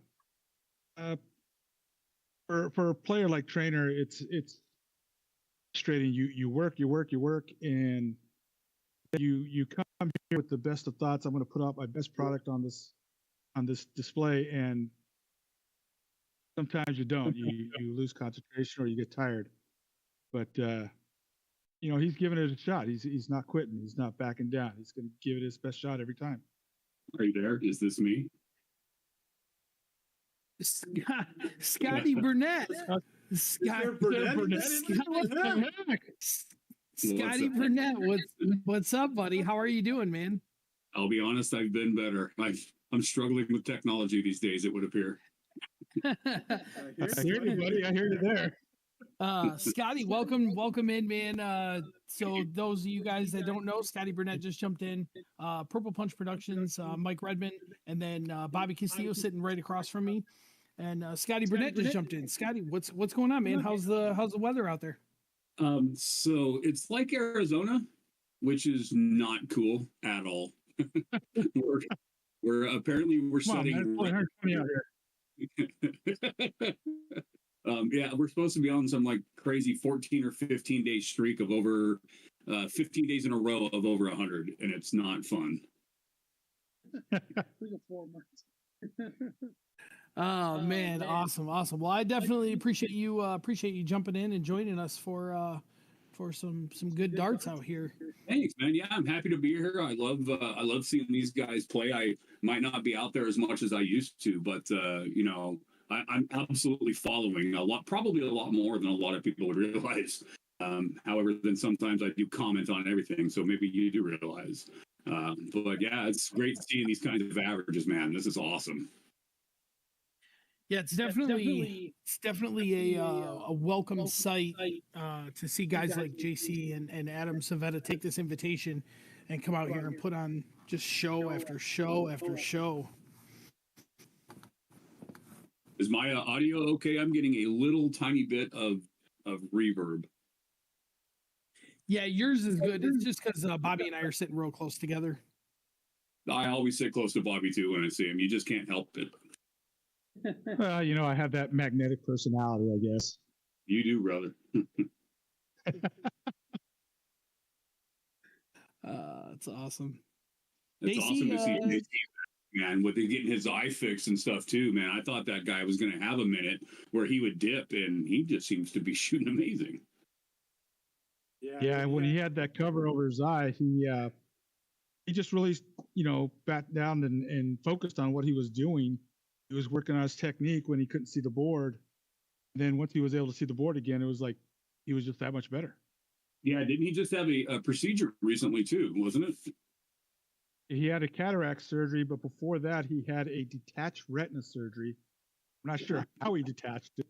Who ticked him off that he got it detached for him, but but I mean, he hasn't lost a step. If anything, like he might even be shooting a little better. That's what I said. He definitely focused more on technique, release, basically just, the little knickknacks that, most players at his level, it's not a big thing to fix. It's just little things to fix. And he came out a much stronger player. Yeah, I agree. Oh, just missed it. And let's be honest, he's absolutely dialed in right now as well. So he doesn't miss a whole lot anymore. And when he had that, I felt like he played like he had the eye patch over him when he played at Arizona Open. And I swear I seen more 6.75s from him when he had that eye patch on than I think I've ever seen from him. Yeah, I was on the receiving end of a couple of those that weekend when he had the eye patch on. And it's a humbling process having that kind of an average thrown on you, even more so when, somebody's doing it with literally one arm tied behind their back. So, yeah, it's really good to see him still up there kicking butt. Absolutely. All right, so catch me up here, fellas. What's our score line right now? It looks like 6-2, JC. Yeah, we're at 6-2, JC. Bear with me, Scotty. We got a little internet issue. Got a little internet issue going on. Happened earlier too. I thought it was just me. No. Yeah, so we're at 6-2. JC's off and firing. So this is semifinal number 1. Semifinal number 2 will be Adam Seveta and Mike Scarboro. They should be up here. They're on deck, so they'll probably be up here in the next maybe 15, 20 minutes, maybe 25-ish minutes. Yeah, these double ons can be a little testy sometimes. It's crazy. You think, oh, it's soft tip, it's a huge double. Well, when you're playing against somebody who's putting up averages like JC is, it's crazy how tiny that double gets when you need to hit it to get on. Yeah, we were talking about that earlier. I was talking with Adam. He shot like 39.7 in his last round, and when he did, he was like kind of not disappointed, but a little. Yeah. I guess he's just like, man, I can play better, and I'm like, man, you shot 40 points per dart. 40 points per dart in a split bowl 701 setting. Like that's a ridiculous number. That's pretty good for full bowl. Let's not kid ourselves. That's pretty dang good for right.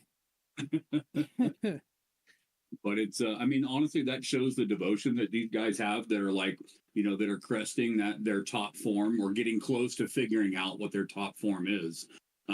It's Right. you're never satisfied. You're always hungry for more because you feel, even if it's only a dart or two that you may have missed in any given match, there's always more out there that you can get. And I think that's what compels people to keep putting the effort in to get better and better and better. Once you figure that out, man, the ability, honestly, it's the easy part. It's getting that right in your mind.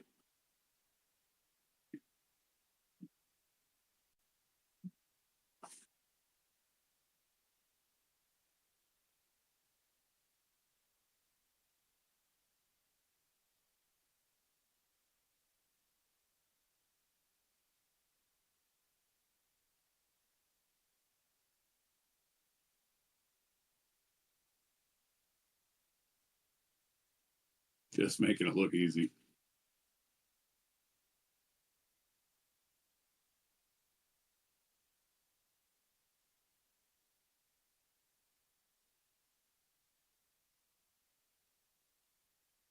I'm not sure if I've lost audio.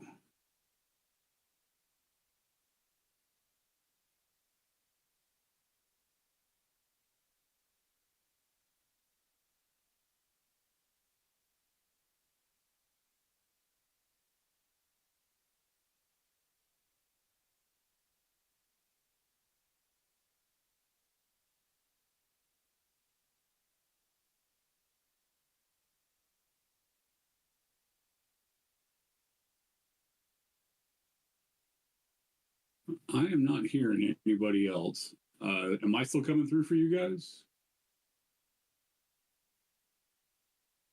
Yeah, Scotty, I got you, buddy. Sorry, bear Oh. with me. Right, No, you're all good. Work through a little tech. All right. I think we're back up and running now. Okay. Okay, I can hear you now. Sorry, a little technical difficulties there. No, I get it. You got to haze the new guy a little bit. It happens. That's awesome.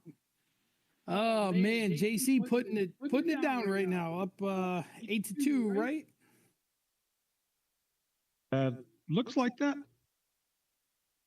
It says 7-2 on the thing, but I think it hasn't changed yet.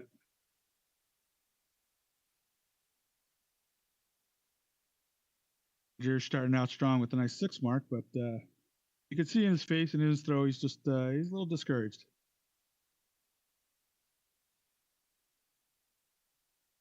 It's a Yeah, big for number sure. to be down on. Yeah, for sure. Exactly. It's a big number to be down on.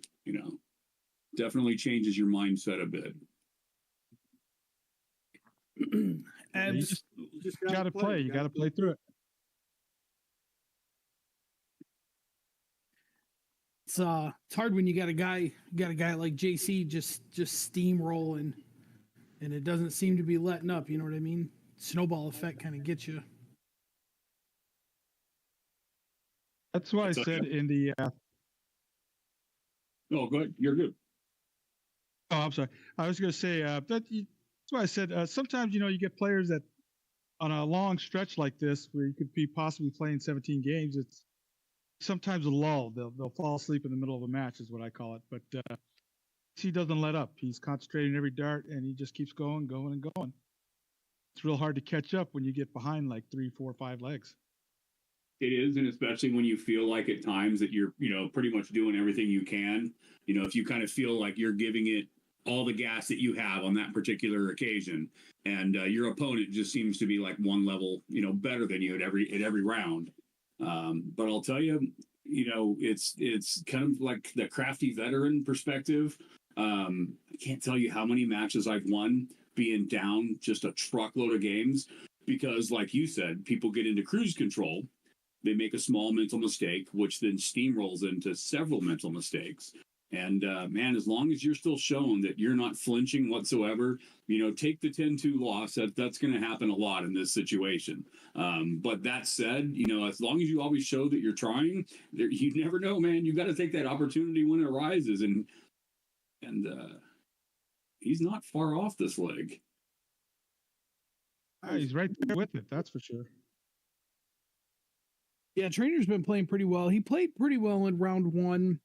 I don't think it was his best performance, and I think he was pretty upset.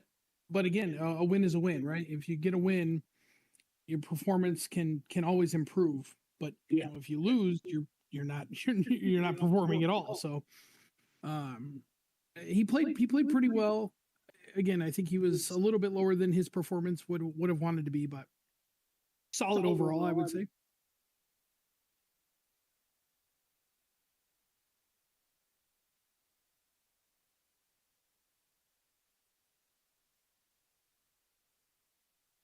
Trainer does here. It's a critical shot in this match. Yeah. He just swapped over to that other corner.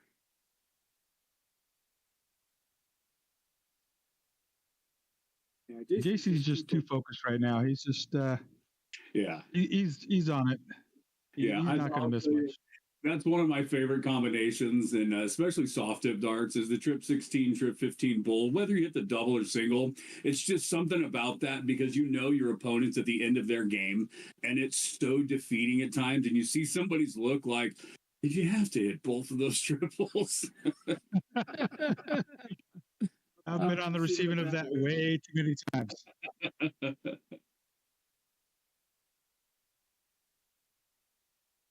And it should be, I guess now it's 8-2. Oh yeah, I guess it was. Yeah, so we're at 8-2 now. JC's on throwing for the match. Back against the wall. Got to win 7 straight if you're Trainer. It's a tall task to ask for when you're playing against anybody, let alone somebody with the talent of JC Martinez too. Yeah, you just got to keep playing. I mean, it's you fall behind, but don't give up. Never give up. You never know what could happen in a dart match. I mean, I've seen the worst, probably the biggest hold I ever saw on the world stage was probably Phil Taylor when he lost to Raymond Van Barneveld. He was up 5-1, and Barneveld came back and won 5 straight sets, not just legs, sets, to beat Taylor for the World Championships that year. It was an amazing thing. Went down right down to the 11th leg, a set. Yeah, it is. And just looking at Trainer's demeanor right now, I mean, the guy's still up there hitting triples. He's not chucking darts. He's not mailing this in, even though he knows, it's likely going to go JC's way. And that shows a lot about somebody's character, because sometimes you're going to have to take it on the chin when it's, somebody's day is a little better than yours. And if nothing else, I give him a lot of credit for the fact that he's still hanging in there trying to win legs. And that's, that's all you can do at this point. Yeah, I mean, realistically, like, just like Bobby was saying, it's one at a time, right? You're not going to win 7 in the next 10 minutes, but you might win 1 in 10 minutes. And if you know what I mean, and then you might win another one. And then you know what I mean? You kind of just let the momentum go. But like you said, it's a confidence thing. He's not chucking darts away. He's, he knows it's probably looking like it's going to head JC's way, but he's still averaging 5.0, which is nothing to sneeze at. So.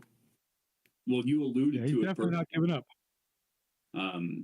Apologies for interrupting. You alluded to it perfectly there. Is you can't win all 7 games right now playing this one game. You have to take them one game at a time. You're like, you know what? I'm going to put my foot down. I'm going to win this leg. You win that leg. Okay, I'm keeping my foot down. I'm going to win the next leg. That's the mindset that gets you through those huge variant score lines. So yeah, you nailed it perfectly there. You got to take them one leg at a time here.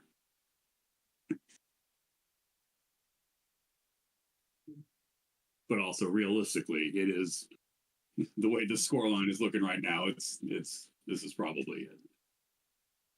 Yeah, I would fancy JC to poke 3 bulls here and get himself out of here. Maybe getting 2 darts. Oh yeah, no bother. Well, that's a 9-2 scoreline for us there.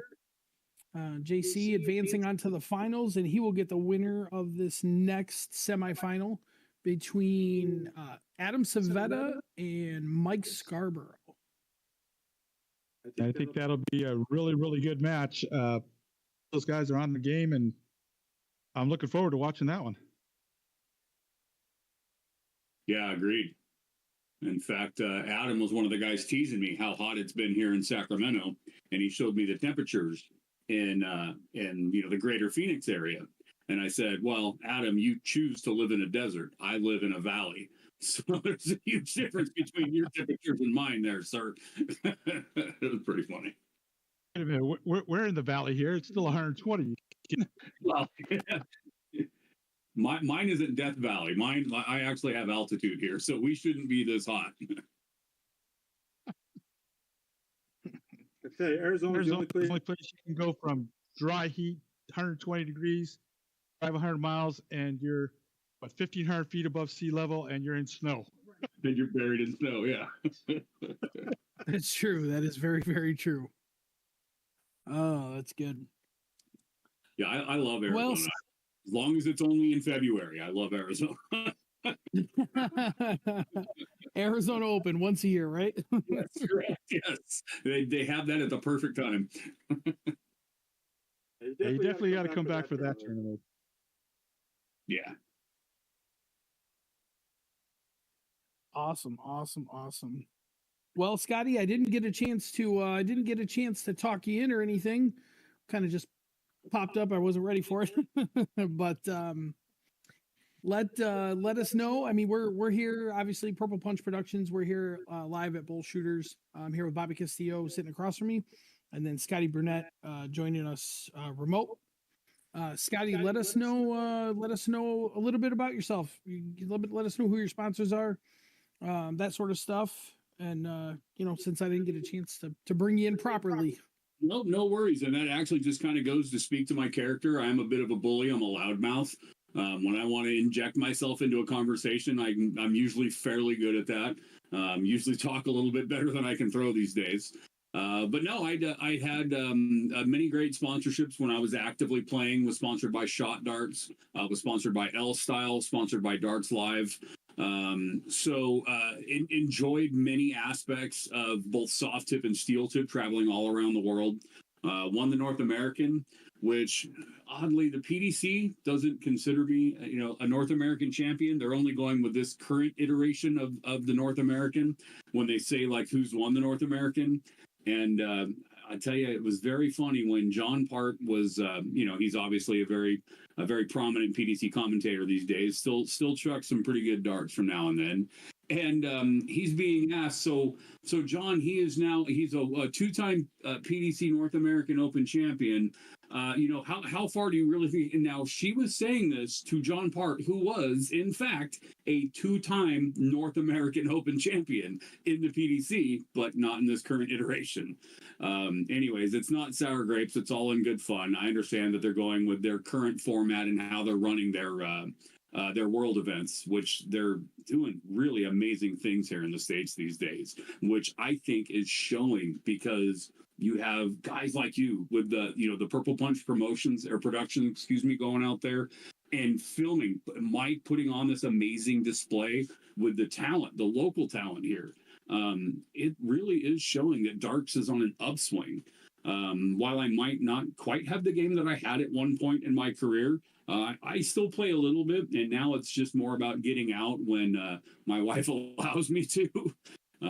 Arizona happens to be one of the locations where I tend to like to go. It's close, and as we mentioned in February, the weather is amazing. But I'm actually playing a soft tip league again this season. I'm playing a couple nights, and our finals will be in August up in Reno. So I'm enjoying throwing darts here again. So, not to say I'll ever make a comeback per se. But yeah, I've been on many award-winning Team USAs, all throughout Asia, been all throughout Europe. Probably obviously the biggest title is going to be the North American. But that being said, now I'm really just a big fan who happens to have a little louder voice than some because of an old fan base. And you give me 5,000 people that subscribe to my Facebook channel, and I'm going to talk a whole lot. That's awesome. Well, I want to touch on something you just said a few seconds ago because I think it's important. I've had a lot of guests on today. John Gray was on with me. Obviously, Bobby's on with me. Adam Seveta has been on. One of the things I want to touch on is you mentioned a lot of the local talent that's on display here, and one thing that I have noticed is how advanced the game is compared to when I first started playing. When I first started playing, if you were averaging 3.5, like you were pretty good. Like that was a solid average. And now it just seems like 3.5 probably won't win you like a level 2 or 3 in anything you play in. So, coming from a guy like you who's, seen a lot of darts, played a lot of darts, what do you think the game is like now compared to what it was? So I had this theory years ago. I mean, many, many years ago, and it's kind of like how a large vessel displaces water. And that's kind of like what talent does. When you have somebody for whatever reason is, just on fire, they have their A game, 9 out of 10 nights, and you're displacing so much water, it elevates everybody else around you. Otherwise, that guy is just going to continue to run through people. So some people just instinctively may not even do it like intentionally, whether they're working harder and they realize it, or they're working harder and they don't realize it. They're actually increasing the talent level because everybody else around those couple of guys who are throwing fantastic is pushing to get better because they don't want to keep losing to that same guy all the time. So Arizona is a perfect microcosm of what happens when you have a couple of guys who really start showing what they can do, and everybody else around them goes, man, I think I can play pretty well. I might put an extra half hour, an hour of practicing on this and see if I can't, make a dent because I'm kind of sick of losing. So I've always used the boat displacing water, raising talent around you thing for a lot of years. And that's kind of what I think how that happens. It's, one guy starts the trend and everybody else is like, nope, anything you can do, I can do a little better. And that's where it comes from. Yeah, definitely. I definitely agree. It's definitely crazy. It's how advanced the game is, how evolved we are as a dart community now. So, looks like Adam got us on the cork here, got us off started with a 105 in. This is semifinal number 2. The winner of this will play JC Martinez in the finals. What do you guys got for a scoreline? Give me your prediction here. I'm going to go ahead and say at least 5 for Seveta. I'm thinking this is going to come down to the last leg. There's a lot of talent between these two, and in fact, the dart fan in me really hopes this comes down to a last leg. But worst case, I think we're going to be within about 2 legs of each other. I don't know that I'd go so far as to pick a winner at this point, but I think we'll be within a couple legs of each other. I like it. Well, the dart fan in me has not seen a last leg decider in almost 2 weeks of darts now. So if we get a last leg decider here, I would be absolutely thrilled. Oh, that's been far too long. We need to see a last leg decider now. We've spoken into the universe. It's got to happen. Two things I said earlier. We haven't seen a last leg decider, and we also haven't seen a 170 on stream yet. So I would love to have one of those as well. So now that I have you all right where I want you, where you pretty much have to listen to me, please to be giving me your opinion on what everybody loves doubling in this format on the 20. Are you a fan? Are you not a fan? Do you have a favorite double? Kind of where do you lie on that? We play leagues in the Masters leagues. It's usually double in, double out. So most people will go on the 32 or the 38. I don't know why the 38. Mine has always been the double 20, and it's always been a favorite shot of mine is to go double 20. I prefer that over 32. I have no idea. It's just I'm more comfortable with. Yeah.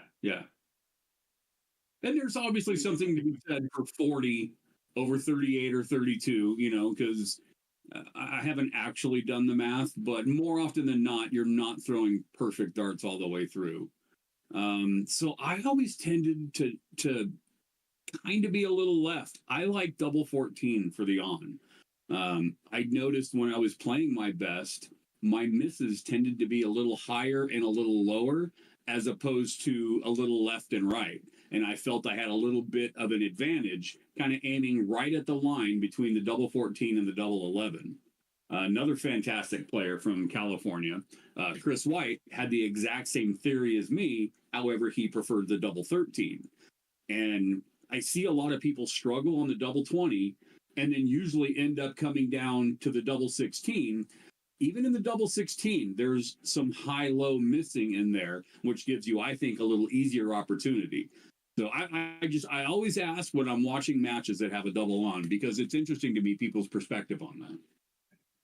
Yeah, I think for my personal opinion, I don't know if it's just the angle of the board, how it sits, but I'm a big fan of the 36, the double 18, and also the double 12, the 24. Those are probably my two favorite doubles. So if I was going on, I'd probably go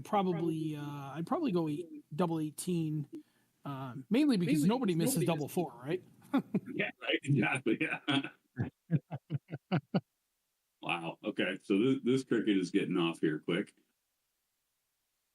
Adam right back with the 7 mark after Mike opens up with a 5 mark. They're a little board mess up there.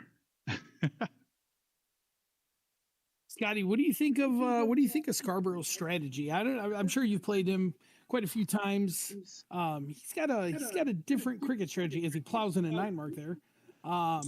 He likes to close first.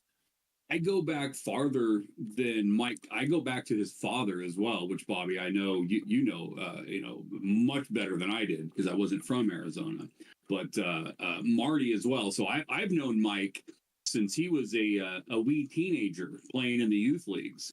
And I'll be honest, there was another player out of the Arizona area, David Fathom, who has a bit of an odd cricket strategy as well. And cricket strategies, it's a lot like, and I've actually heard David say this, it's more like chess than checkers. The best 9 marks aren't always the 9 marks that you win with.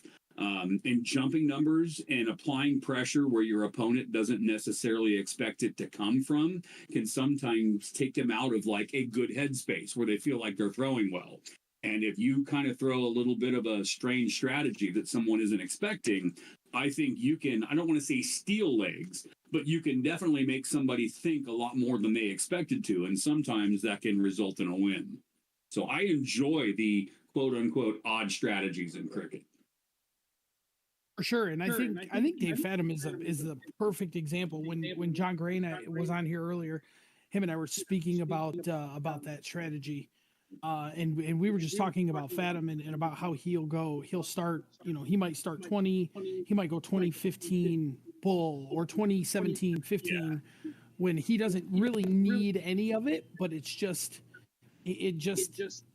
plays with the mind so much, and he's so good at it that before you know it, you look and he might be 160 points down, but the whole board's closed and he's got 5 numbers open.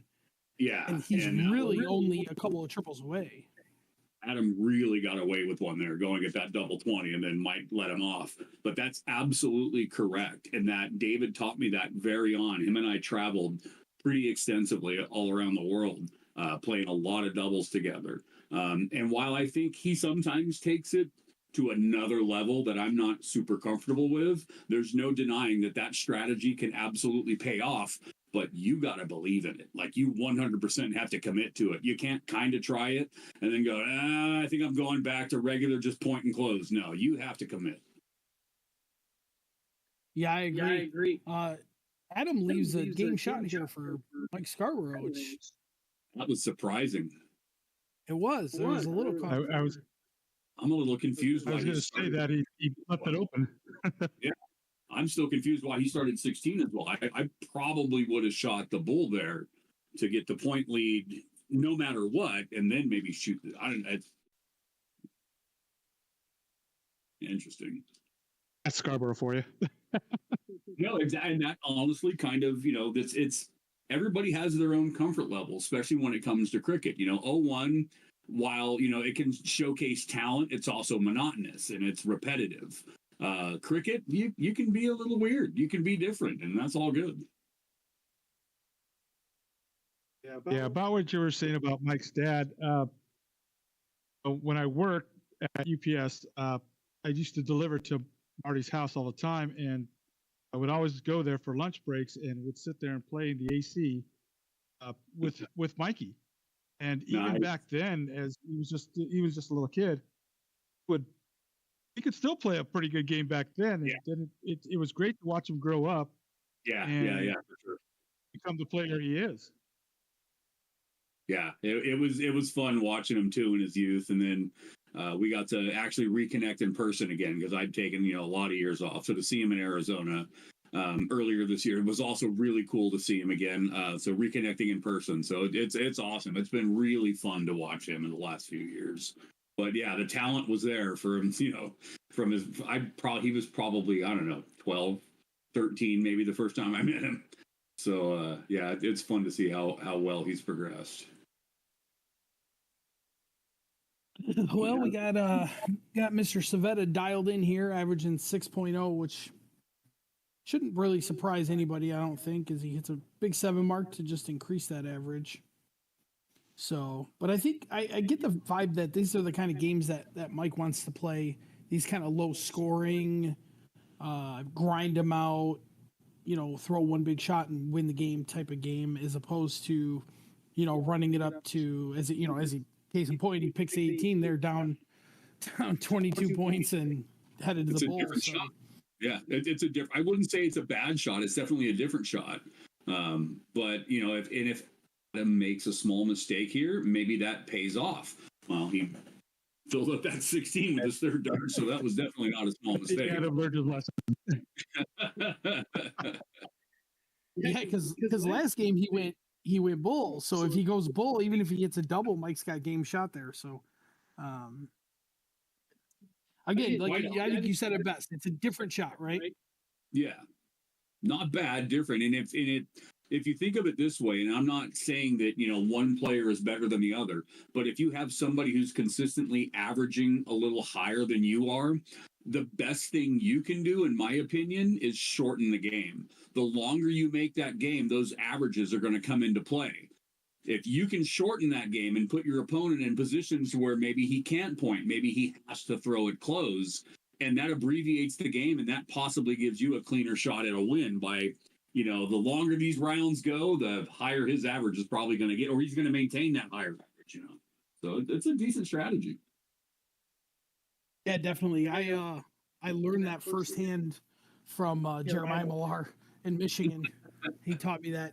He's like, if you ever play me in a last league decider, you better pick 301 because if the game extends, you're in trouble. That's a pretty good open right there. That's not too shabby. Yeah, that's good. That's so I don't know if you knew this or not, but last week we had 7 instances of people coming in 160 and then coming back with 180. 7 times last week. I did not know that. Wow. That's an amazing number, really. That's so much fun. Adam was responsible for 4 of them. I will full disclosure. He was responsible for 4 of them. But Mikey played, I think it was against Adam. Mikey came in 160 and went 180 and then missed. Wow. I mean, I think I remember that. That was a pretty good one. How everybody's playing, like it's a matter of time before they start dropping. I want to say regularly, but I'd say fairly regularly on a soft tip board, just because, the triples and doubles are a little bit bigger. That said, it's still an incredible shot to hit. It's not easy. It's throwing the quote unquote perfect game on a full bull board, so much easier to do than doing it on a split bull, type of match. But once somebody drops like the big one, then everybody's going to be one-upping everybody, and I think we'll see a few of them here soon. Yeah, I mean, you're not wrong. I mean, it's got to be coming, right? Because just the way the game is evolving, it almost feels like 40 points per dart in a split bull setting is not far away. As, that as Adam is plows in another. Yeah, that's on there.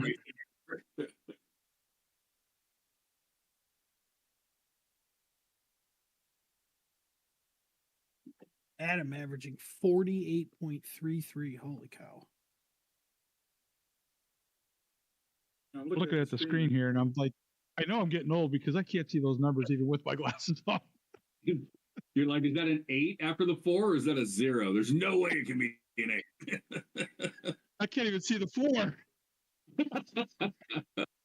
All right, for the double. Oh, buries it. Yeah, that's ended with 46.73. That's pretty stout. That's pretty good. Yeah. That's phenomenal on a full bowl game. Yeah. Yeah, that's You know what I mean? Like, by the way. correct. Yeah, that's phenomenal on a full bowl game. So we're playing the split bowl game and he's doing that. It's pretty crazy. It's pretty wild to see. So this is a hiccup. Yeah, here's a hiccup. We need to see Mike jump on top of this.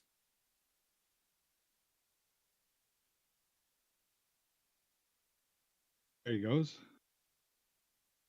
All right. Yeah, I think that's big. That's big for his confidence, right? Like you can't allow Adam to just steamroll you. Yeah, you gotta push back, right? You gotta punch him in the mouth and see if he can take it. And especially against the throw, like this is a perfect time against the throw. You get one, and then you know what I mean. If you're able to hold throw, 4-2 looks a lot different than 5-1 or 6-0. So absolutely, him effectively stealing the open. It took Adam 6 starts to finally get on, and so that could play a big factor here. I mean, if Adam hits big, this is still Mike effectively having stole first. Stole starting.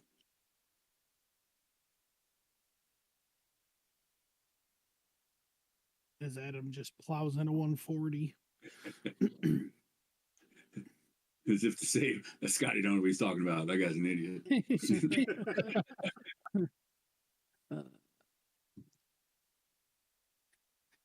Scarborough's really been working on that 20 something fierce. I noticed when I watched him practice a few times, just laying it in there 20 after 20 after 20. I'm surprised he's not hitting a lot more 120, 140s or 180s by themselves.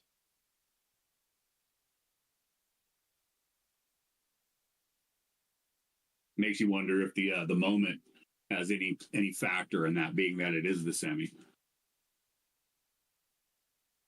Yeah, I was thinking that, and I was also thinking the score line too, right? Like you push a little bit more being down 4-0 than you would if you were up 4-0, right? Yeah, so true story. It's a big shot there.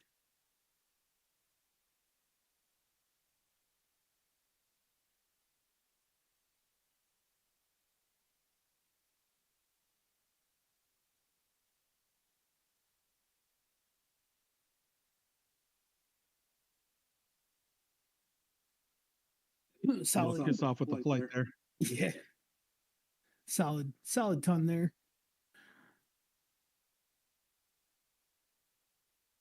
I would be remiss if I didn't bring it up. You asked me who I was sponsored by, and I completely overlooked the fact that I used to be employed by Magic Darts and Billiards, A to Z Darts. And not only did I work there for many years, they also sponsored me for many years as well. I knew I was leaving one out. And I have so much love for John and Kelly, what they've done in the dart community since I believe they opened in the late 80s, if I'm not mistaken. We're one of the first companies to get online selling dart supplies. So not a plug, I promise you, but that was an oversight on my part. So yeah, I enjoyed a very long sponsorship with them as well. That's good. Yeah, they're those guys over there. They do.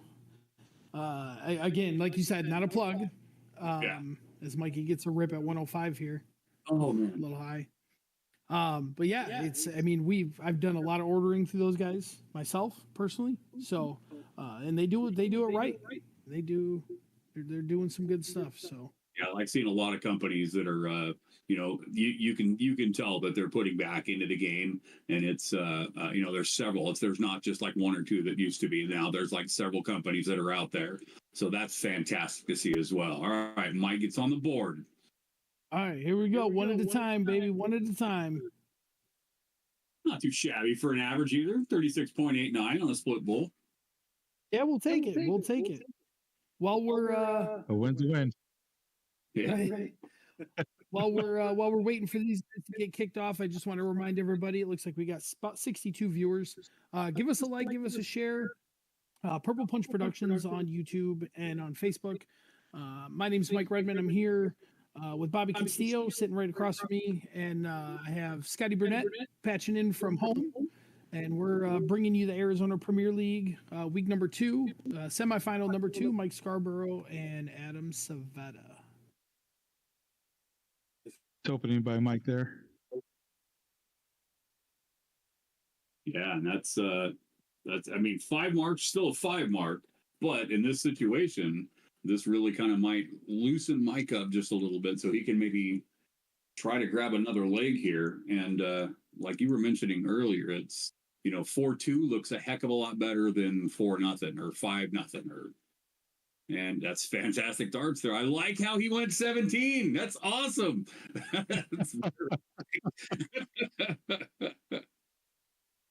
That's the Scarborough for you. Yeah, for sure. But I mean, that's that what we were saying. You jump numbers a little bit. If you're going to do it, you have to fully commit. He missed it, but he was still pretty accurate with his next 2 darts. So Yeah, I think a lot of people, the strategy here would be triple 20 close. But I think I realistically, I think Mikey is such a triple 18, triple 17, kind of move from the board from there and maybe take a look at that point last. His strategy it throws people off. Now it might bite him here because he leaves Adam that big swing shot, but it does tend to throw people off. So I in that exact situation, I would almost exclusively start on the 17 because you're trying to prevent that big swing shot from Adam.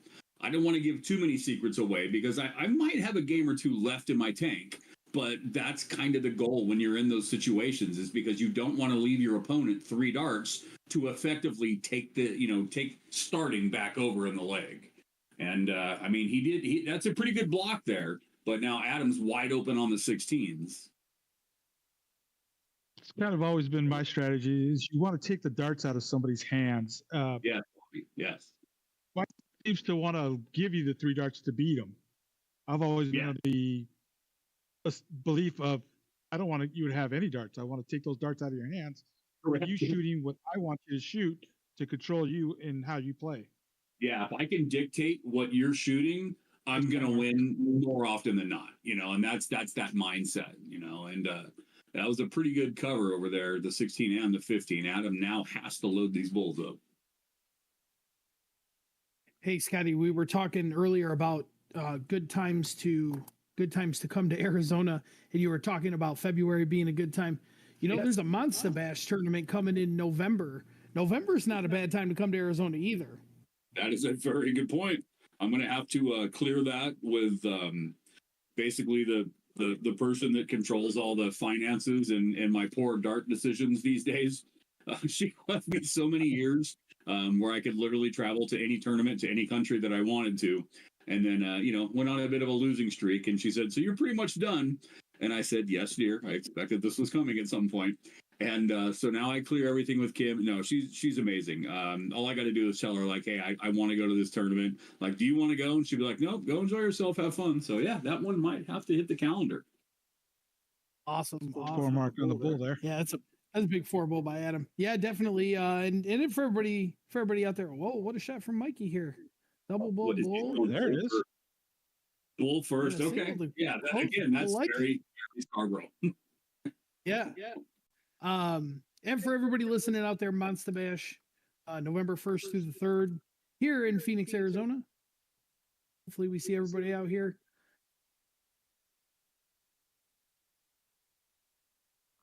What do we got? 4-2 scoreline. Yeah, I mean, this is just like we talked about earlier. 4-2 looks worlds better than 6-0 or 5-1. Yeah, absolutely. Now you're chasing the 9 mark on the 20, which is great. And by the way, the great, wonderful Kelly Weiss coined the when somebody hits a 9 mark around here, we call it a fireball. Just so you're aware, Scotty. Is that right? That Well, is I correct. love Kelly, and in my book, she can do no wrong. So I'm going to wholeheartedly agree. If that's what Kelly wants to call it, that's what we're calling it. Well, that's perfect That, because most people call it a white horse, but it's a fireball. well, that's awesome because Kelly's sitting right next to me hanging out. So Nice.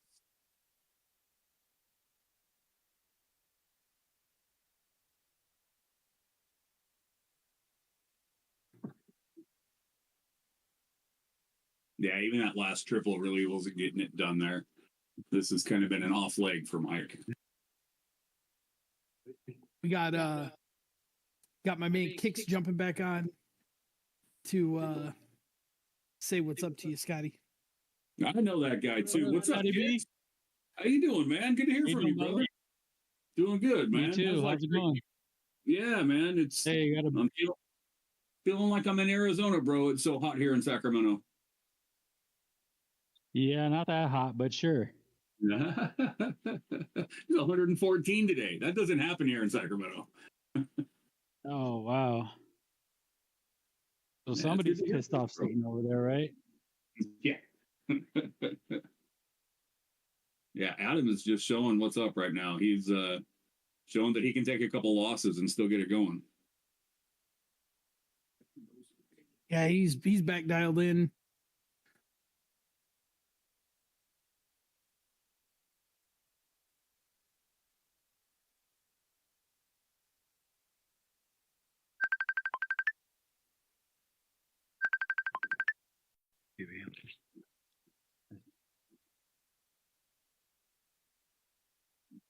You don't want to mute it, right? You're not muted. Okay. I just need a 1, 2. Oh.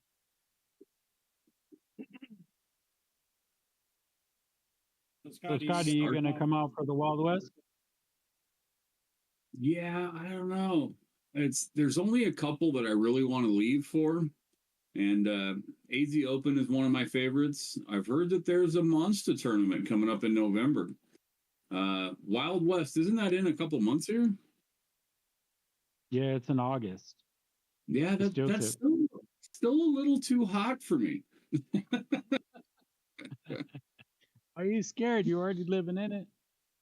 Well, dude, this has been a tough 2 weeks. We got a whole nother week of it left.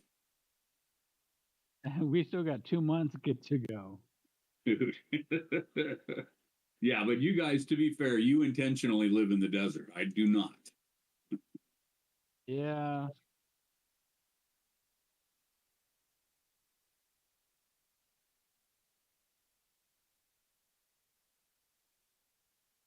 Man, Mike can really kind of capitalize here. If he can put another leg on the board, that kind of flips everything back around.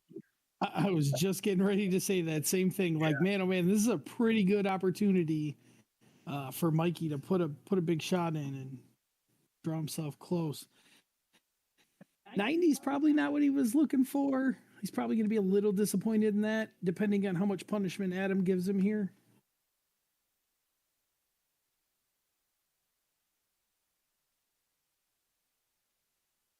That's pretty good. Yeah, nice 140 there. Adam just said, "I'm still here." He did indeed.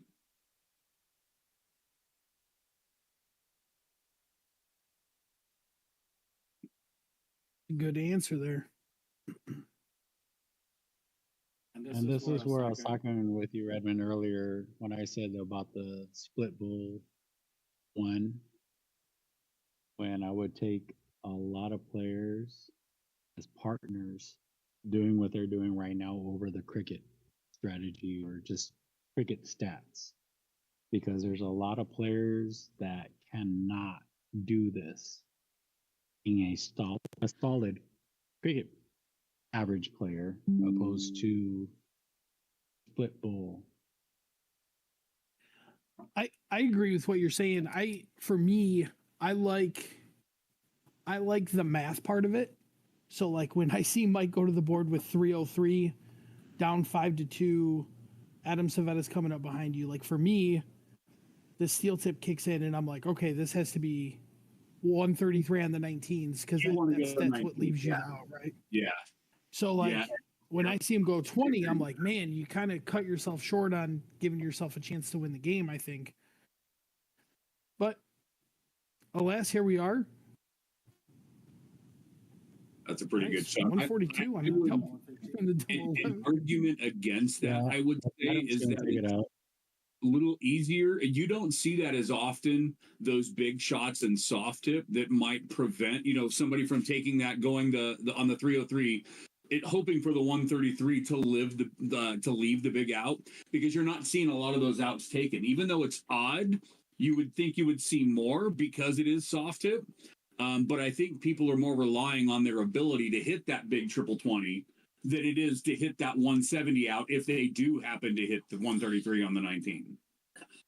Yeah, but yet again, though, it's gonna be you can hit the trip 20, but you also can hit the trip 19 Yeah. and Yeah. some to follow it up. You know what I mean? So if I'm Sure, going to take that shot, it's going to be on the 19s because of the fact that able to do it. Yeah. 20's pretty, but 19's a smart dart.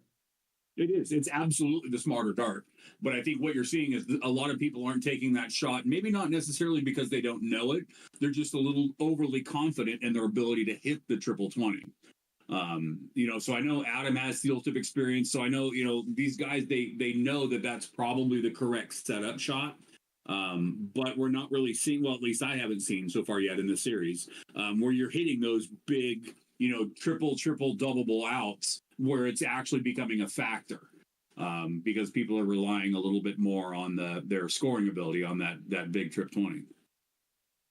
For sure. I definitely think too, it depends on where your opponent's at, right? Like if your opponent's back on like, say 360 something, you probably don't have to stab to leave that 170 with them back as far to not they can't leave a finish. Yeah, fair point. But in that instance, the game was so close. Yeah. That it's just for me I would 133 there, but yeah, the knee-jerk reaction for me probably more often than not would also be to go 19. You just you play enough steel tip and that just gets beat into your head. If you don't do it yourself, your playing partner will absolutely beat it into your head for you, which credit Chris White for beating all of those out into my head. To this day, I'm still not strong in math, but man, I got a good memory. Yeah. Well, Mikey is the youth champion. He went all the way out to England because of it, though. He can play. He True knows story, his yeah, route. He knows everything. You know what I mean? Like, I would take Scarboro, obviously not for Adam, but, Scarboro is one of the, in my opinion, next to Adam, one of the top tip, as in soft conversion over one of the top players there is out here because he knows to do it and what to do. Bro, you brought up some good history. All right, so let's dig really deep into the Wayback Machine. Who did Mike Scarborough beat in the youth championship to win the England trip? What was your son, sir? It was. It was Nick. Yeah. I know. Yeah, my stepson Nick. I don't know that because he wasn't out here for that stuff. Yeah, him and Nick got a little close there for a bit. They're good friends. Yeah, I was kind of hoping your boy would do more, continue on. Nick and Tyler, they both, they had their runs and then just both kind of. So, gosh, Nick is 32 now. Tyler is 24, just turned 24. So yeah, he still plays a little bit, but he had his run, and now I remember him and I played a few years ago, and he's like, Dad, I'm just not having fun. I'm like, dude, never feel like you have to play because then you'll never want to again. But exactly. But yeah, I love seeing Mike come from that youth program and still excelling too, because that just goes to show that yes, we want the youth playing because they're going to keep playing and they're going to support the darts for years to come. Yeah, 100%.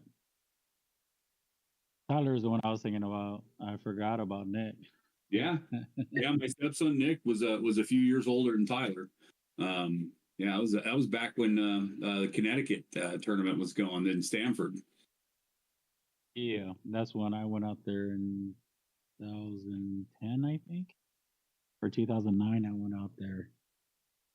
That one. That was my first time going out to Connecticut. That was it was an interesting and very eye opener for me.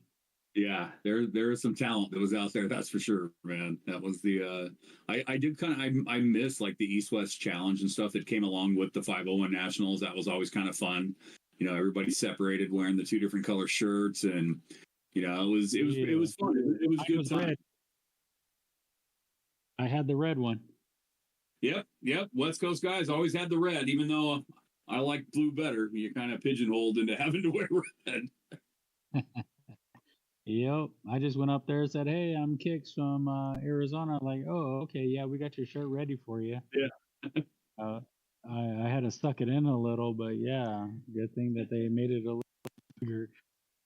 I used to wear undershirts, like tank top style, tight fitting undershirts when I played. And I can't tell you, every year that I went to Stamford, Connecticut, one would get permanently dyed pink because that red bled through the shirt during the days playing, and that would now become a pink undershirt.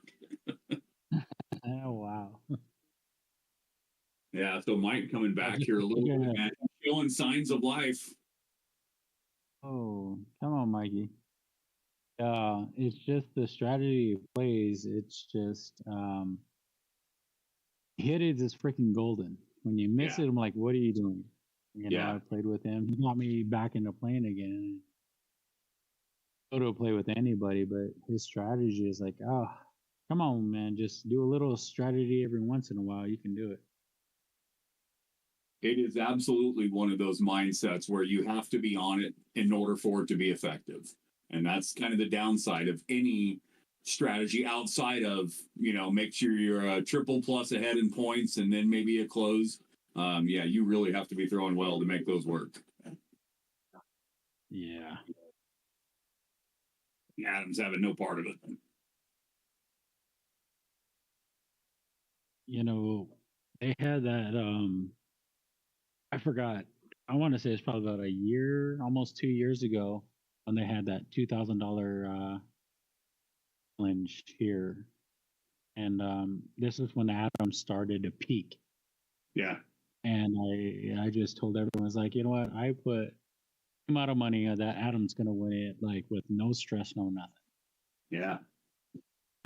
Adam and I have been playing back and forth for years. Like when I first met him, when we had to change the location, this is when it was 6-shooters that they've been holding the steel tip tournament here for the Wild West, and they had to switch it to the Greyhound tournament. It was not really a tournament, excuse me, the Greyhound location, 40th Street in Washington. It was the old swap and meet they had here. Yeah, it was a racetrack they had here for race dogs. So they had to switch the location from 6-shooters to there because they were selling the bar. Oh yeah. That's when I first met Adam out here. When I first met Adam, like, who is this tall, bald-headed guy walking in here? He had moments of where you could see something, right? Like I remember years ago when I first met Adam. You know, me and Eric Barron and Adam, you know, tearing up the Chicago Bullshooter. Just shenanigans. And I remember thinking, like, man, this guy, he's got, you know, it shows it was a big roller coaster ride back then. But man, even back then, you could see it. You could play, man. Yeah, this guy, like him and his brother and his mom came in, Etta and Mitchell. They walked in there. I'm like, who is this guy? Like, yeah, I was watching him play. I was like, holy crap. And that's when I was playing with Bobby Castillo. We went there. And then I didn't have a chance to play him because he lost because he sucked. Shot out there. Nice shot. So I was just, yeah. So I was playing this random guy. Oh, good shot there, Mikey.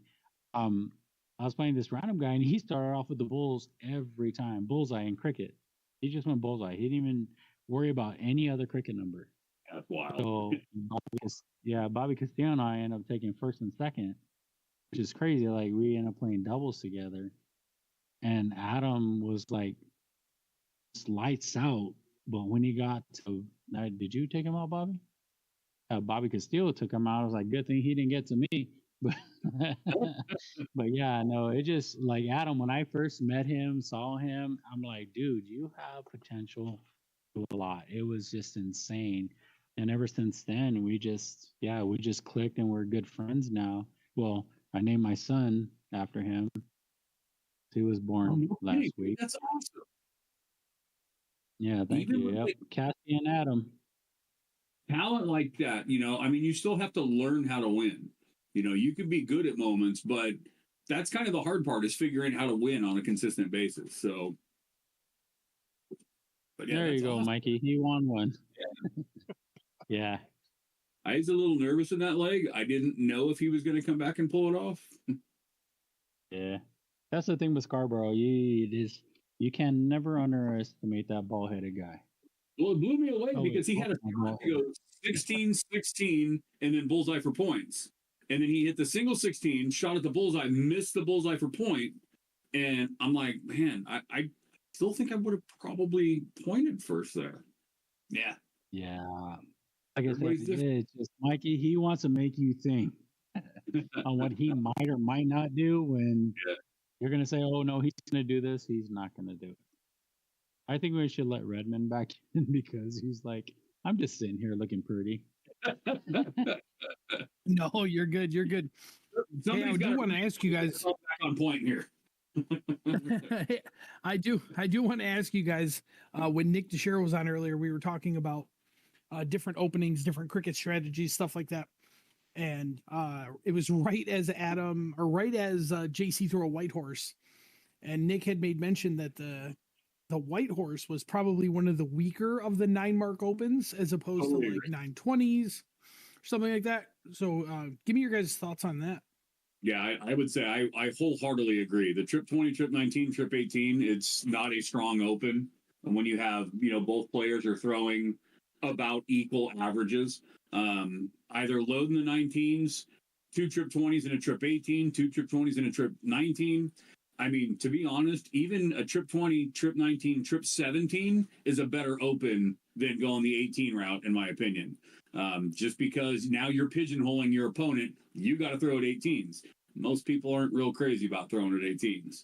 So, yeah, I would 100% agree there. Yeah,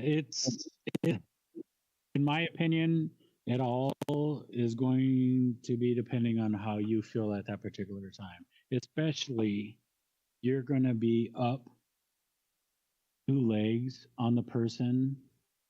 What you're going to do to mentally mess with him.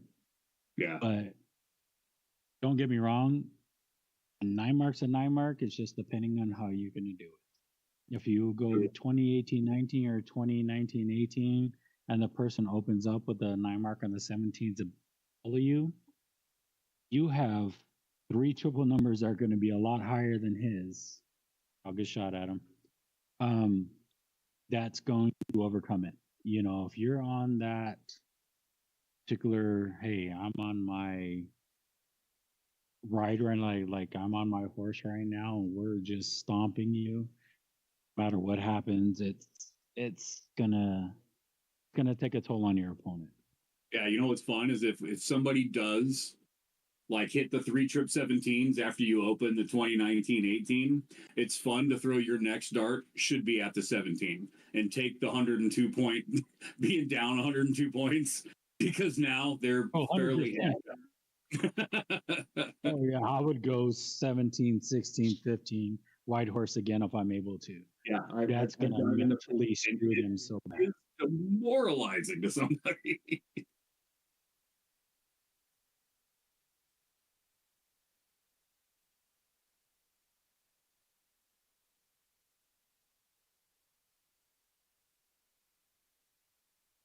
Wouldn't say that Mike's necessarily throwing bad in this match so much that Adam is definitely taking more effective advantage of the positions that he's been given by Mike, whereas Mike has not been quite as strong the times that Adam has given him a position.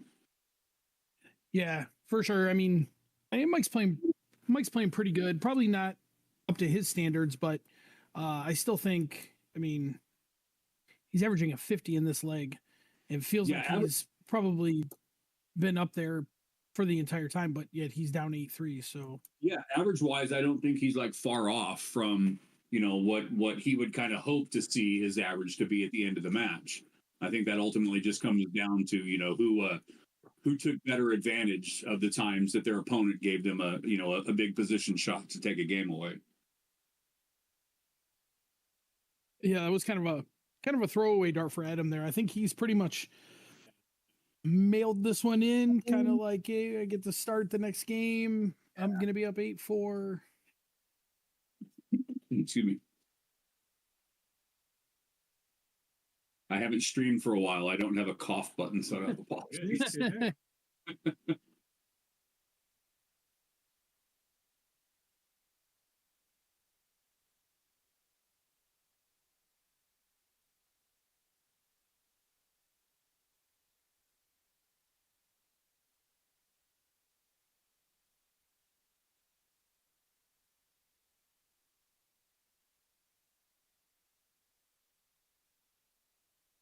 Mikey leaving 89.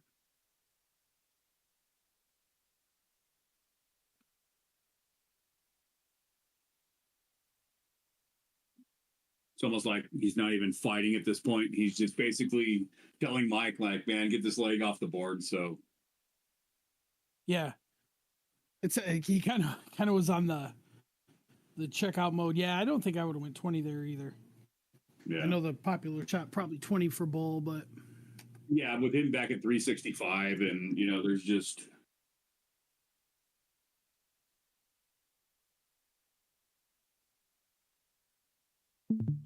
Adam's body language is speaking a ton right now too. yeah.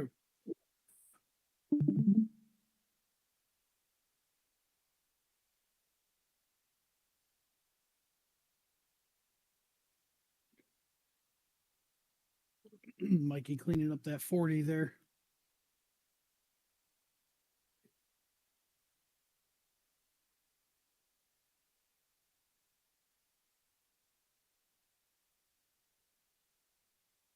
Hmm.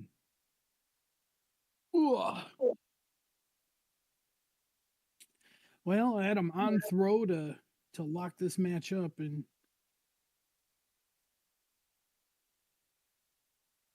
Well, not with that kind of an open. I gotta put a clinic together with these guys and show them the benefits of going 14.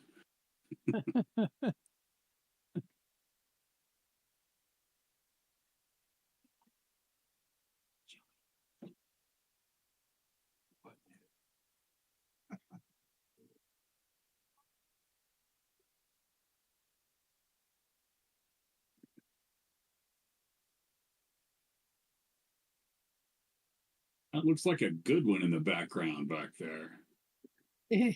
it could be. Timmy is he's just coming back from vacation. I think he's just getting into the venue now. So Popping in, nice.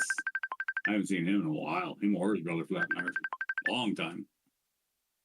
yeah, he's my counterpart to this, but he was on a family vacation, so he I kind of took the reins today, and but he just popped back in. He told me he was on his way, so Yeah, Mike had a pretty big miss that last round, and Adam's making him pay for it for a bit. That's what Adam does. Yeah, for sure. It was Mikey has to keep strong and just.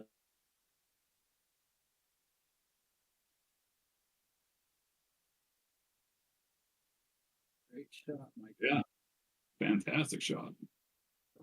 yeah, I think this is one of those ones where you're talking about 303 earlier. I think this is one of the ones where you know what I mean. You don't necessarily have to go 19. And he is, can. which respect for him actually going the correct way this time. But I think you nailed it. Like you know, read the room. You don't necessarily have to leave the 170. Mike has no shot to leave it out.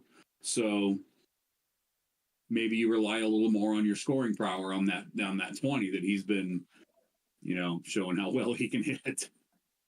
Right. I think it's because when Adam sat down on stream earlier, I told him that we hadn't seen a 170 on stream yet. So Let's go. Now's the time. Let's Hit go. Come on. Man. Wah, Uh, Oh, he's definitely getting a text over that one, without a doubt. 100%. I'm gonna go out there and smack him in his shiny head. Yeah. Mikey hits stuff Yeah, some I 1 did. to 70. Nice. Honestly, 100 times out of 100, that's the right move there from Mike. I love that. All right. Oh, that's so epic. Yep. That's awesome. Like, okay, I'll take it. It's awesome. What a match. I'm gonna head downstairs, fellas. We just had company show up. I'm gonna try to sneak away in about 20 minutes and rejoin you guys. What time is there? A time for the final? They'll probably get going right away. Really quick. Okay. We'll probably take a quick break. We'll probably run upstairs, reset the board, get some stats in, and then get ready for the finals. All right, guys. I'll Good talking to you, brother. I miss you, Bubba. always a pleasure. It's good seeing you, man. All right, take care, Mo. All right, guys. Well, that wraps up the semifinal. We are getting ready for the finals. Should be Adam Seveta versus JC Martinez. We'll get going in probably about 5 to 10 minutes or so. I'm just gonna step away for a minute, and we'll be right back.